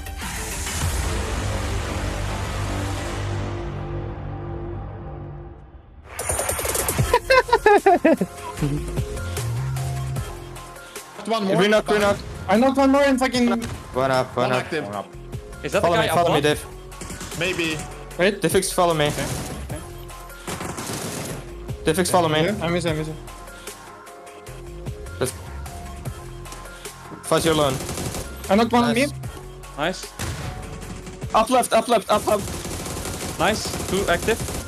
He's 1 HP. Where's On up my left? On my house. You can touch me, No, I can't. In my house. Coming. Nice, let's go on the road, I'm green. Let's get green. Oh, that was UAB. Okay. Yeah, let's get green. How many D? One still fighting. One still fighting north. One still fighting north as well. I'm resing. South, might be pushing out on us. Yeah, good. Shot on the Yeah, yellow. they're smoking. I will hold start after resing. Purple running to us. Two. Nice, No. 2 up. Yeah. I'm healing. We clear this north fight instantly after we get rested. You know. Yeah. In thanks, front of Dan. me, Last orange. guy in front of us. Let's pick them together, okay? Use your utility. Orange tree. This is a different team. 9 down. Good. Nice. Insta orange. Happiness too. Two instas. Come to me then. It's just DA south. He jumped down. No, 1 HP. Where? On blue. Outside blue. He was outside, 1 HP. I have fans there. He went inside. Yeah, shotgun. Careful. Nice, bro, that's it. Nice shot. Hey, so There's a knock on our rock clip. Yeah. Left side of the rock. Other guy's on yellow rock in the open view. Nice. I'm safe here. you need to hold the scrims. They're just gonna get naded soon. Close to me, right side. Behind me, bro. Behind me. One grass behind.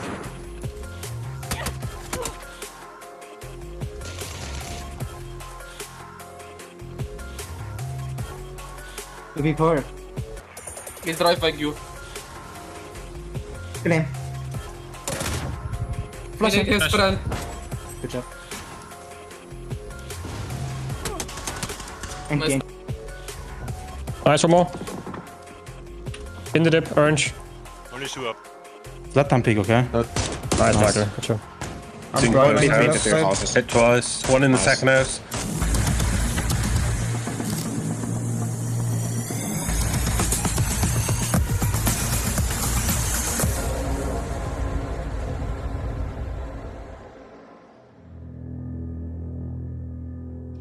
We are halfway through day number 1 of the lower bracket here for PEC4 playoffs. Of course, we are trying to find out which 8 teams will be heading through to the grand finals in 2 weeks. And right now, it looks like one side of the lobby is very much dominating that scoreboard and potentially dominating those 8 spots, Saga.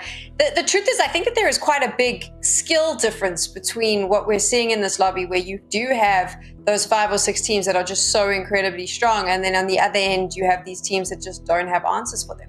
Yeah, I think as well as a little bit of experience and possibly mechanical skill, although I don't necessarily think the mechanical gap is that big, it's a confidence diff, really. And you can kind of see that in a team like Vorpal Swords, where they actually did a little better than we expected them to do, but a lot of it came towards the end of the upper bracket where they were playing, similar to when we spoke to T-Bone, when Foot started doing really well. They were playing more confident, they were taking their opportunities to third party, and particularly right now, as we make a move into Vikendi, they got almost 50% of their points in their Vikendi games across the 2 games in the upper bracket. So this is the time, if we're going to see a turnaround from them, and Nabat looking like the same player who got 16 kills in the upper bracket, so he can definitely keep up mechanically, we got to start seeing it now. We also need to see how our fantasy leaderboard is doing between all of the broadcast talents. But we will take that out a little bit later, because I've heard that Avenger was a bit upset with what's been going on with the scoreboard. So let's just carry on. Definitely upset with that.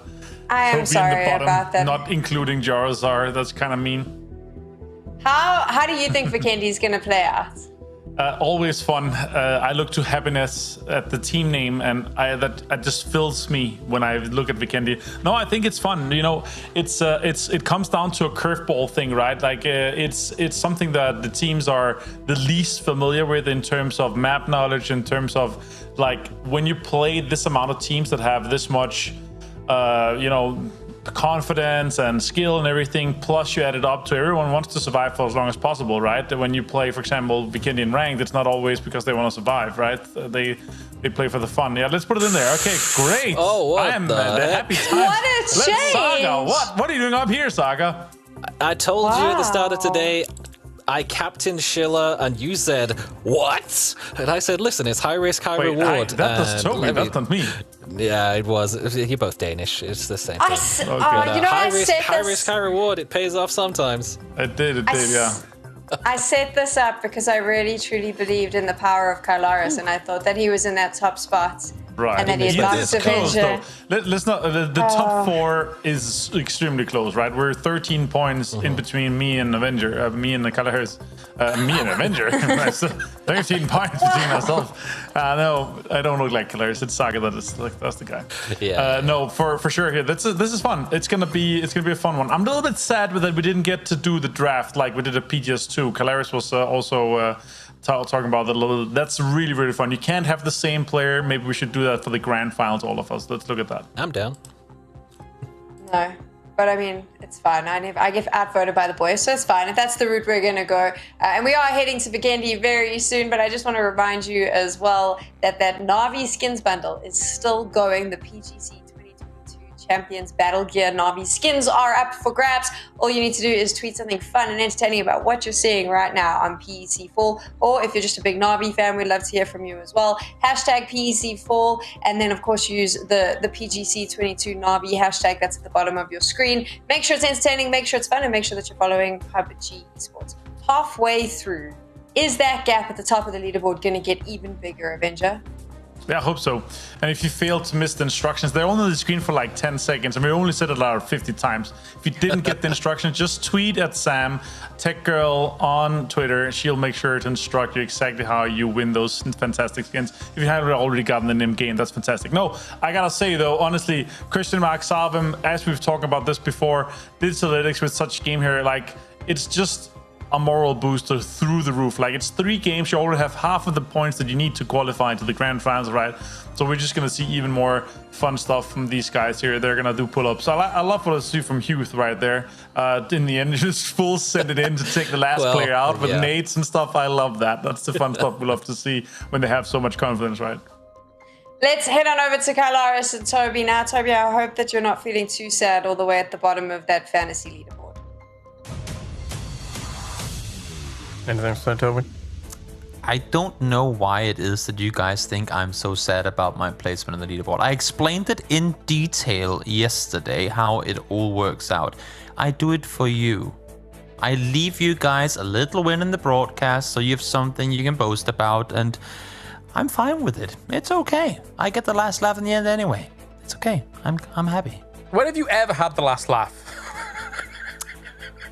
Well, I mean, my life ain't over yet, so I haven't had to laugh yet, you know? I don't know where I'm going with this, James.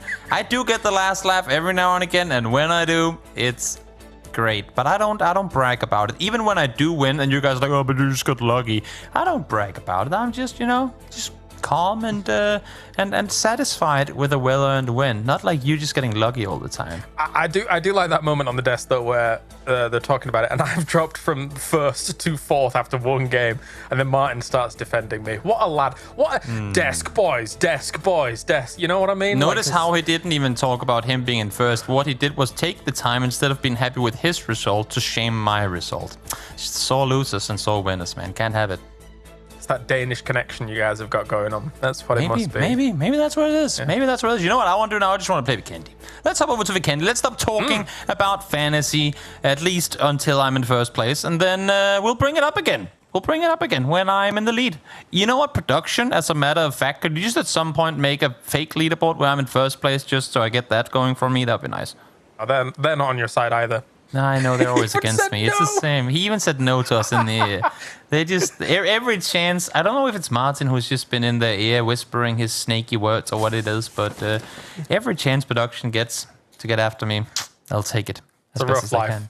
It really is. But then again, I got wide shoulders for you guys to stand on, so it's okay. There you go. There you go. It's match 4 here of 12 for the lower bracket, and PUBG Esports, like a box of chocolates. You never know what you're going to get, except we do know what we're going to get, and it's all in a nice, neat order. So we do know that we're on Vikendi, but we've got those 4 maps. So it's like a selection box, really, here. And in that selection box, you might also be able to pick up those Navi Battle Gear skins that are available inside the game as well right now. And as mentioned on the desk about 100 times, you can also go over to Twitter and do all those cool things as well. I'm not going to rattle it off once again here in the game, but we have got plenty of opportunities for people to get those awesome skins on board. Where are we going on Vikendi, Toby? Well, yesterday we headed up towards Coal Mine. This time we won't. There you go. That's the detailed detailed explanation. I think we might end up going somewhere east. I would like to see us go all the way down to Trigger just because I have not been there yet. I mean, in terms of competitive matches seeing unfold. So it would be fun to see BBL maybe get a circle or two where they don't have to rotate like crazy people. Maybe that's gonna get things going for them. They are currently set in 4th. They have a decent set of games here today. So we'll see if they can keep the ball rolling. The bad boys here on Vikendi going to be going for a little drive, and they've already got themselves some okay points from that previous game here. Weren't able to deal with the DA assault in the later stages of the game, but it did come at the behest of Nessa causing themselves some problems from behind. But meanwhile, the Woo, we saw Ibby doing a really good salvage mission for the rest of the team. Yeah. Never mind the fact that Fuzz had 6 kills on his side as well. So they were going from fight to fight to fight.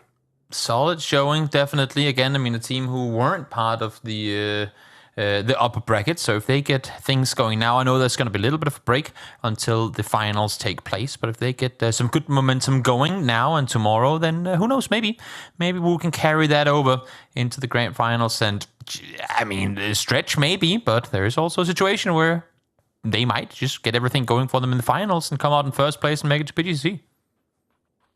You know what? They could. However, they could. However, it's a tough road to get that first place. Ooh, that's essentially. I mean, looking at the leaderboard now, that is what they need. If they want to make PGC, they're set at 220 PGC points. They need to win this tournament. And it's not easy with the competition that does exist in this region. You literally have the world champions as well as teams like Twisted Mind who get second place at every tournament or first place when it comes to regional. So, yeah, tough competition, stiff competition. And I mean, so far, some of that stiff competition has been in this lobby as well. Sarvan, question mark. These teams really putting up numbers. Sarvan, once again, is already in a decent spot to then lunge out towards a central position, wherever the circle may go, and find themselves a nice little fort to hold down once again. Yeah, true. It's good to see Sarvan be able to bounce back as fast as they have off of what wasn't exactly a phenomenal upper bracket. So glad to see them come in here, get some success, back-to-back wins to kick things off as we take our eyes to...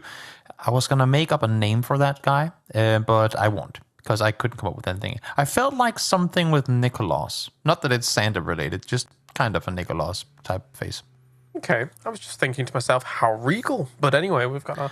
Is that a word? So, regal? Yeah, it's like royal, you know, like a... Regal. Wait a minute. Oh, I see. We're gambling now, are we? Oh. Where else are they going to show? I was going to say, anything else you feel like showing now that we're seeing the rotations come through? As BBL, for the first time in what feels like forever, is actually starting up center in a circle. They're going to be sat around here waiting for Vorpal to make their way close. Another team who usually prefers to sit around the edges, but when the circles do come to those edges, of course, they will happily take a center position in the early game. Yeah, they will. I'm about to sneeze. You keep going. No, we want to hear you sneeze, James. I've got a really good mute button. You'll never hear it. Unlucky. So I'll just keep talking about BBL then. A team who, in all fairness, I feel like we've had our fair shares of words about. And I think a few things that could be added to the conversation is... in similar fashion to what we saw from FaZe a couple of tournaments back, where they didn't look like they really had things going the way they wanted to, looking at the roster of BBL and, of course, realizing and accepting the fact that they have had some really tough tournaments as of late, I do believe they're like one or two ingredients in their team recipe book away from making a top 5 EMEA team out of that roster. There's so much potential within that team to go out and absolutely stomp opponents. And I think it's small, like it's micro things, but I think they're very, very close if they do manage to kind of fight through the ups and downs that they have going. I think they're very, very close to have an incredibly good team. Yeah, I don't think there'd be many people that would disagree with you on that, right? It's just for some reason. Okay, well, there you go. That's the end of that sentence. That's the end of that conversation. I just said it for people to agree with me for once, you know? Because the fantasy isn't agreeing with you. Exactly. Every time I try to do something, then the game just goes, nah, Toby, you're going to get last place. And then I accept it. It is rough being Toby. But yeah, beyond all of that, and as we take a look at the map and how everything's going, again, the usual suspects really coming in a little bit later. All that being said, though, some of those suspects would have been the likes of BBL, for example, but they weren't, obviously, coming in much later than what would be perceived for a circle like this, because for the most part, I mean, you know, they had themselves a decent drop on a circle like this. It's very much so in their wheelhouse. So playing from the center is a BBL. Let's see how they're going to fare with that, since they're not having to come in late. No, they are maybe not the natural habitat. Sabem, though, very much are. Sat arguably as center, as BBL, of course, hoping for this next circle swing to go a bit further west than dead center. But we'll see who gets to reap the rewards of that as ascent as well. Slow on approach, as per usual. Gonna drive their way towards this circle, where everyone really has set up pretty neatly. There isn't a big city in the center, meaning that you don't really have a whole lot of teams set on top of each other. There's plenty of room, which, in all fairness, I feel like Vikendi, as of this tournament, has proven to be the least chaotic early game. Even with some pretty tricky first circles, teams have kind of maneuvered them pretty well. Yeah, not too bad. Teams have stayed away from some of all of that conflict that's been going on the previous ones. But I mean, we'll see for this lobby, right? Like, we're not really out of the woods of the early game just yet here. Oh, true. So true. We could see them bump into one another as Happiness is making the rotate. We're checking in with Bumble as well, who there are some, you know, little bear caves close to them. There's that little bear in the middle. Oh, Tuster. He's way too far away for aggro range right now. You say that until just like teleport flies in his face. Super bear. What we're talking about here. We've seen it before, James. Once they get the scent, they're fast. They are deadly. They are deadly. We've seen, again, it bears repeating, that we did see in the qualification process, people go down to the bears. So, yeah. One of those players are on the server right now. So who knows? Maybe that's the you'd much rather, if you were to have a magnet on you, circle magnets, I feel like, are more fun than bear magnets. Well, yeah. That's fair. This is Toby making a point about absolutely nothing. But now Sabem again, and this is how I like them playing Cinder. They don't just hunker down in a compound. When they do play Cinder, they try to claim a lot of space, but not only do that, but also try and keep people at bay. They try to make as much elbow room as they can, because they know that once, I mean, we're not going to be able to maintain all this space for long. If the circles do go our way, we're going to have to group up eventually. But by spreading out, by taking more control, by forcing teams further away from you, you get a bigger kind of picking and choosing of what to play from when those circles then do come your way. Whichever observer's doing this flyover is having a lot of fun at the moment. I'm going to say that. They're like, woo, to another player. Woo. I'm keeping myself entertained. I can tell you're going on mate. Today. No, it's satisfyingly quiet right now, because we all know it. as soon as we have no kills in the early game, that means chaos commences in the mid to late game. And with this circle shift, not too much chaos should unfold either. Some splits in the middle are probably going to be grouped up. I would expect this wide 2-1-1 split from Savim, them to maybe not sit as 4, but at least have the kind of the solo players end up grouping up. And then down towards the southeast, both Happiness and Nessa are rotating in. Wouldn't expect to see too much commotion there either. Yeah, it looks like Samulet's going to push some of Savim's split away, so they're going to be able to carve themselves allow a little bit of room here for this. If I'm Samulet, I'm stopping, considering you heard Baron Peak's car move away from this location, so they were already trying to control what they perceive to be a decent spot, so why on earth not just stay here for now? Yeah. Also liking that Exalt starting to group up towards the west. They heard an entire team rotating past him. They were sat in a wide 2-2 split. So for Uber and Art, might as well go over towards their teammates in Moldok and Fate. Chilling beyond all of that, yeah. It's the majority of teams have been able to find themselves some okay room. The only teams that really haven't are Ascend as well as Samler, who are coming in from that south side, which actually, looking at how the circle's laid itself out, a lot of teams in the south right now. So both of these teams probably thinking to themselves, the south isn't exactly the best of entry points, be it via scouting or via how the circle has shifted, because it's shifted slightly north of that center point of the previous circle. You would expect a bit of a barrier of southern teams here. Now, where do Samler go to play this one from? Because if they opt to play in the open, which would make sense in terms of positioning, they won't have the vehicles there for cover. So do they opt to clash into a compound with the team that's already there? Or what are they opting to do? Because they have to anticipate that the Wu compound is already taken. And now, actually, I know they're flying down towards BBL. There are two. Gotta see them, they hear them too.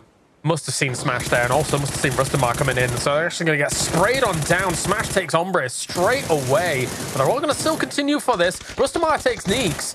The reinforcements are coming along for the off angles, and this is really not going Milo's way, although he will be able to take Smash down to start things, and then go himself. Nice trade in return for Rustamar, able to get it as well before the flush comes through, so should be able to get the last play up. But BBL, they gotta be fast about this. They gotta be swift if they want to not only keep all 4 alive, which already now isn't gonna happen, but other teams are hearing this. Other teams are seeing this. Rolf able to find one more, will in the end fall, so kills do come through for BBL. But again, reset as fast as you possibly can, because you're sat dead center, and other teams have heard of this action. Can't help but think that that was just a little bit too ambitious to make an emergency pickup there and just dive straight down in. And that's right, we bet on red 16, and unfortunately for Samler, they take no money home with them for that one. I mean, if they were to go anywhere, they read the 2-2 split. They engaged in BBL, saying that, yeah, this is a small compound. Why would 4 people be stacked up here? But because their split was with the compound just on the other side, they were well enough positioned that they could group up pretty quickly. So I don't necessarily mind. I mean, if they were to go anywhere, the question is, should they even have flown in to begin with? But now that they did, I don't necessarily mind this being the direction to go. Senka Pow Pow trying to run away here. But again, it's just an extreme gamble to bring it back to what we're saying with the roulette table. As we have shots coming in here. Afrite does take him down. The P90 in action. But he's going to go down, unfortunately. Yeah, new gates just haven't been able to breach any of those gates on entry. They've gone down a couple of times in early game fights. This one seemingly will be no different. Nope, new gate falls. 15th place for them. I mean, again, to come back to the e-pickup thing, you're so vulnerable when you drop in, right? Players at this level are going to blast you out of the sky, even if it's just one team shooting at you. Never mind multiple teams shooting at you, but whatever, I'll leave it there. But even more so now, because it's a helicopter instead of a plane, so the audio is way different than earlier, where, I mean, you saw a plane, you're like, oh, what is it? Is it a crate? Is it a player? Here, now they know instantly. As soon as you hear the helicopter, you look to the sky. Gives a really good indication, and especially if you're in a center compound as well, it gives you an even better indication that you might get hit at any moment in time. If teams are really eyeing up your center spots. Question mark is south now of BBL here, trying to wiggle their way in south of that compound. Likewise, Bad Boys is actually slowly moving up there as well, trying to scout out an entry point for themselves. But Samulet, with the send that they made through, they've really won big with their send. So yeah, good for them. Good for them. This time around, though, not really working out for them as that did. Yeah. Formulation game in on the far western side. Happy that train station is still inside this circle off of that hard shift towards the west. We'll see if they get to stay in with the circle to come, or if the circle shift off of the mountains just north of their position. In the meantime, Vorpal, Happiness, I mean, there's so many teams, Ascent, Nessa, and Question Mark, alongside Bad Boys 2, all have to find entries to this circle. They know that BBL had a fight earlier. They know that there's a casualty. So maybe that's the weak point they want to engage on. But then again, calling BBL a weak point, that's disrespectful to an extent where I feel like if you do pull up on them because of that, you might end up dying. Do they have a flare drop? No, at least they just got a crate right into Yep, it's a flare.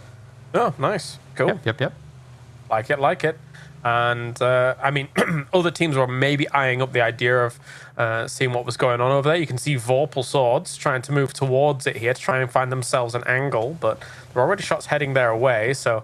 And they are kind of split a little bit at the moment, with Happiness also trying to make the rotate north of them, trying to move into the hillside just above where BBL currently resides.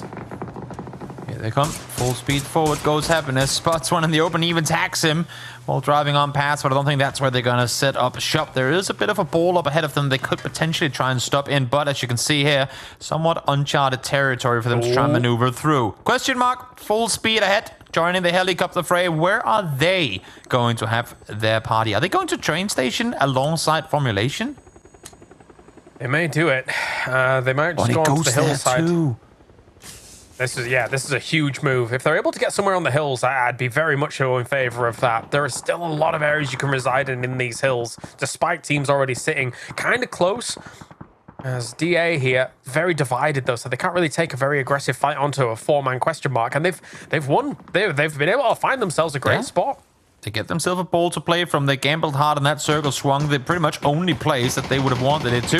Able to now sit on the edge and try and hold out. In the meantime, down towards the southeast side, all the other teams that we mentioned just before have to fight their way on in. Brexco still trying to hold this position against Pod Samolet, who did that really good send earlier on through to this position, but now with the hard shift against them, they've got to make even more moves. Rox already connects with Brexco, knocking him down. Where is the rest of Ascent to try and deal with this? Because Mika is going to fall. And then Chris is miles away, so also down. It's only down to Kiliakai now. Yep, trying to make the run on up, but got to be fast about it. If Explicit sees him here in the open, he is in trouble. And then some. We'll see now if he can make something happen. There's no way that his teammates get back up alive. So get a smooth fade cam mid two scenes. Oh no, there we go. Yeah, it was the snowstorm. It was the blizzard, just like making things tricky for a while. But no, again, this edge. Look at the east. It's a bloodbath. Here's October after all, spooky season. That was getting scary, and it is definitely scary for Kiliakai. Still trying to make that huge run forwards here against this. I don't know how Ascend even got this split, to be perfectly honest with you, but yeah. I mean, look at this. Baron Peak falls down, takes down the entirety of Exalt. Now BBL joins up to take out all of Vorpal as well. Ascend is dying. Nisa is dying. We're eliminating teams by the second here. Everyone is being torn out. And now Rox are trying to hold off here against what they know is snakes in the grass on the other side. Yeah, this hill's going to claim a lot of people. So everybody's trying to ascend it alongside these teams here. Bestalosh and Phil first shut down Sarv, and once again, the conflict between these two teams very evident. Kiliakai takes down Samolet completely alongside Bad Boy. Oh my, what a performance coming out from Kiliakai as a kind of salvage mission. Yep, exactly. Able to rack up 2 extra kills there alongside staying alive for what could potentially be placement points to come. Now, Bestaloch does know exactly where he is, and that's a shoulder peek. That's a headshot, as a matter of fact, and that's going to be sent out in 9th. They did what they could, considering that they were really up against it regardless. But yeah, now Question Mark has a free opportunity here to absolutely blast the rest of the lobby. They have a good position on this hillside. They're just going to wait for a lot of these conflicts over in the east side to finish up. Bad Boys goes down, 8th place for them. And now they have even had another hard shift north here. So they're going to try and sweep out the rest of this east side and try and play the hills completely for free after Happiness, Woo, Nessa is gone. Yep, DA gonna be very happy with this northern shift too, including the compound they've got for themselves. The same thing for Bumble up there as well, as they have full control of the hills towards the north. They wrapped around into that position, and now with everyone having to move up in this direction, it's going to be very difficult for anyone to really get anything going at all. Still spotting Ivy in the distance is best though. This MK12 doing a lot of work for him to get it rocking. And now, I mean, the problem for the Wu is that they need to be able to somehow avoid all of the shots of question mark, but then somehow batter through happiness as well. There is a world where a doozy can actually help out the Wu here on trying to advance forwards, as long as they've got enough smokes to keep themselves covered for a while. Not sure that's what they're eyeing to do, though. They just want all the kills. As far as I can see, Phil first peeking on over. Lots of damage coming through towards the Happiness players there. Now Divx, I mean, as soon as those smokes fade, they're going to die. Phil first again, headshot, body shot connected. That's going to be Divx down. And just like that, Wu down to just one. Things will settle for a moment. Still just keeping an eye on these two teams. And knowing that unless they leverage the position that Dante is in, they just want to clear all of this out and then have a completely free side to work with.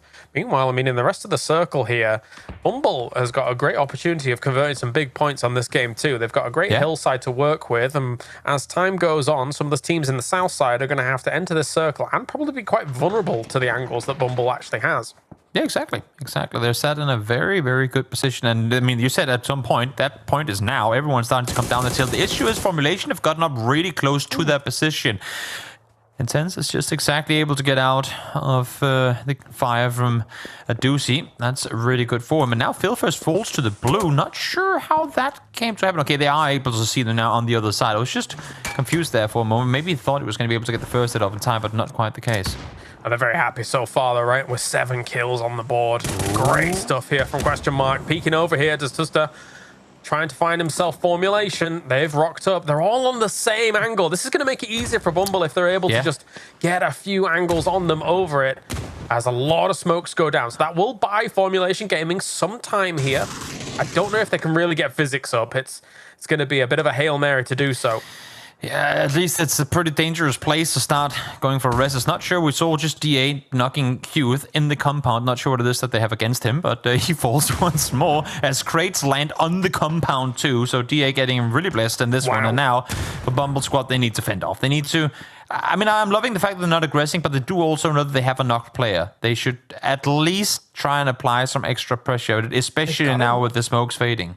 Yeah, I think either Bumble really just doesn't have much utility to be able to, or lethal utility to actually punish them, or they're holding it in reserve for a potential late game. But you can see on Tuster, no nades at the moment, just one smoke alone, trying to peek over and see what's going on. No nades on Deep, no nades on Esqui, and no nades, just one molly on Katurk. So yeah, they're far behind. If they'd have had something to be able to throw into those smokes, Formulation would have been absolutely destroyed, but they have nothing available. Oh, Tekker's nice double headshot connected onto Tuster. Again, I mean, they have Katurk sat far behind, trying to fend in case they push over the ridge line. But this is what they need. They need question mark to help him from behind, because right now Formulation is just running over the top, finding one after another. Yep, a trade. This is what happens when Physics gets back up here. Intense gets Duster. He's finished off completely now. Esqui and Katurkan are going to let this slip if they're not careful, but they're getting assistance. Besawat in the distance. It takes down Tekkers, finishes off Physics, gets Ironic, and now Katurkan gets Intense in the end. That's them shut down, but there was a lot of assistance from the big dogs in the lobby. Yep, definitely. As now, Escape goes for the rest, gets him back up as well. But look at this, the push comes through. Best of luck, 7 kills already, and looking for more. They have util. They have nades abound here. This is going to be difficult for Bumble to really live through. And Dante opened things up with the first nade. A doozy's there to finish it off. This is a question mark that knows exactly how to push this kind of terrain. I'd be scared for Bumble. Yep, definitely.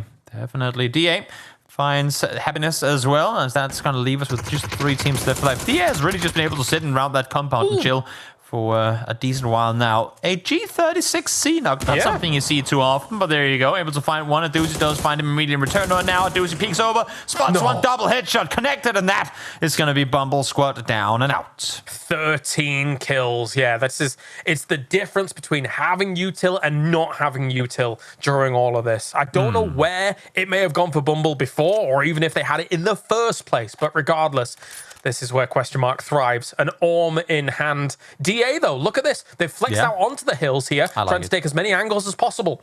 I like it a lot. They're all looting. They're all trying to just get some more supplies. The thing is, while that's happening, DA is positioning themselves. They're not just waiting in the compound for a fight to come to them. Nope, they're setting up an ambush here. They have Lyron in an off angle. He's going to get a perfect view onto at least one of them. Bestelot has been spotted. So he's going to, of course, feed that information across.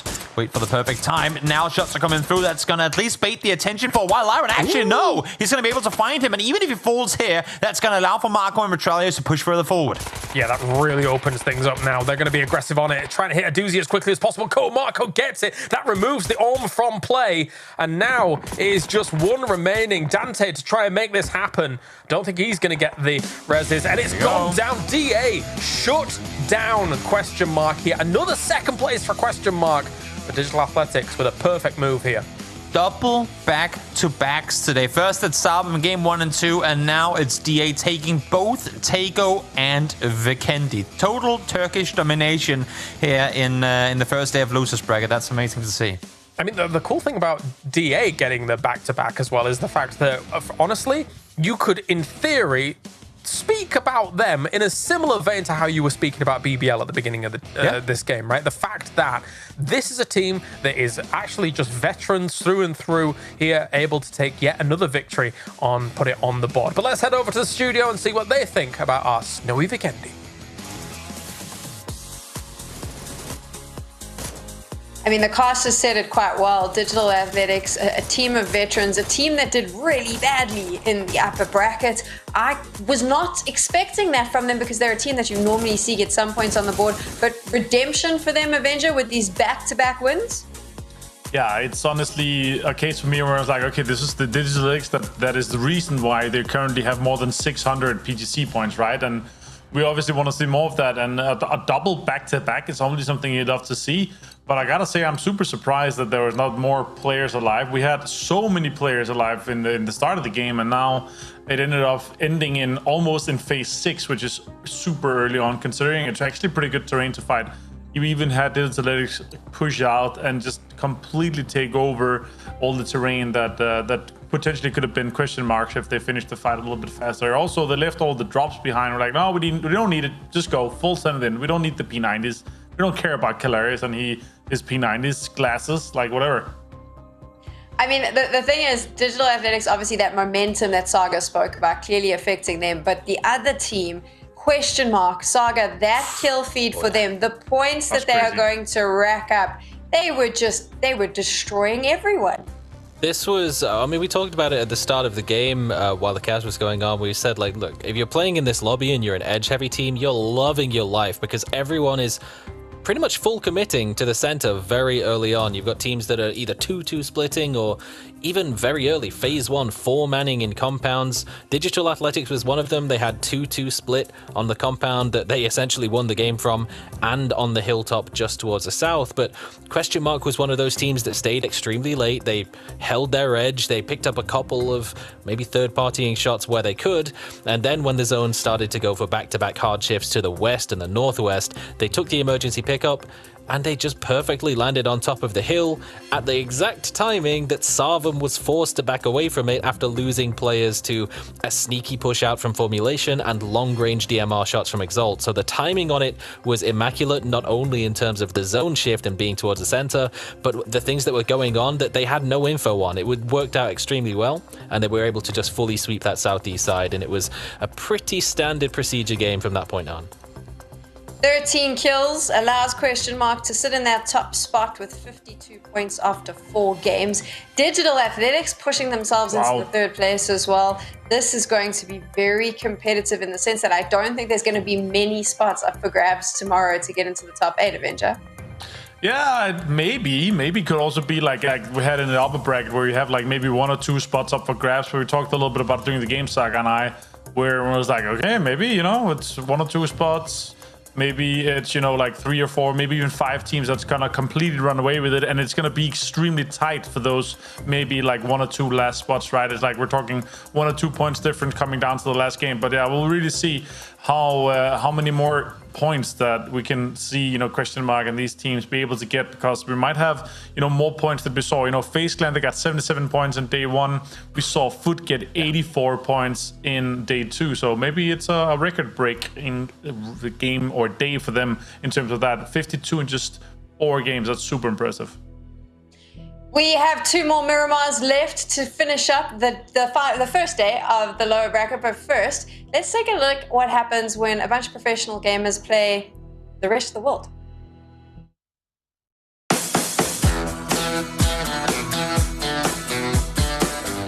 Where are we going, Mr. IGL? Let's go El Poza. I don't know. Yeah, let's fight them all. Let's fight them. One guy in my mark, orange. Throwing smokes. Just one. SWAT guys. That's one more. Knocked in the warehouse. Behind building. Behind. Let's go. To you. One right next to me. Inside. Let's push them. Left side. Knock. He's on the road. Knock. Yeah, let's go. 1, 2, 3. Nice. Flash. Nade. I see. One more garage. Right. Let's go. The guy on my mark, blue one. Right behind me, this mark. Knock one in front of me. Left side peeking. One shot at him. Dead? Good job. Nice, Insta. Oh, you got my ass. At least I got something.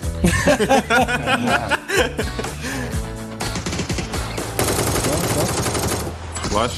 Let's go. Yeah, let's play the Halloween beer, okay? Okay. Oh god. Maybe Pashinki. Let's go.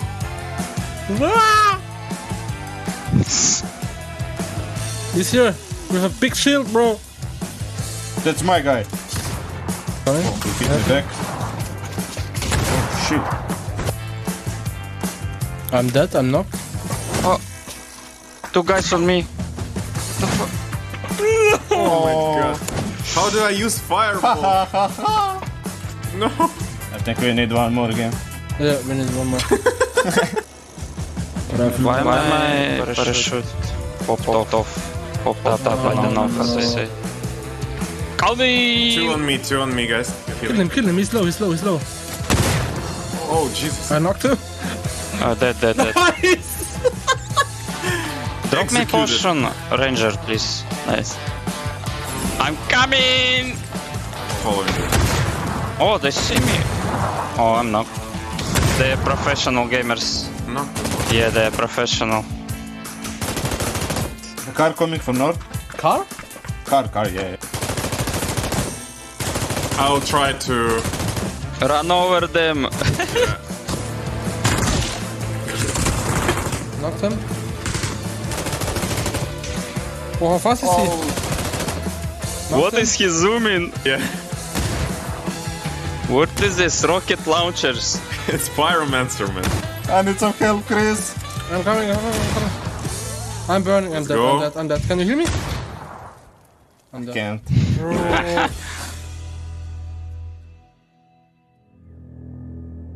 I really enjoy getting a chance to see a bunch of the pros just having a bit of fun. I think it's really important Saga's having a giggle as well, because we get a chance to see their personalities, right?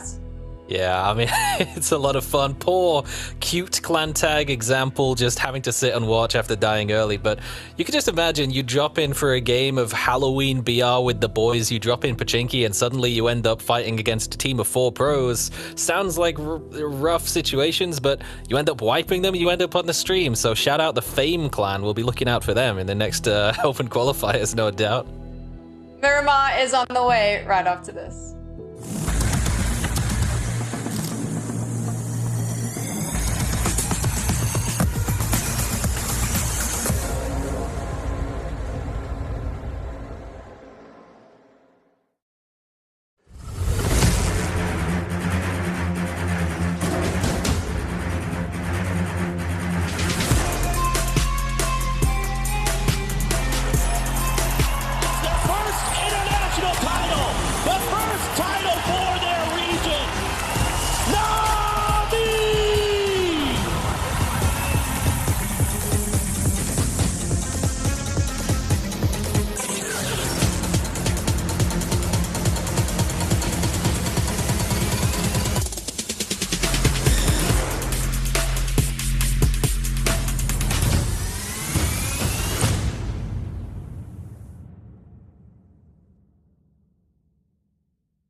You need to rest me. No, you're pulling away.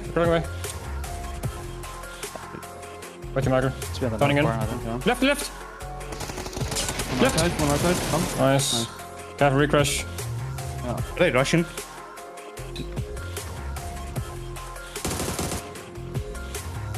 He's close right. Up in front of you.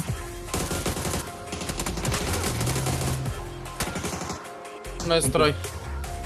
It was 3 guys at least.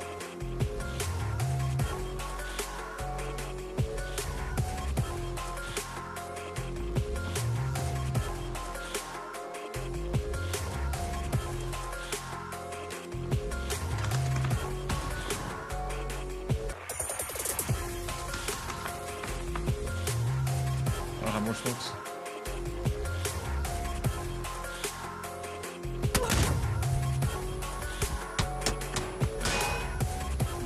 Knock. Nice. Healing. I'm blue stoning, they were knocked him. Wait. And go. I'm blue stoning up over as well. I'm blue stoning 3 times. One guy on check. Yellow tag twice. One guy on check. One check. Yellow tag twice. One check. I'm healing. One, last 2. One guy on check and one guy on... I'm getting knocked from far. I got headshots. I'm healing. Fuck.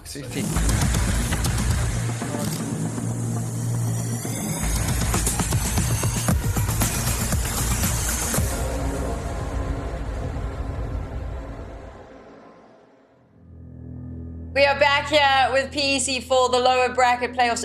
Miramar, 2 of them left. And eventually we're going back to the map that these teams know like the back of their hand.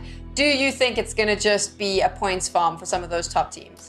I hope it's a points farm for Exalt. That's what I hope after 4 games here. They're sitting in single digits. So that is what I hope right now. I like these guys. They have to get in there. They have to defend their spot. They could potentially be going to PGC if they get into the grand finals of PEC, but they need to get in there, man. It's very unlikely that they're able to hold on to the spot unless they're in there defending it and getting some PTC points. So yeah, 9 points in 4 games. I know it's just a third of the way through here for lower bracket. Still, it's more what you expect from the team. I know it's a new player, Uber. Maybe you're trying to kind of change the strategy a little bit around him, kind of set him up to be that turret. But yeah, I was hoping to see more. Are you hoping to see more from Exalt? Well, then let us know. Hit us up on PUBG Esports. Elisa, one of our PUBG partners, is there tweeting away, and she'll tweet to you as well if you give her your opinions on this. But I mean, Saga, this is my thing. Uber is a player that is legendary, phenomenal. He pops off incredibly well. I feel like we haven't seen him at all, not only in the lower bracket, but in the upper bracket as well. Yeah, I think if we look back at the stats from the upper bracket as well, possibly missed opportunity so far. A lot more of the success of Exalt came on Erangel. They really, they kind of struggled somewhat. They only picked up about average 3 points per game on Miramar. So maybe they'll be able to switch that up, but things have seemed to be continually difficult for them so far. And while they have been theoretically playing pretty clean PUBG, holding on to the edges and making sure that their backline is clear before they push, it just comes with one or two slight mechanical mismatches that are just leaving them a little bit behind at the moment. They're lacking that magic that we want to see. Right, you know what we do want to see? Miramar. So let's head on over there with Kylaris and Toby.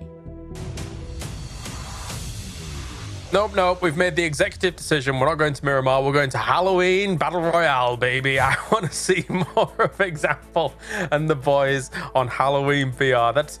It's a fun game mode. If you've not tried it out, you should definitely go for it. Play the Pyromancer, my class of choice. What do you think, Toby?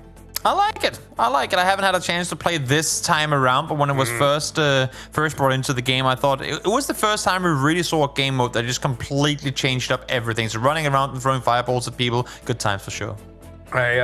With the boys, I won, I think, 3 games back to back, but we do the strat of everybody obviously gets themselves all of the potions together. We all group together and we become super OP before we even fight. You know, easy life, easy win.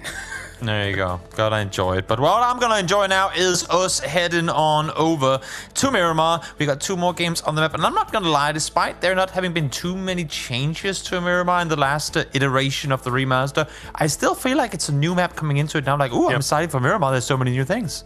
I just want to see the teams use zips. It's never going to happen. Maybe if they're having fun, but, you know, no one's going to do it in the heat of battle or in the middle of a drop location. But anyway, it is time here as we have ourselves match 5 of 12 here for PEC Fall, as we're going to have all of these teams drop onto Miramar for 2 games here to end the day. It's a whole new strat of late game, like snaking. You just go out on the line, you stop in the middle of it. Like, no one's going to peek up if the game ends in the middle of the road. And you just hide up there, just hang there and go, ooh. Spooky if you can season. stop them. Yeah, it is Halloween, right around the corner. So it makes sense to go, ooh, every now and again. I've already started making my Halloween TikToks. Yes, that's right. I'm making TikToks. That's weird. I'm old. That's where we're at. That is where we're at. James have joined the TikTok game. Reluctantly, to be honest. You say that, but I'm sure you're enjoying all kinds of it. I've got my brother making content with me, so I'm loving life, because when you get to make content with your brother, it's a bit different than making it with anybody else, you know? Yeah, true. Yeah, it's different. So BBL, they had the pleasure of being center circle in the previous one. That didn't really amount to much, but they did get dove on, I should say, in their compound. And now, well, El Pozo is right down the middle once more. Here we see the damage. Hakatori currently sat in top with Sheila just behind, and then, well, it's question mark galore. Well, Samulet's looks all right throughout the day so far here. Can't refuse it. They've got themselves as Hakatori. I mean, we've seen him on previous rosters, right? And it's actually been quite impressive. I wouldn't say like top tier in terms of rivaling the Na'Vis, the Twisted Minds, all these guys in the past. But definitely somebody to keep your eye on. And he definitely has been throughout the day. Oh yeah, as you said. Did you say you had Schiller on your team? Nope, I did not. Okay. Nope, that's our all-in Saga captaining Schiller. Today, and now reaping the rewards. No, I have Lyron on my bench, which is as good as I guess I get at Fantasy. Having the good players, but then have them on my bench. Well, BBL once again in this circle like this has to play from dead center. So we'll see if they're able to do something. They've got themselves Pozo, and of course the circle is bang on Pozo for this one. as we have Question Mark, who doesn't have a win yet today, but is still in first place, Toby. They're ridiculous. They are faring pretty decently. I think they're very pleased that we're not playing winner chicken dinner, because if so, they would be set in third. But now, no, for sure, very, very posed to just give the world a bit of a glimpse of what to expect for the grand finals. Yep. I think they'll be rivaling for those top spots in the grand finals. They're a great team. Really fun to watch as well, because they're not overly aggressive. They're very, very methodical about how they're going to approach fights. And then when they realize they can turn on the aggression, that's when it becomes spicy. But for BBL, 5th place right now, 31 points. Good stuff from the boys here. Yeah. We want to see them rise through the ranks. Still not the BBL that we know. Like, it's not the final form BBL by any stretch of the imagination, but definitely a step up from the upper bracket. So hopefully that can keep on going as Savem tries to. I don't know how it works that a bike can potentially flip a big 4-wheel car, but she'll almost manage to pull it off. If you put enough force in, I suppose so. Like toss it at light speed or something like that. Then yeah, definitely. That's, you don't need that speed. Yeah, but you still need to be going quite fast. Yeah, faster than I think Sheila was driving when that was about to happen. In the meantime, now Sandstorm making its way across the map as Nessa, soon to be Formulation as well, start faring their way through in pretty difficult to maneuver terrain. But of course, these guys, I mean, Sandstorm or not, they could probably drive in this terrain with their eyes closed anyway. They know it well. They know it very well indeed, as we're on board with the Woo, who are driving past DA, our current 2-time winners, currently in a 2-2 split across their usual kind of drop road they would go. Oh, they're not in a 2-2 split. They've already gone for a single emergency pickup. 3-1 split. Yeah. I like this. Have one guy fly up high, kind of play the UAV role for the rest of his teammates down below. Scout what's available, look forward, because again, DA, they know they're a little late to the party. They know there's plenty of teams in front of them. So have Huth fly up here and just pin as fast as you can on the map to give info on what's happening. Maybe his parachute will collide with Chris's, as he's currently, I would imagine, flying up towards the top of the mountain. We just got to remind Brexco that up on those mountains, there is a place where if you go to those rocks, you can get stuck. So Brex, just FYI, in case you weren't aware, watch out when you walk around in the mountains on Miramar. I'm going to be real. I would like to see emergency pickups collide with emergency pickups. That would be cool, but... Just 2 helicopters blowing up midair because they flew into each other. Good times, good times. Oh, look at that. Nessa's actually found one as well. And where are they currently? They're actually quite far on the edge. They might use that later on if they have the bag room for it. Yeah, wouldn't be the worst idea. Pop it at 1 minute left to circle pop and then go up and see what's happening around you. Chris does get up on the hill again. I feel like of all teams in the world that should be aware of the place not to go to, that would be these guys. Because just 10 meters due east of where Chris currently is, to anyone who was watching Nations Cup, I think all the German fans would be sad of the outcome of one of the games they had there. Yeah, not the best of scenarios. Levante is looking from the high ground as well. Finds himself the rotations moving on past. Here's Hakatori, our damage leader, looking to add to more of that damage. Will he hit physics? Not yet. I like how Pod has just kind of, I won't say slowly crept their way up the leaderboard, because it hasn't really been all that slow, but they started with a 3rd place, then a 4th, then a 7th, and then, I'm not going to lie, I don't remember exactly what they had in the previous game, but in any case, it hasn't been flashy games. Like, they haven't had those few moments where like, oh my god, this was absolutely insane. They just, kind of slowly maneuver their way on in and get kills while doing so. I think it's been kind of the what we've learned to see Na'Vi approach to the game, where don't aggress, don't do nothing stupid, and for the most part, good things will come your way. And the same thing has happened for Pod. I'm trying to figure out where they were when it came to the EMEA qualifier for PGS2, because obviously they did well-ish in the rotation, getting themselves some points. 12th position in the EU qualifier for the EMEA PGS2 qualifier, so didn't quite able to hit the mark, but they were very close, very close. If they'd have just got 2 more placements ahead, then that's the potential where they could have got even more PGS points on the board for getting through into that final. So they were just shy, which is a shame for a team that literally is contesting with the big dogs of the region here under a banner that is not quite a household name compared to the rest. I mean, it's that tight with BBL and PGC points right now, so yeah, definitely not a team to shy away from. Definitely a team to give respect when it comes to their capabilities. And speaking of, here's Levante with the Dragonov in hand, trying to do a little damage to Tyus, trying to set up for some better down the line situations for themselves. Yeah, the Wu in the distance. Obviously, they are currently sat at 7th, kind of a bubble team right now. So don't want to be losing out too much here. Still 2 more opportunities, still 2 more games. They've got themselves situated in quite a nice spot for a circle like this. Because if it ends up coming down towards this quite notorious field outside of El Pozo, the hills that they have on the south side, as well as that compound, are actually very, very strong. So we'll see if this happens. Also, kind of just add how I really like kind of the new color palette that we have on Miramar.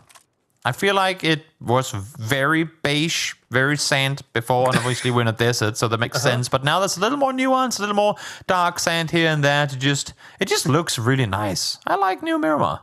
When we were talking about creating like figures and painting figures, were you the guy that was more interested in making terrain? Well, let's not go into that. There's people shooting, James. And people fighting up close. Yeah, and all these other shots. Who cares? Look, they're not hitting anything. I do like terrain, and yes, I have been considering making some, but Whirlpool, well, they don't really care about that. What they really want to have going right now is a good game. 9 points in 4 matches, not optimal by any stretch of the imagination. A team that was very close to actually qualify through to the grand finals off of the upper bracket. This is not the start to the lower bracket that they would have hoped for. Look at these impressive textures on the top of these cliffs. Never initially meant to be seen, I suppose. So rude. We got a shift up towards the north of El Pozo. So unfortunately for Wu, the area I was describing for them is not going to be a fixture in this game. But the north of El Pozo may end up being. Got to be a little bit careful here. Of course, there is some cliffs up there, though, that cause problems. Definitely could. BBL gonna be happy with this one too. Of course, we are gonna shift away from the mountain that they currently find themselves on. Question is now gonna be, do they opt to stick around, or do we maybe see the late game zip line back into Pozo? I doubt it, but could be kind of interesting to see as all these teams are trying to wrap north. The thing is, you can't really go around as long as you have Exalt in the mountains, as long as you have Whirlpool kind of in the 2-2 split. So teams are gonna be forced to go into the city. Yep, certainly taking up residence very quickly here. First phase. If not taking up residence, he's just blitzing through a lot of it. So he's going to head into the shanty town. Nixie is already down to CC Inex, so that's not the best of starts here for the Wu. They were very bold about their send all the way through Pozo here, and I'm surprised they didn't lose more than Nixie. Yeah, well, don't call it yet. Evie, well, does manage to get inside the building, but looked dangerous for a brief moment there as a headshot was connected. As I say that, nope, Bestalog able to find him as he tries to get healed on a butt. Long enough distance between Bestalog and Evie that you'd imagine that he'd be able to get rest. Some teams in the north side are going to be quite content with their position at the moment in terms of having some room to work with. But yeah, if it goes into the city, they're not going to be at all. If he's still down, they want to get them up and running, good to go. Meanwhile, Samler on that bottom right side, bottom left side even, I should say, coming in quite late against the DA and Ascend location. So trying to wiggle through there. Might have a lot of danger, as Rolf is already taking some shots against Ascend, who's up on the high ground. Yeah, you'd imagine that they're aware that DA is ahead of them. Even if not, I mean, it's they're coming in, as you're saying, so late that you have to anticipate it. Explicit just... Oh my god, if he shoots the ground, he might blow up Explicit. He's trying to shoot where the gas was. I don't even know if you can ignite the gas at that distance, but if he can, that's amazing. Oh, but... I mean, I'm not gonna lie. If Chris had a suppressor on that gun, that would effectively be a VSS. It's so far away they'd have no clue where to be shot by. Yeah, you'd have no clue. I also have never tested shooting gas at that range. Like, it didn't even look like it rented for him. I don't think he could. Yeah, I don't know who would have tested that, but anyway. Where's Wacky Jackie when we need him? Yeah, get him on the call. Let's do it. He's the man. He's the man that will go out and do all the things that we wish we we could come up with before they happened in game where we wanted the stats on him. His next video is going to be, I crashed 2 emergency pickups into one another. I'm like, no. True. Immediately after igniting fuel at 500 meters with a VSS. Yeah, who knows? Maybe, just maybe, that's what's going to happen. If the crates are anything to go by, this next circle is going to hard swing north. And if that's the case, Bumble Squad and Happiness would indeed be very happy about that. And I think so would an. Honestly, anything out of El Pozo now would be brutal for half the teams in this server.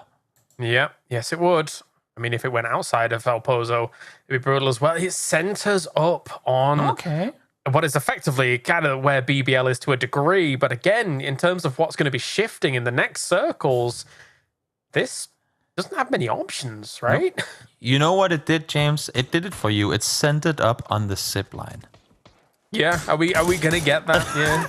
There's no way. That's what it is. It's trying to have a game end on the zip line. If we see someone zip, I'm popping off, all right? I'm P90 popping off, just saying. I mean, the zip line sawn off headshot, that's doable. We'll see if that's going to happen or not. In the meantime, here comes Samlop. Well, here they were. Blink and you'll miss it. 2 down already. They do find Screams in return. Neek's trying to make something happen, but now Milo down as well. Just 1 left alive. Not going well for them, and there they fall.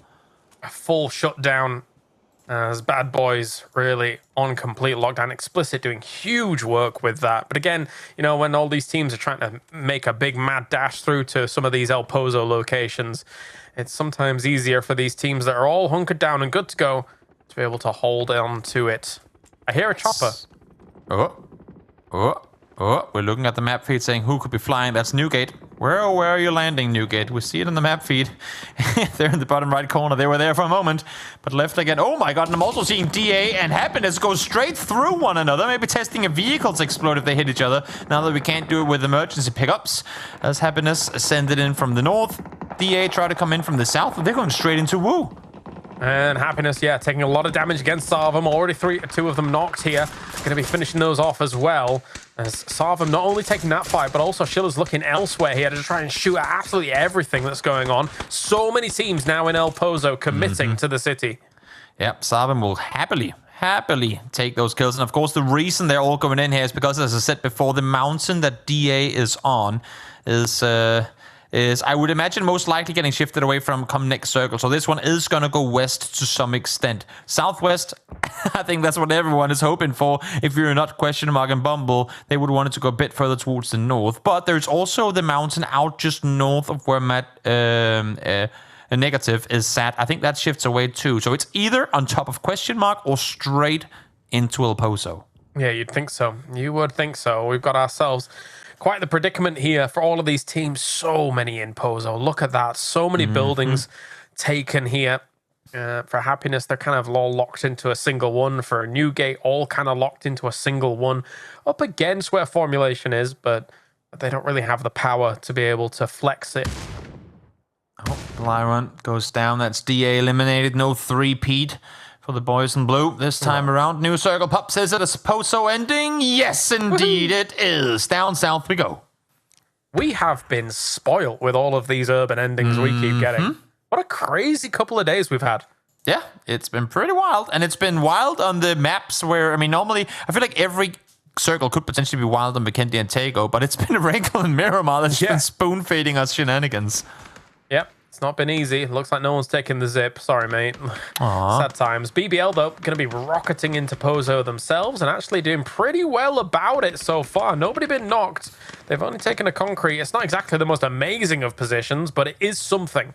Yeah, definitely. I mean, they landed here. They moved up north. They've been keeping tabs on the city ever since then, and they knew what was going to be available. So smart for them to keep an eye on what they had to work with and then go down and claim it instantly as the circle shifted. Yeah, I think you make a really good point. They will have been watching it like a hawk, right? Yeah. This whole time. So to have this as your location, to know the terrain very intimately, and then to hedge your bets almost with the compound above it, and then know that you're secure to be able to get back into the city, I think that's very, very strong play. I'm curious to see where question mark is going to fly now. I'm seeing them all on zip lines, and I think the entire city sees them too. Will they make landfall, chat? 1 if you say yes, 2 if you think no. I would be surprised to see question mark survive this flight out, unless if they move all the way south. But even that's going to be incredibly difficult. Yeah, that's where they have to aim, right? All the way south, but that doesn't look like where they're going. Oh, best of luck down. Dante down, Phil first down, Aduzi down, no damage at all. What?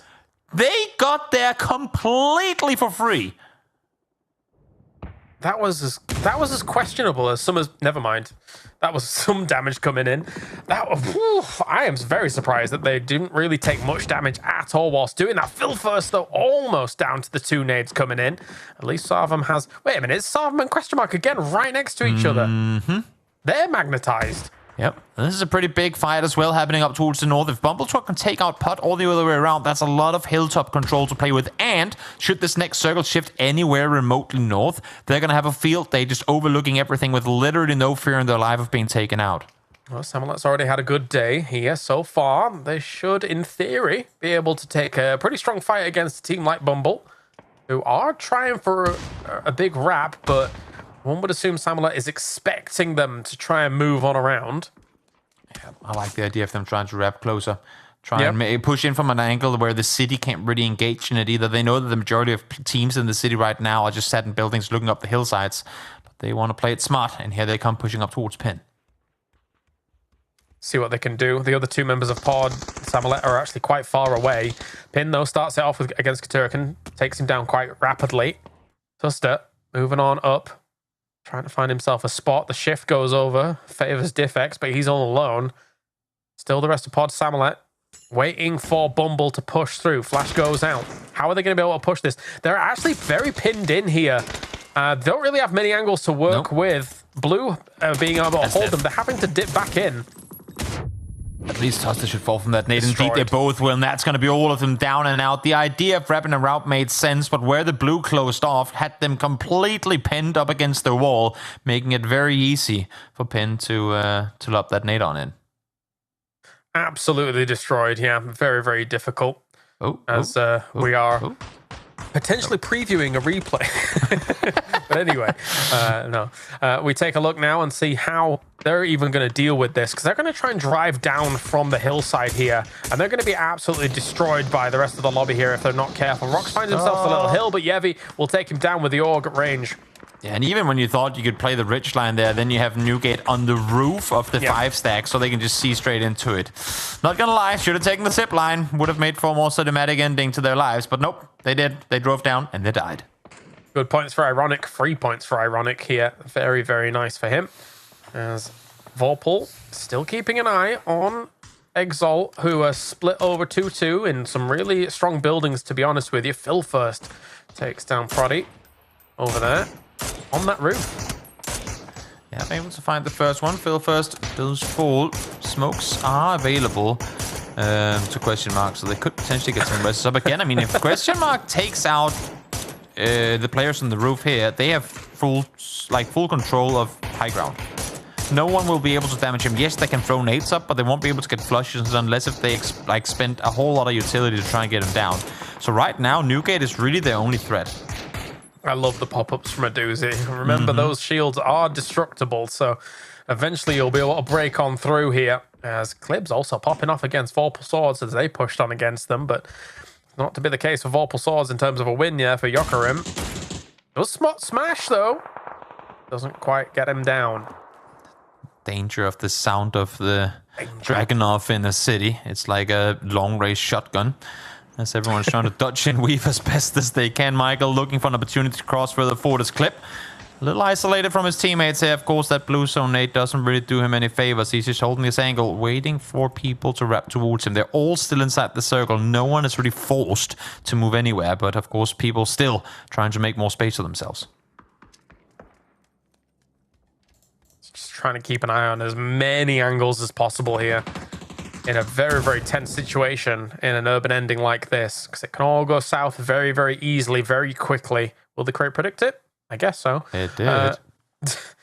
But Sarvum, once again, man, Sarvum are in a position of power here to try and hold down the rest of this lobby for a little bit. Again, though, urban endings are quite unpredictable. So you can have collapses in, you can have kills spread everywhere across all of these teams. It's still difficult to transition between all of these buildings. To quote a person quoting a person, sometimes circle go away, sometimes circle come to you. And for Sarvum right now, circles come to you. And I'm sure, again, I mean, one thing is you get the circles, but you got to make the most of them. And Sarvum, I'm sure, has been able to do that today. I hope we can keep that chain going. Like, just keep... Yeah. As a smart person quote, a smart person quote. Exactly. Now someone can quote me. You don't have to include the smart person part, but we'll see if someone will do that. Adusi, again, without a helmet, still continuing to peek on over, trying to do as much damage as they can before they'll eventually have to move themselves. But again, as well, I mean, use this high ground for as long as you have it available. You gotta peek. You cannot just prone up here and wait for things to happen around you. No, you cannot. Especially when you're on roofs like this as well. There's only so much time you're going to survive in circles like this, right? Eventually, you're going to get pushed out. I mean, MK14s and Dragonovs are pretty cool. They're pretty cool. So maybe you can try and go for some kill points as time goes on. Michael, though, is trying to press the issue against the teams in green over the road. Ooh, I'm seeing a bazooka and a shotgun. That is a very lethal combo. I mean, there's a bazooka, Panzerfaust, whatever you want to call it. I didn't know we had German words in the game now, but apparently we do. Let's see, best of luck. Still back on the roof we go as question mark continues to rack up points. Who's he going to shoot at? I want to see the Panzerfaust in action. The thing is, if he shoots at the distance he was pushing up on right now, the 3 people behind him are going to instantly die. They were all running very close to each other. And now the person with the Panzerfaust falls. Rust them up. Gets knocked down. Should be a rest possible, though, as they all find themselves kind of isolated in the same building. Yeah, the amount of times I've, like, accidentally knocked my team, or then someone like Froz, for example, has stood too close to things and killed us all because the way in which the hitbox works as it's launched or the mortar's launched and all this stuff is a little bit finicky. Yeah, it's good times. Good times indeed. Uber peeks on forward. Tries to get the angle again. They know they're there, but not having to move means in city endings you don't move. So they're going to sit this one out, or wait this one out for at least another 15 seconds, hoping for a hard shift while everyone is looking up towards those rooftops. They know that a question mark is up there, but look at the nades. They just cannot make it all the way there. That's a nade. That was something. That's an accidental right-click nade, I suppose. Yep, that cheeky underhand. Ooh. Oh, wow. We go. Question mark has to move. At least Phil first. The best of luck will have to. Dante and Adusi will get to stay on the roof for a little while longer. Imagine if the center of this circle, by the end of it all, was in the little pit arena. That would be something special. Yeah. That would be a rarity. Would be a welcomed rarity. But again, I mean, today has been the day of rarities in terms of circle shifts. So who knows? Maybe we'll get a last circle hard shift down there and we'll end just on the edge of it. In the meantime, now it's Divik's turn for the whoop. We saw EB do it on Tego. Maybe he can rack up some placement points. Yes, we still have 10 teams alive. He got a crate just then. I wonder what he got. Oh, well, he checked it. Didn't take the weapon. Didn't like what he saw. No. Boo. Sure, what's in there? MG3. Fair enough. He's playing doubles 5.56 as well. Oh, nope, never mind. He swapped it out. It is good. Took it in the end. Best of luck. That's a nice nade by Chris. First one connected. Second one thrown the exact same place. That's an easy peasy. And all of a sudden the roof ain't so safe no more. Yeah, so I mean, traversing through all of these cities, especially in Pozo, right? Because it's not all cities are built like Pozo. Pozo is very different in the sense that the elevation that exists, I mean, similar to Los Leones, but not, very dissimilar to other cities. You've got to be constantly looking up whilst transitioning to other buildings, to other locations. So you've got to think about even more angles. The verticality of Pozo creates so many issues for these teams transitioning. Brexco has to respect the fact that Phil First is still up on the other roof. He's sat very greedily peeking in the window. Oh, I'm not going to say I predicted that one, but that's a bit too greedy, Brex, when there's still one on the roof. Tough stuff. Phil First is continuing to try and keep alive. Underhand blue zone nade on the team that's transitioning next to him. Might actually work out to be able to take down Shipless at least. Gonna have to jump off, goes for the parachute, gets knocked in the air though. It's Chris being able to confirm that one. Big stuff here from It's Chris. Yeah, should be able to get the res on Brex as well. So, despite losing Kiljakai earlier, they will reset. Ascent will get 3 up, but they are on the very southern edge. And there's, as they can see now, players all around them. And there you go, Divx with the MG3 in hand finds the double. It is absolutely lethal, especially at close range when you're able to turn up the RPM of that thing. But he will be taken down. Clib forces him away eventually here as BBL in the distance, able to rock up on that. Yep. Chris trying to slowly maneuver forward, realizing he's behind enemy lines here, wanting to deal with all the NASA players before they have to go any further forward. And here comes, swings on in, finds the first one with a shotgun, tries to go for the flush, will be able to take him out, but has to reload immediately after. Trying his best to keep himself alive. Oh, just around that corner. The res is going on. He's going to go around and takes them out here. Chris, 8 kills on the board for Ascend. They're doing so much in a very tense situation here in the middle of the city. And now they realize exactly where Sarvam is. Tries to go for the peak. Doesn't quite get it, though. And Sarvam is setting themselves up. If they can deal with bad boys north of them as well, they have easy, well, in inverted commas, easy transitions to have secure circle spot. 22 players alive and 1 player inside the circle, James. This is all the people fighting for edge control where there is none to be had. And in the end, it's going to be very hard to maneuver forward. I think Exalt is going to be in an amazing position once we shift out of the high ground building here. If they can play the insides of this building, it's going to be huge. Clips peeks forward and runs with the passive Faust in the house. Takes that one, says, sorry, Clip, that's collateral damage. And now it's up to Michael and Smash to find the last. I did not see that one coming. I need to hear the comms. At that point, Clib's not even mad. He's just like, well, you know, Panzer Faust in the house, as you say. That was destruction at a level we haven't seen in a while. Instant dismantling of both yourself, a teammate, and an opponent. Oh, and Artix is able to dismantle Question Mark as well here, who were on approach. Great stuff by him. Exalt's trying to get a few more points on the board. They'd only have themselves 2 kills to work with so far, but now they move into the pit arena. I cannot believe I'm seeing a team in the late game in this location. This is that's what I was saying. This is a phenomenal spot to play. Oh, can they time it right? Yes, it's just exactly able to rest there. Can't get fade up though. No, Art!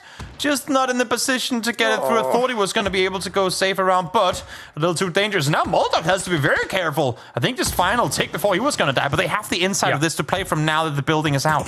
Yeah, he, I guess, understood that well, that he would be able to survive that few extra ticks here, but CCNX able to destroy Ascend along with Uber as well here. It is Sarvam once again on the warpath, but Bad Boys have moved into a position of power in that warehouse. Sarvam just on one today, really able to make the most of every single circle going in their direction. And now 3 alive still, trying to maneuver through. They have the numbers here, but for the Bad Boys, they would desperately want this win to climb up the leaderboard. Yeah, they will. Yeah, they will. Part of me wants to see 3 on the day for Sarvam, though, because they have been looking excellent whilst doing it. Exalt still looking for some much needed points. Gonna have to eventually transition off here. They do know where the threats lie. Bad Boys trying to peek out of this warehouse. Smokes have already gone down. This entire area in the middle is going to try and be smoked off as quickly as possible. Uber transitions up to that crate and finds himself a pretty decent position. Yeah, they have to play aggressive. They have to try and force Bad Boys into Sarvam. But of course, we all know how these urban endings in the open end up. They force everyone out into the open. They force a chaotic endgame where no one can see anything. And then 3, 2, 1, everyone's dead.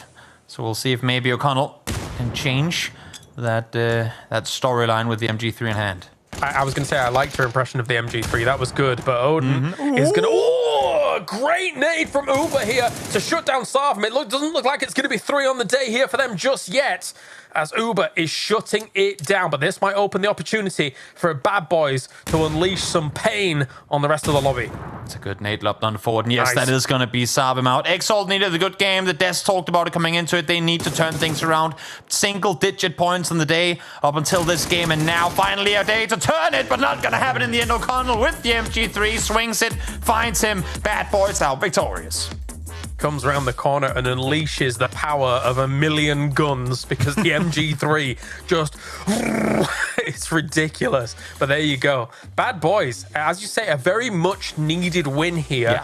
in a very, very rough situation. And an El Pozo ending that ends in such an open area of the city as well. They did well to be able to navigate it. They did. They were on the more quiet side, I suppose you can say, of the city out far west, but they maneuvered north around, read the situation, knew there was just a single Wu player left alive, and once they took him out, after he'd been fighting the other way around, they knew how to bring it home. Well, we have had quite the selection of games. We've got one more remaining, but before we get to that, let's head over to the desk to see what they think. Well, I mean, Kalaris asked what we think. Bad Boys taking the win. I think Avenger's very happy with that. But I'm quite happy to see Uber Avenger finally get on that kill board, and we seeing him pop off as much as he could in the situation he was in.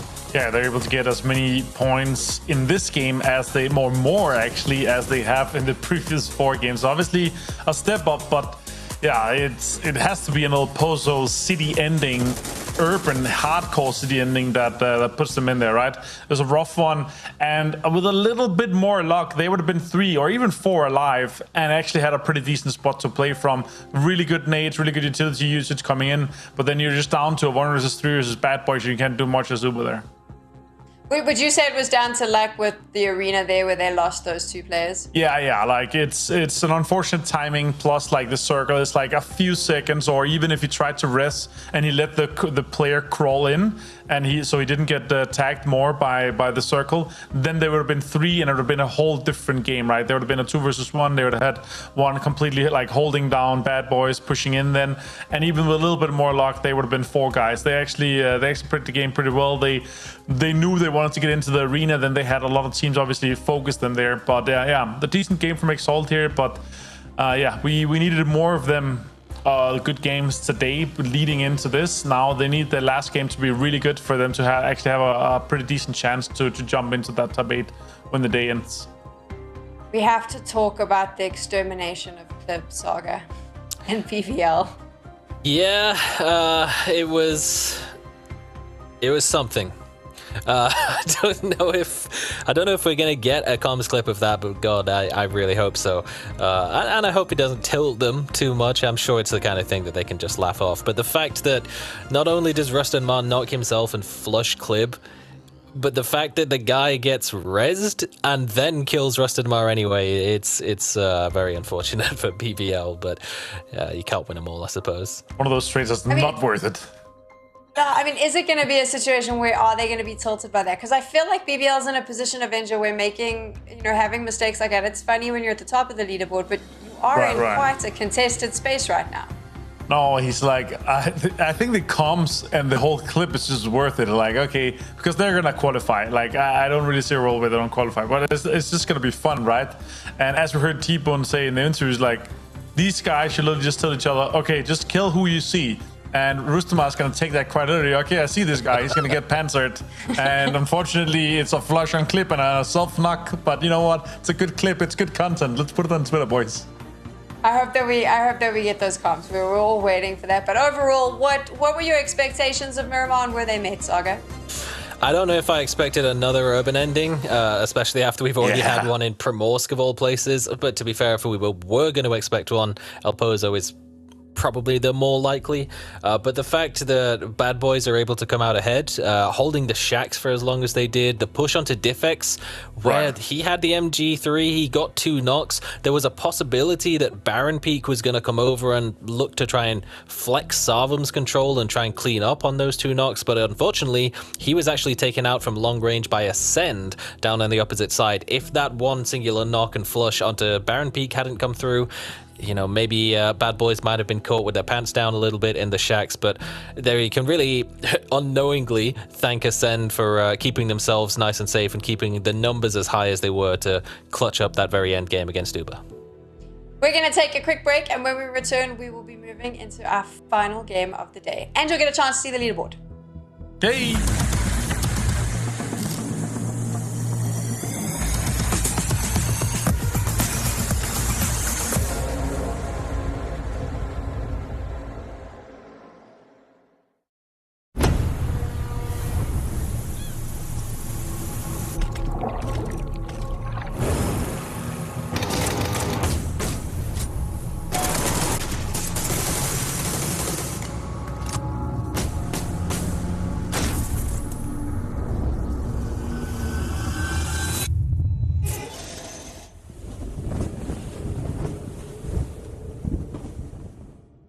Maybe crashing us. They're coming. One car coming. They're crashing us. One more. Good job. Another crash. One more north. One outside. I see him behind the wall. Where? One He got knocked. One got knocked. All dead. Nice, bro. Nice. What? It was the A. Yeah. Nice call. Yeah, it was. If circle is for orange, I'm just gonna insta try to run to it. YOLO it. Nessa for. Nice, good flash. I think I'm gonna drive. One more car. It's like a fight. I'm late, boys. Knock. I need help. Yes, for. Freaking game. You see him in the gap. I know, but I can shoot. He's resing now. Exactly there, yeah. Take your time. Nice. You knocked the other guy too. One on the left. Knocked him behind the fences. Nice. I'm nading him with flash. I shouldn't waste a nade on that. It's free push. I think that was the last guy, maybe. I think so. Yeah. Nice. Oh, don't pick. One more. Fuck. No. Do you want to play all drinks? Yeah. One knocked on the roof of green. Nice. I have nades for that. Two active. I'm New G. New G, 2 active. I got one knock more. Really slow. Rolling in. 1 second for at least. Go stairs, go stairs. What the fuck?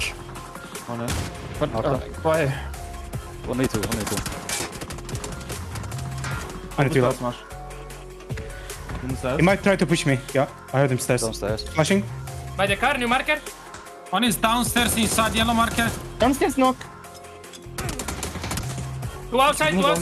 One is... There. Throw there. My marker. Grenade zone. Grenade zone, grenade. Uba is alone. Oko, grenades on the right side, please. I have none. Grenade zone, go ahead. You have. No. Ah, yeah. Yeah, you have.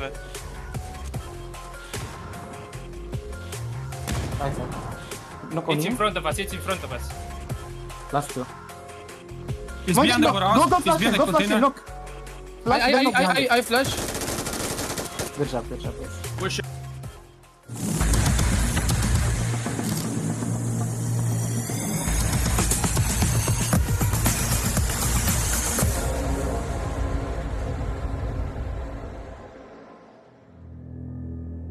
The desk asked and production provided. You got the comms, and I mean, I think we were all expecting a little bit more. Saga was actually quite chilled. Honestly, it's probably for the best that that didn't affect them more. And if anything, Clib reacted more egregiously to the guy shotgunning him in the staircase than he did to the Panzerfaust. But I mean, that kind of answers the question where we said, is this going to affect them? Is that going to sort of tilt them coming into the final game? Seems fine. Seems fine. All right, I know that you want the leaderboard. You want to know which teams are sitting in the top 8, because those top 8 teams by the end of tomorrow will make their way through to our grand finals for PEC4. But you know what? It's been pretty top heavy the whole day, and I feel like because of that, in order to keep the suspense going and make sure you're as excited as possible for the final game, we're not going to show you the leaderboard until the end of that, so you'll know where we're standing at the halfway mark, because this is my desk and I make the rules, and that's what I've done. Avenger, what are you expecting? I mean, I don't think we're going to get another urban ending, but we never know with the circle. No, I'm expecting and hoping for more fun stuff like that, but I would love to see a more of an reaction, you know. Urban endings, it doesn't really matter, whatever it is. Like, urban endings always fun. It's always like an ADR farm fiesta, so like we saw multiple players have more than 800 damage in this game. I think we saw one of the boys have like 1200 damage, so that's kind of crazy. I think it was one of the Savim guys, Saga, if you remember. So that was great. CCI, yeah, exactly. So it's always fun to see these, because it's like it's knocks on knocks on knocks on knocks, because people are safe inside their houses, and then you see these like crazy either like knocks and flushes with like nades. We saw Rooster, that's one of the most crazy barrel sprays, and it was like 4, 5, 6 bullets that just completely took down one of the opponents on the roofs. Follow up with a few nades, like you get so much damage and you get so much points for the team there. So it was a super good game. It's always entertaining with these urban endings here. I just want to remind you, of course, that the Na'Vi skins that you've been seeing, we've shown them in between all the games. They are, of course, the PGC 2022 Champions Na'Vi Battle Gear skins. They are available right now. You can go and buy them. You can get them till October 25th, or you can win them. You know how it goes by now. I don't need to tell you again, but make sure that you get your tweeting fingers going so that you can possibly get a little prize just for watching PEC Fall and joining in on all that PUBG action. We are almost ready to get back into game. Yeah. And actually, I mean, I was thinking about asking another question, but yeah, do it. I'm done. I'm not going to ask you anything. I'm just going to head right on over to Carlaris and Toby. Yeah. Let's you know what? 6th game? Yeah, let's go. One more for the day. Yeah, it's on. And I mean, if this is anything to go by with the previous games, we're gonna get another urban ending again, Toby, and I'm all for it. Yeah. Let's do Al-Azhar, whatever. As little as I do like urban endings, because I do feel like the RNG kind of statistics just skyrocket whenever we're going to cities. I like new areas. So now that we have a few of them on the Wrangle, Miramar, sorry, make that, I would like us to go somewhere new. Truck stop ending, all for it. Oh yeah, that's a good. Yeah, that's a good point actually. Considering, as I said yesterday, or was it the day before? I've just never been there. Like I actually need to get in game and go there. But hopefully that will be nice to see. A little bit of an ending of there. But so far, if also today's anything to go by, maybe it's a Bad Boys back-to-back. Ooh, maybe. As far as I know, Bad Boy himself didn't have the most matches played today in comparison to most other people. So it would be great for him to be able to offer for win, go out and repeat the success.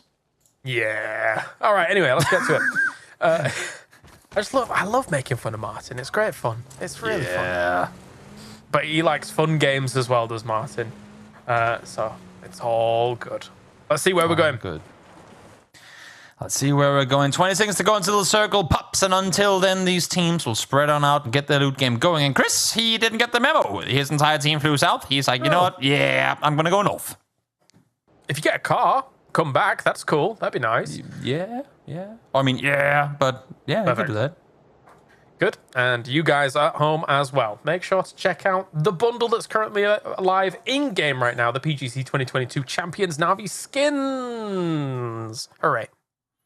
There you go. Circle center. Do we have a chance of going somewhere new in this one? Yes, we do. Brickyard ending confirmed. I feel like we were close to it on day 1 of the upper bracket, so maybe we've already gotten like a Soto brick ending, but we can go there full on brick ending. That'd be something to write home about. It will be interesting. Fate's already there, and for the most part, Exalt. Where are they sat in terms of the overalls right now? I think they're kind of like a bubble team, right? Partona? No, sorry, we're not going there, mate. I wish. I have been here a few times. It's not a little bad drop location, you know? Very, very dense loot. Like, all close together. Is this correct that they have 10 points? Exalt. Oh, they do only 10 points? No, because they had 9 points coming into the previous game. And they just got second. Okay, we are getting a confirm that there is some updates that have to be. I was like, wait a minute, they just got second place. Like that alone should be more than 10 points. So we'll see in just a moment how this the leaderboard is gonna shape up for us. I think they'll be set somewhere around 13th place, maybe 12th. I would have especially been freaking out considering Molodoc's on my team. So yeah, that would have been rough as anything. Indeed, it would have. I like how Ascent has kind of set up very early to cater to the play style that they like to use in the mid game. You see, with Chris up there, we commented on just before. But that just, I mean, it goes for those of you guys who've been watching PUBG for a long time, and PUBG Esports in particular. For those, if you remember Shift W, the good old roster from where you saw a lot of these same players on, they kind of brought in this whole, we can call it the Autobahn strategy, in lack of a better word, where you just take control of a full fourth of the circle edge, and you set up this highway. You kind of pearls on a string to fill out the bottom and the top, and then you just wait for the next circle to come. And in other regions, Gen G has done the same for many years under the control of PO in Korea. And I'm trying to think of an NA team who's been utilizing the same. I can't come up with one in particular that has gone it as wide as both Ascent does it now, and Gen G has done it in the past in Korea. But really just take full edge control of one side, because then even if it does hard shift, you already have one guy close to wherever it will have hard shifted. And that way that person could have scouted a path for you, maybe seen some teams rotate to compounds or out of compounds to lay the land for you. So for teams that are playing edge, having such a wide split control early is very, very convenient. Of course, only issue being if you do end up having to take fights, teammates are nowhere near to assist you.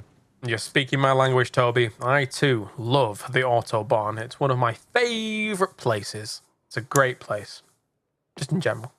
Yeah, it's just asphalt, I suppose, and a couple of. Go very fast. Yeah, if you're that type of person, my bike only gets me so fast forward. You know, your bike. You can take your bicycle on the Autobahn. I mean, it's the only thing I've got to bring, so I guess I'd be forced to. In the meantime, Sandstorm comes across the southern side. Not that it's going to have a whole lot of impact this time around, but should anyone opt to go for a little sneaky, stealthy rotation on through, that would be an option. So Newgate maybe opting to look to go in that direction. I'm curious to see question mark far up towards the north how they're planning on entering this one. Of course, we know for a fact they're going to be late on arrival, but we've also now seen them parachute into Circle Center. Of course, it was a city ending, but even still, curious to see how they're planning on playing this one. I'm expecting them to come in like full north over the mountain east of El Poso, potentially even full swing west, like down towards actually where Ascent are currently positioned. I am expecting a move of getting to the circle via cars, but having an emergency pickup just in case they have a hard shift away from them, and then from there utilizing it if they require it, right? And also, so No. I think ultimately it's just hedging your bets a little bit more, right? Because if you drive in north and suddenly you get a hard shift, you're away. There's not really much onus on you to be making the extreme moves, right? So at least it keeps your options open. Sorry. Also, no, go ahead, it's fine. Also, their timing on approach, if they can hit this circle, again, they want to stay on the edge. If they can hit this circle right as circle 2 pops, that's the timing they're essentially looking for. You can see now, Adusi is slowing things down a bit, waiting for Best of Luck, waiting for Phil First and Dante to join him up front, because again, of course, they can't be full on sure that they aren't running into trouble. So Adusi out of the vehicle, scouting forward, maybe getting a little bit of extra loot as he waits for his teammates to join up. But yeah, if they hit the circle edge right as the new one pops, they'd be in a very, very good timing, regardless really of where the next circle goes. And we were looking at BBL just before, Nessa. This is two polar opposites in terms of success so far for BBL. It has been a successful day, which is great to see. For Nessa, not so much.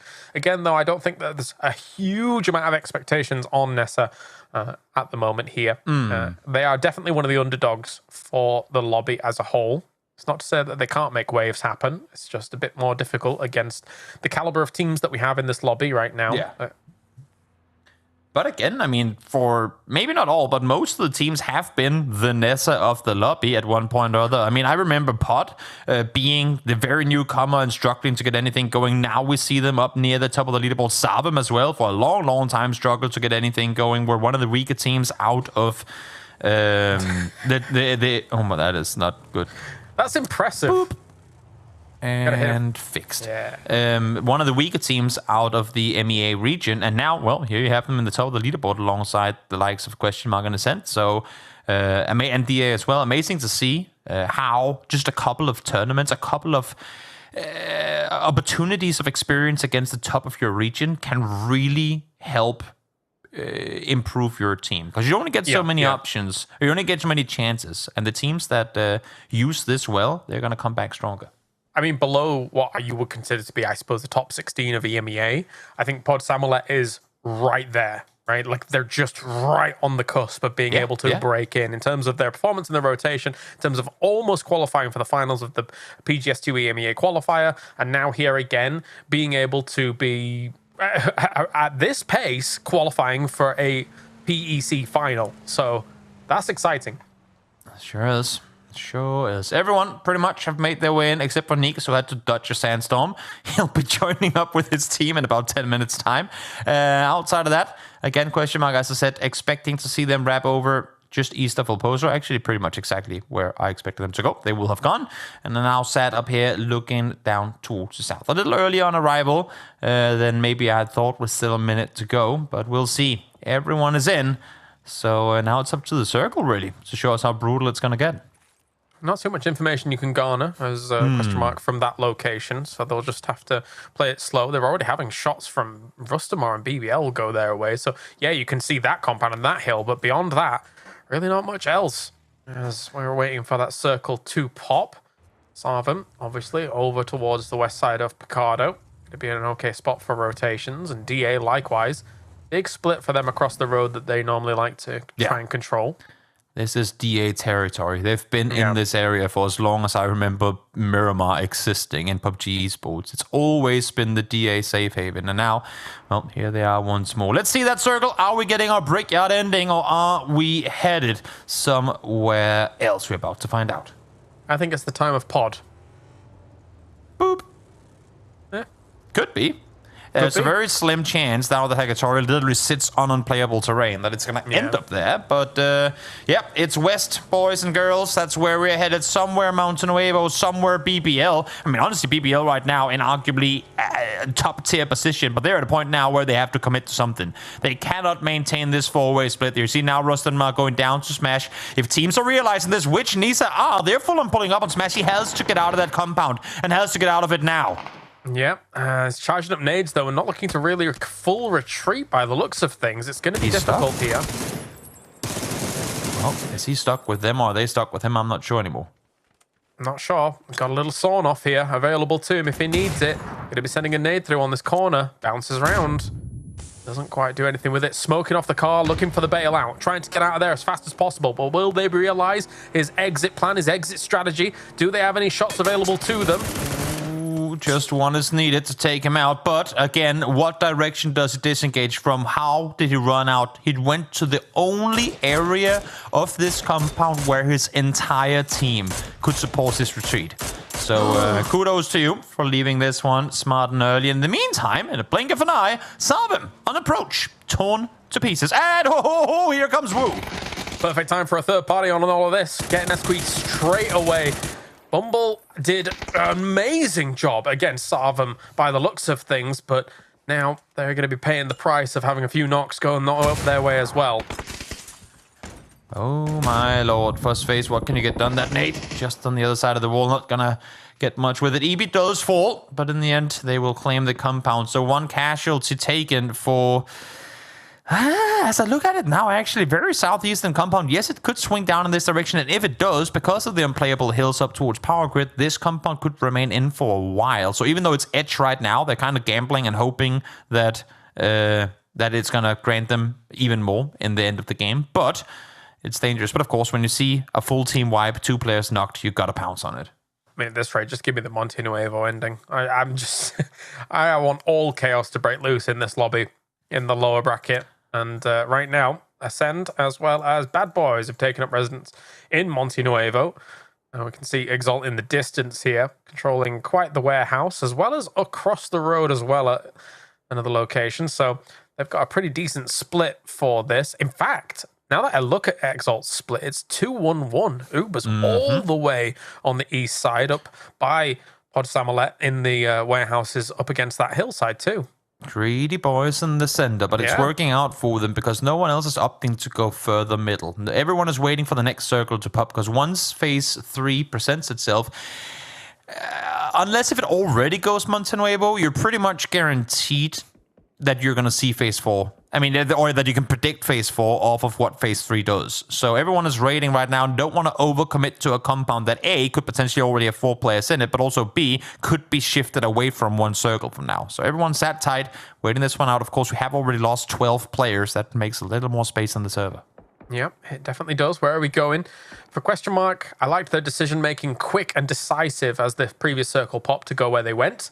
And now, it goes to Pod Samolet here. Question mark's already moving in cars. You can see them trying to go and pick up Dante as well as Besto. But at the same time, a lot of this lobby is going to start moving, trying to jostle for position. Yep, this circle has Nisa and BBL written all over it and everything in between. That's exactly where we're going to go. There is a crate up towards Putt. Not sure what anyone was able to claim off of it. In the meantime, now let's see all these rotations coming through. Exalt instantly regrouping, of course, once they see the new circle pop. They had to be fast about it, and they managed to group up. Yeah, very well done. They're seeing DA trying to transition around them quite wide. A good distance DA was able to take there against the Exalt compound. This was a smart little rotate that they've been able to execute. Likewise, though, you can see over on the west side, Question Mark and BBL might be in the theater of conflict very, very soon. Brexco solo pulled up on this shack. I'm not sure if he was here in the beginning or not, but he went up here alone with this remaining of his teammates still down in Monty. I think they got a little delayed on their push out because of what was happening. Chris going, dude, get back in the car, can't shoot. I don't want to take out my teammate, but Chris still able to get a headshot onto one, half HP on the other as well. Michael will steal it away, but here they come, German team, full speed forward, down goes two as Razor finds the double. They're trying to get the safety, but now it's just Killiakai left alive up here. That flip of the car was a bit of a disaster here, considering where they were hitting. Killiakai, though, somehow manages to get into the shack here. Vorpal Swords is gone.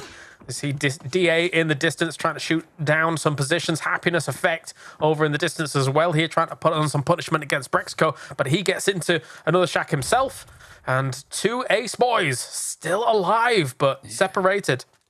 Yeah, I think Killiakai would really want to get up towards Brex or just some sort of grouping up. Yes, the leaderboard does indeed seem pretty decent this time around with Exalt up in 10th.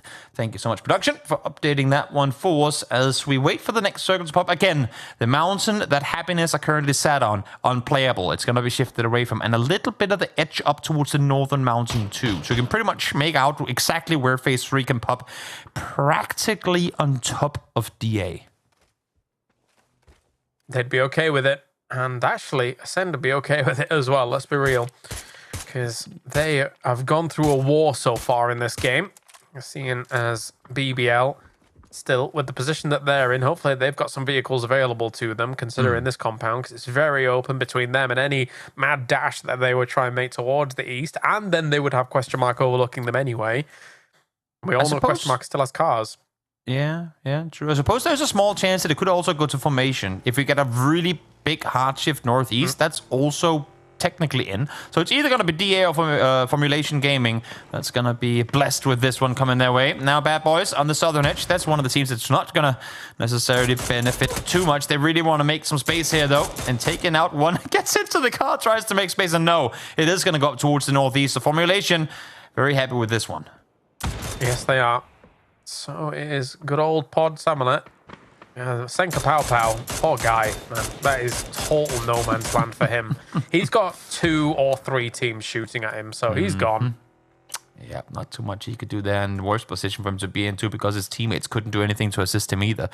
See, Yebi trying to get back to his teammates, set up for the next rotation, because as we saw, it has shifted up towards the north, so they need to make a play somewhere north. Same thing for the Bad Boys. How do they make their way into this one? They know it's an uphill battle, quite literally, and there's plenty of teams in front of them. I wouldn't be surprised if they try and crash one of the Ascend shacks, right? Considering how wounded that could potentially be. Fuzzface is popping off against Happiness, though, as they're now trying to scale the mountain here on this side and doing a pretty good job doing so. The smokes actually blocked a lot of the vision here from Happiness. So Fuzz, as well as the boys, knocking them down. They know exactly where Effect is. That nade doesn't quite get it done, but Diffx is trying to be the difference maker here. Swinging around this right-hand side, taking Effect out. Yeah, there you go. Down goes Happiness. Rusted Man falls as well as DA is able to claim some more. BBL full speed sending it up the middle here as well. Trying to get up to Braxco. He has a nade prepped already. Let's see if he can time this one right. Goes for the Panzerfaust against the wall as well. Technically, sometimes that's able to knock people, but it will be Clip Michael coming in with a FAMAS in hand as well to be able to dislodge Brexco, where I thought maybe Bad Boys would rock up. It is BBL that takes the shack. Able to stay alive through this one. Very, very beneficial for them. Killiakai will be the last survivor of a facet to try and make something happen. In the meantime, down towards that south side where everyone is fighting their way on through. Clip, double nade, locked on over. Gets 2 down with just 1 more left to be found. And I think he hears the footsteps too. Yes, please. That was fantastic. As now, still, ooh, you're open to so many angles if you want to try and traverse this area. Michael actually knocked as well. Going to smoke things off here. Bad Boys is trying to move up the hill slowly behind all of this. And now Bad Boy actually finds Clib. BBL getting ripped to shreds. Yeah, getting overly aggressive here to try and clear some extra space. Of course, they want to stay outside the nade range. And again, if they can apply the pressure, having gotten 2 knocks already, they want to get the kills. But as you were saying, once they get over that ridge line, they're just within vision of literally half the server. So hard for them to really get anything done. Ascent falls, that's them out in 12th. Smash for the heal up. You can't get Clib up at this point, surely. He's going to charge up a nade, maybe. No, going to move on away, because really there's not a whole lot of options available to him. He kind of needs to lay low whilst all this is going on. Question Mark is trying to absolutely blitz through DA, who has taken casualties. Likewise, so is Question Mark as well. So kind of trade for trade. A Pyrrhic victory potentially for one of these teams. Cole Marker with an excellent nade. Yeah, a lot of destruction on the west here as the circle continues to go out towards the east. Marco trying to make some space as Question Mark does finally get eliminated. But here comes Bad Boys up on the ridge line. They go, and if they have a chance to kind of peek on over this side, there's a lot of knock players just waiting to be claimed. Sorry, Lyram, you're too exposed. Bad Boys still doing all right for themselves, despite being only 3, but they still have so many hurdles to overcome. There are so many teams ahead of them up this hill.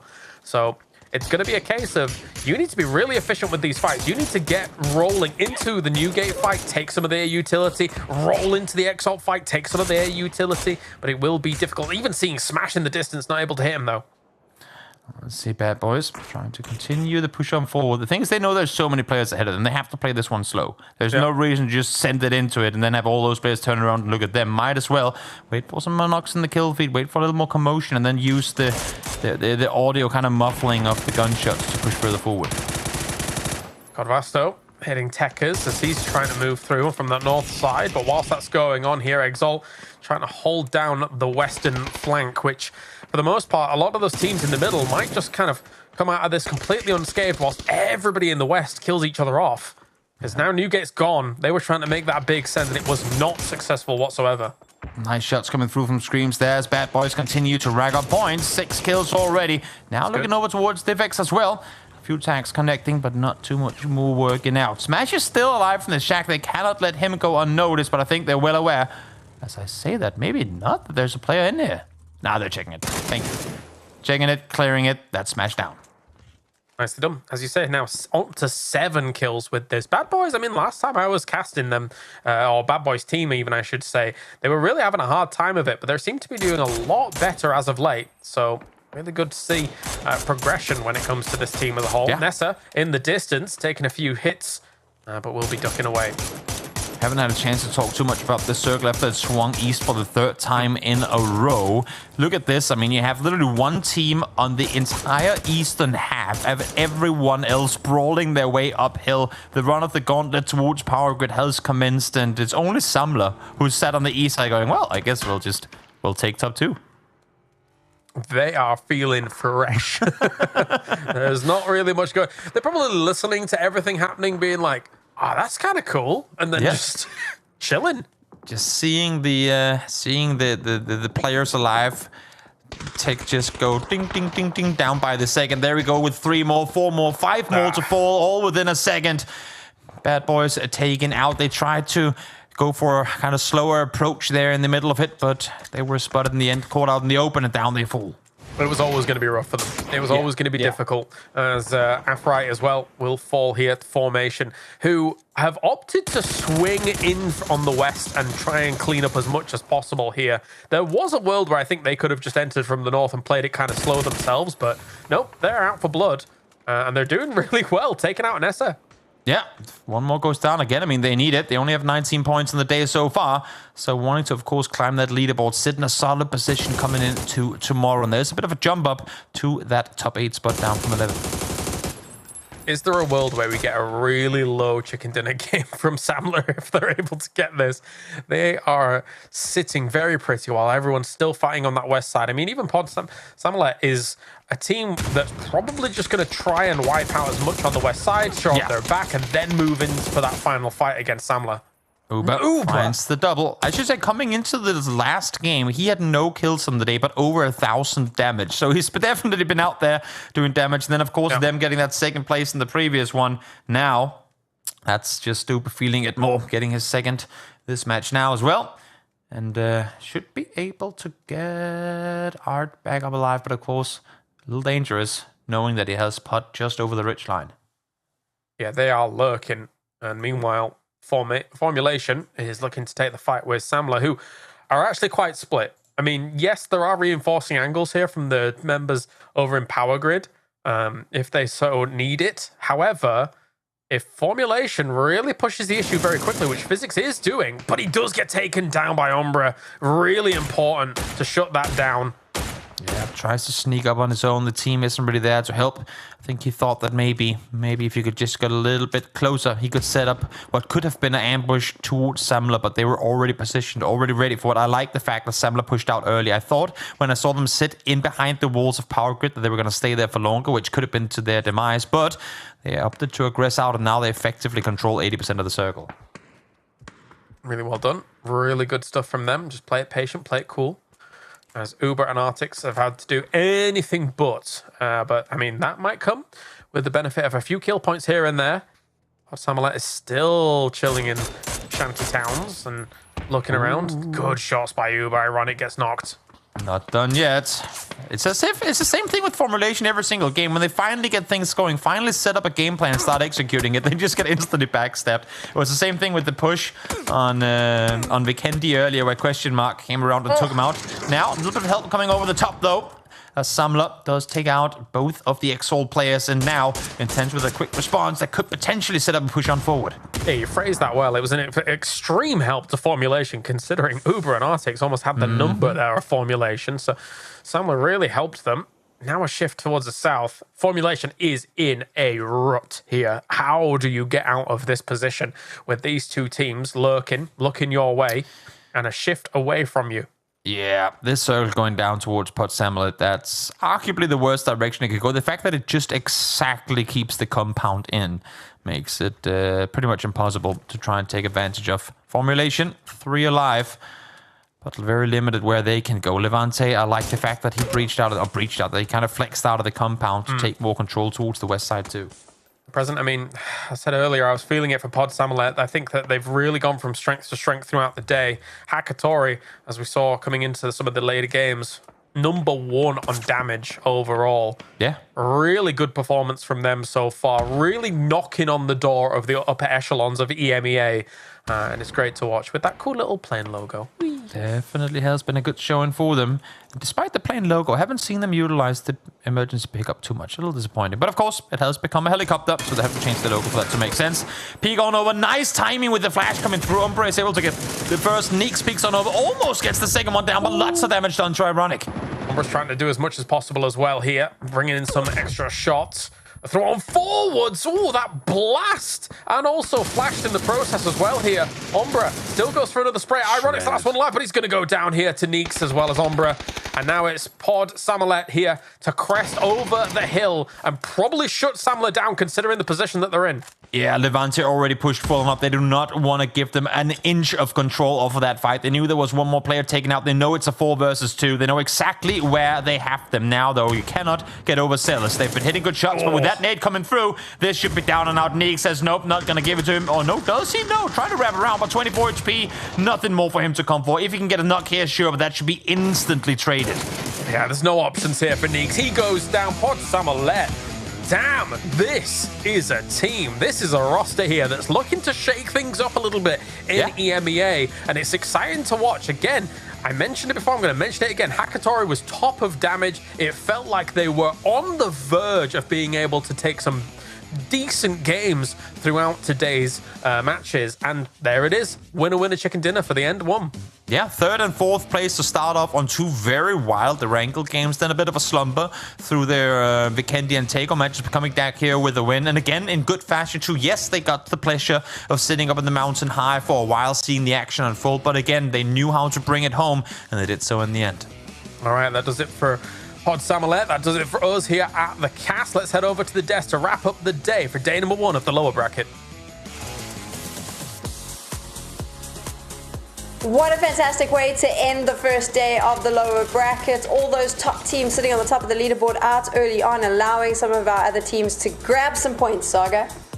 This was, I don't know if fantastic's the word, this was definitely the game sixest game that we've had so far today, particularly over to the west. It seemed like a lot of these teams, I don't know whether they just lost their minds or just looked at those ridges and thought, nah, let's just try and play for some kill points.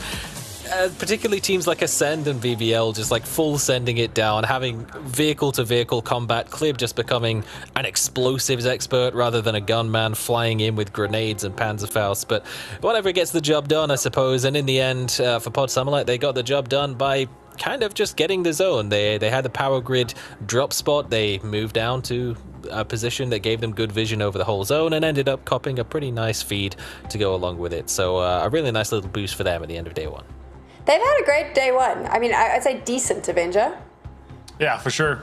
I think they're going to end up in like 50 plus points, 54 maybe if my math's correct. So super good to see from them kind of step up here. But yeah, it was a game 6 of Scrims-esque game here. You can definitely see some weird sense and stuff. And I enjoy that Papa Saga is not happy with that and he kind of shames the players a little bit. That's fine. But overall, it's a home turf circle for Pod Summerlight, right? And it's a circle that they have to win. They managed to do so with 8 kills. Managed to do so with a like an expected game win for their case.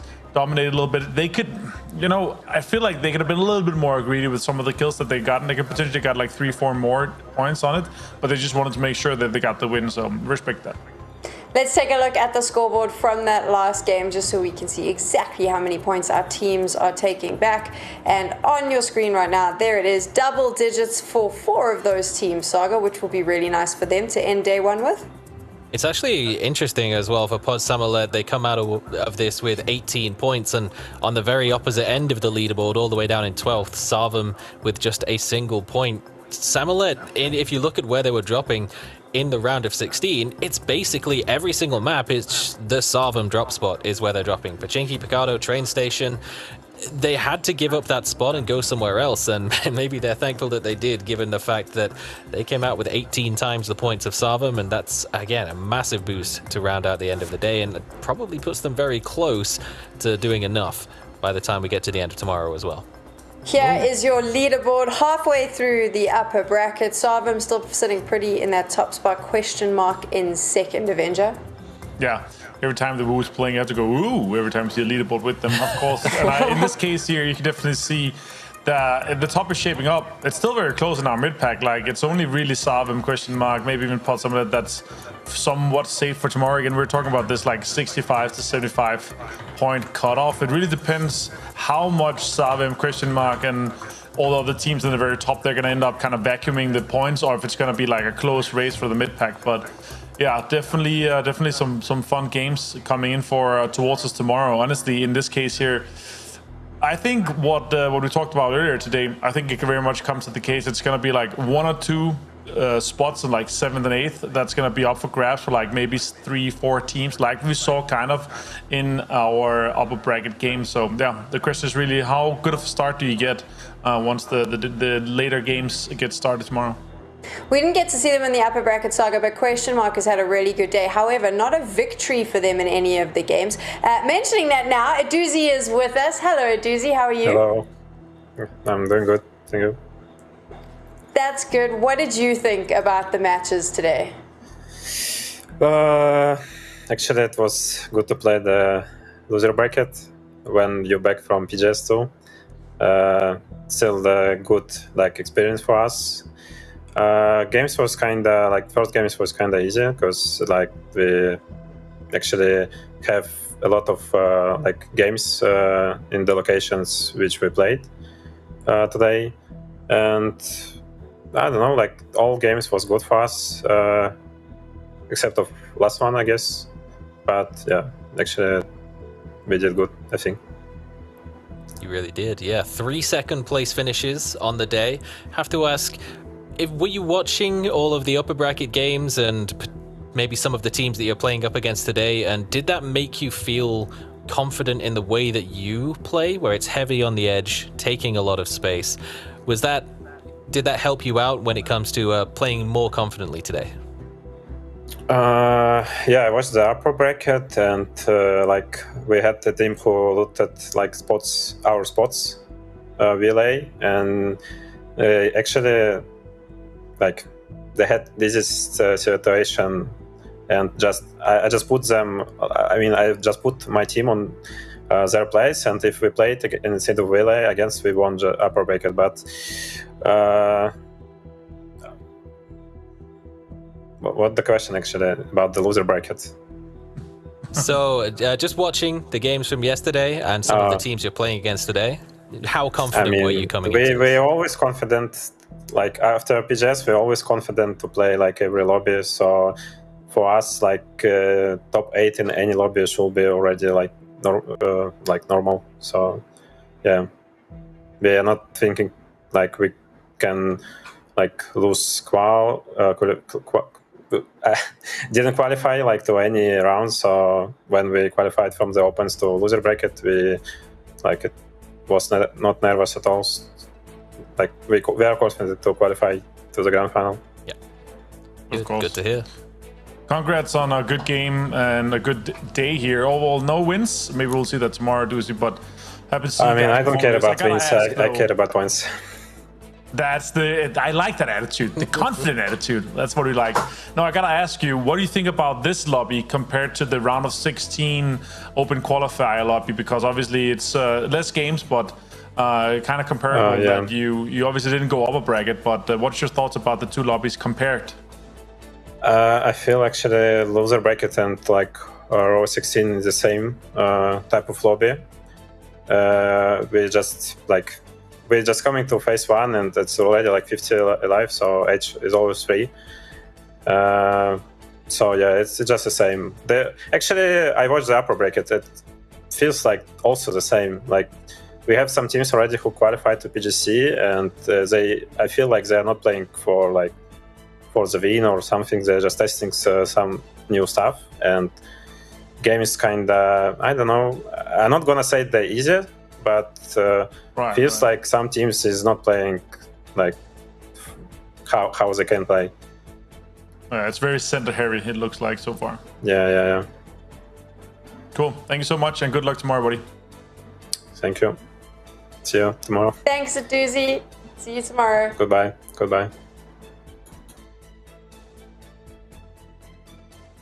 It's interesting that he brings this up because T-Bone brought this up yesterday as well, this idea that some of the teams are just not playing to their full potential, Avenger. Right. Yeah, I mean, it's also one of the reasons why I kind of wanted to hear his insights a little bit, obviously because they didn't qualify in the very top spot to go to upper bracket, but it's definitely a case of where you can feel that you have some teams that are, they know they're going to PGC, like they can frag out, they can be a little bit more cocky or confident in terms of some of their plays and just more go for the kills, more go for some of the just W key sense. And that definitely, it impacts the lobby. And as he said here, like, it's often that they're rolling in like slowly. They've looted up. They have like all their loot, all their 6 and 8x. So absolute no problem there. And they're rolling in, and the first circle is closing, and there's 50 left alive. Often happens, and at that point he just knows that he has so much more space, right? So it's an interesting thing that it's gonna change for the grand final for sure. But it's something that is definitely benefiting Question Mark in the way that they're playing, and you can also see.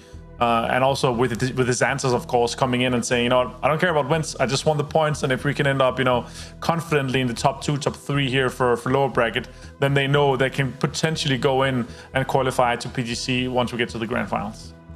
Talking about points, let's see how the points are squaring up on the Fantasy League between the broadcast talents. I do believe Saga's had a very, very good day. And as I said, look at that. Not good enough, guys. Yeah. I mean, it fell off a little bit towards the end as Sarvam did the job. It's very reminiscent of Na'Vi, actually. Where my captain pops off game 1, and then after that, he's like, job done. We're top 8 already. We're chilling. But that's entirely fine. But yeah, honestly, I'm pretty sure all of us have Question Mark in the squad. I'm pretty sure all of us have the Woo. So not too surprised to see that things are still looking very similar for 80% of the talent. There's definitely a battle in that mid pack, 3rd, 4th, and 5th. That's where the fight's going. Avengers slowly just running away. Toby's I had a really good upper playing bracket, right? catch-up. So that's what really holding me on top. I love how Toby tried to justify, but by saying and posting only the lower bracket leaderboard, but he just sucked so much in the upper bracket that he's still dead last. As someone who has come last, I don't enjoy the Toby bullying. I think you're safe this time. I think you might as well join in. No, we're going to stop the Toby bullying. I mean, it's just fantasy. It doesn't count, right? Yeah, that's what he's saying at least. That's what all the losers say. Yeah, whatever helps him sleep at night. This is because Avengers in the lead that we have to hear that. Right, so we're halfway through the same lower with Calaris bracket. is in the lead, right? Like he just can't stop himself. I mean, when I'm in the lead, I have to tweet about it to make sure everyone remembers. So I get it. I do get it. But we've had a really good day. We've had an interesting day. And I think tomorrow is going to be even more interesting here in the lower bracket saga. But for the most part, are you expecting much of the same? Those same team names to be sitting in the top? I think so. I think it's been a little bit of a different day in terms of, FaZe was pretty much already qualified by this point yesterday. We don't have a team that's necessarily so far ahead that they're 100% guaranteed, but definitely Sarvam, ?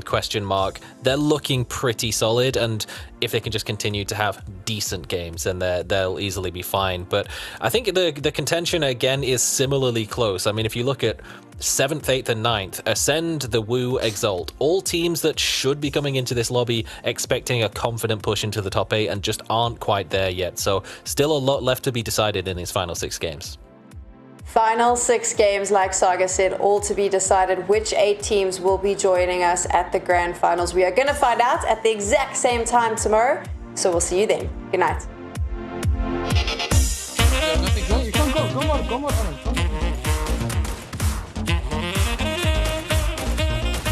I could make it. I'm going. Grabbing each other. Grab drugs. They're very fucking low in both cars.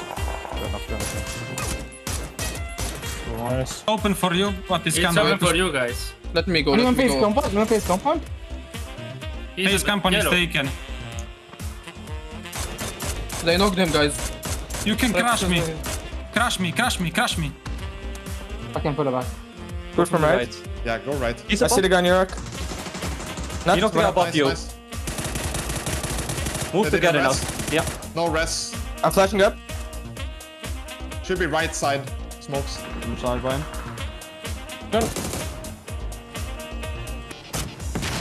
No, dead, knock. 2 men. Can kill the team and the dip maybe. Knock on you. Knock 2 Nuji. Orange. We should clear this. Yeah, I'm coming. One up. One active. Go. What about the smokes on his mark? Okay, if you kill this. Okay, one guy on his mark. Watch out. Where is the egg? Yellow. Green. New green. One in front of me. I'm driving to yellow marker. Yeah. Don't die to flash, Scream. Don't die for flash. One guy on you, on orange mark, healing. Knock one. Push it. By the rock. Behind the rock. Behind the rock. On the rock, right side rock. Dead. I need first aid. I don't have first aid. Okay, I have to wait. There is. Dead. Nice. I told you about this. I'm flashing the red. One running up on yellow. I'm going. Headshot, ding. Knocked. Nice. Go. I'm pushing this hill then. He went over yellow. He ran over yellow. One of them knocked. One close above. Rest him. Deckers rest me. They died. Good job. Nice knock. Get it, Cronin inside. And take this blue sun, Tech. Take blue sun.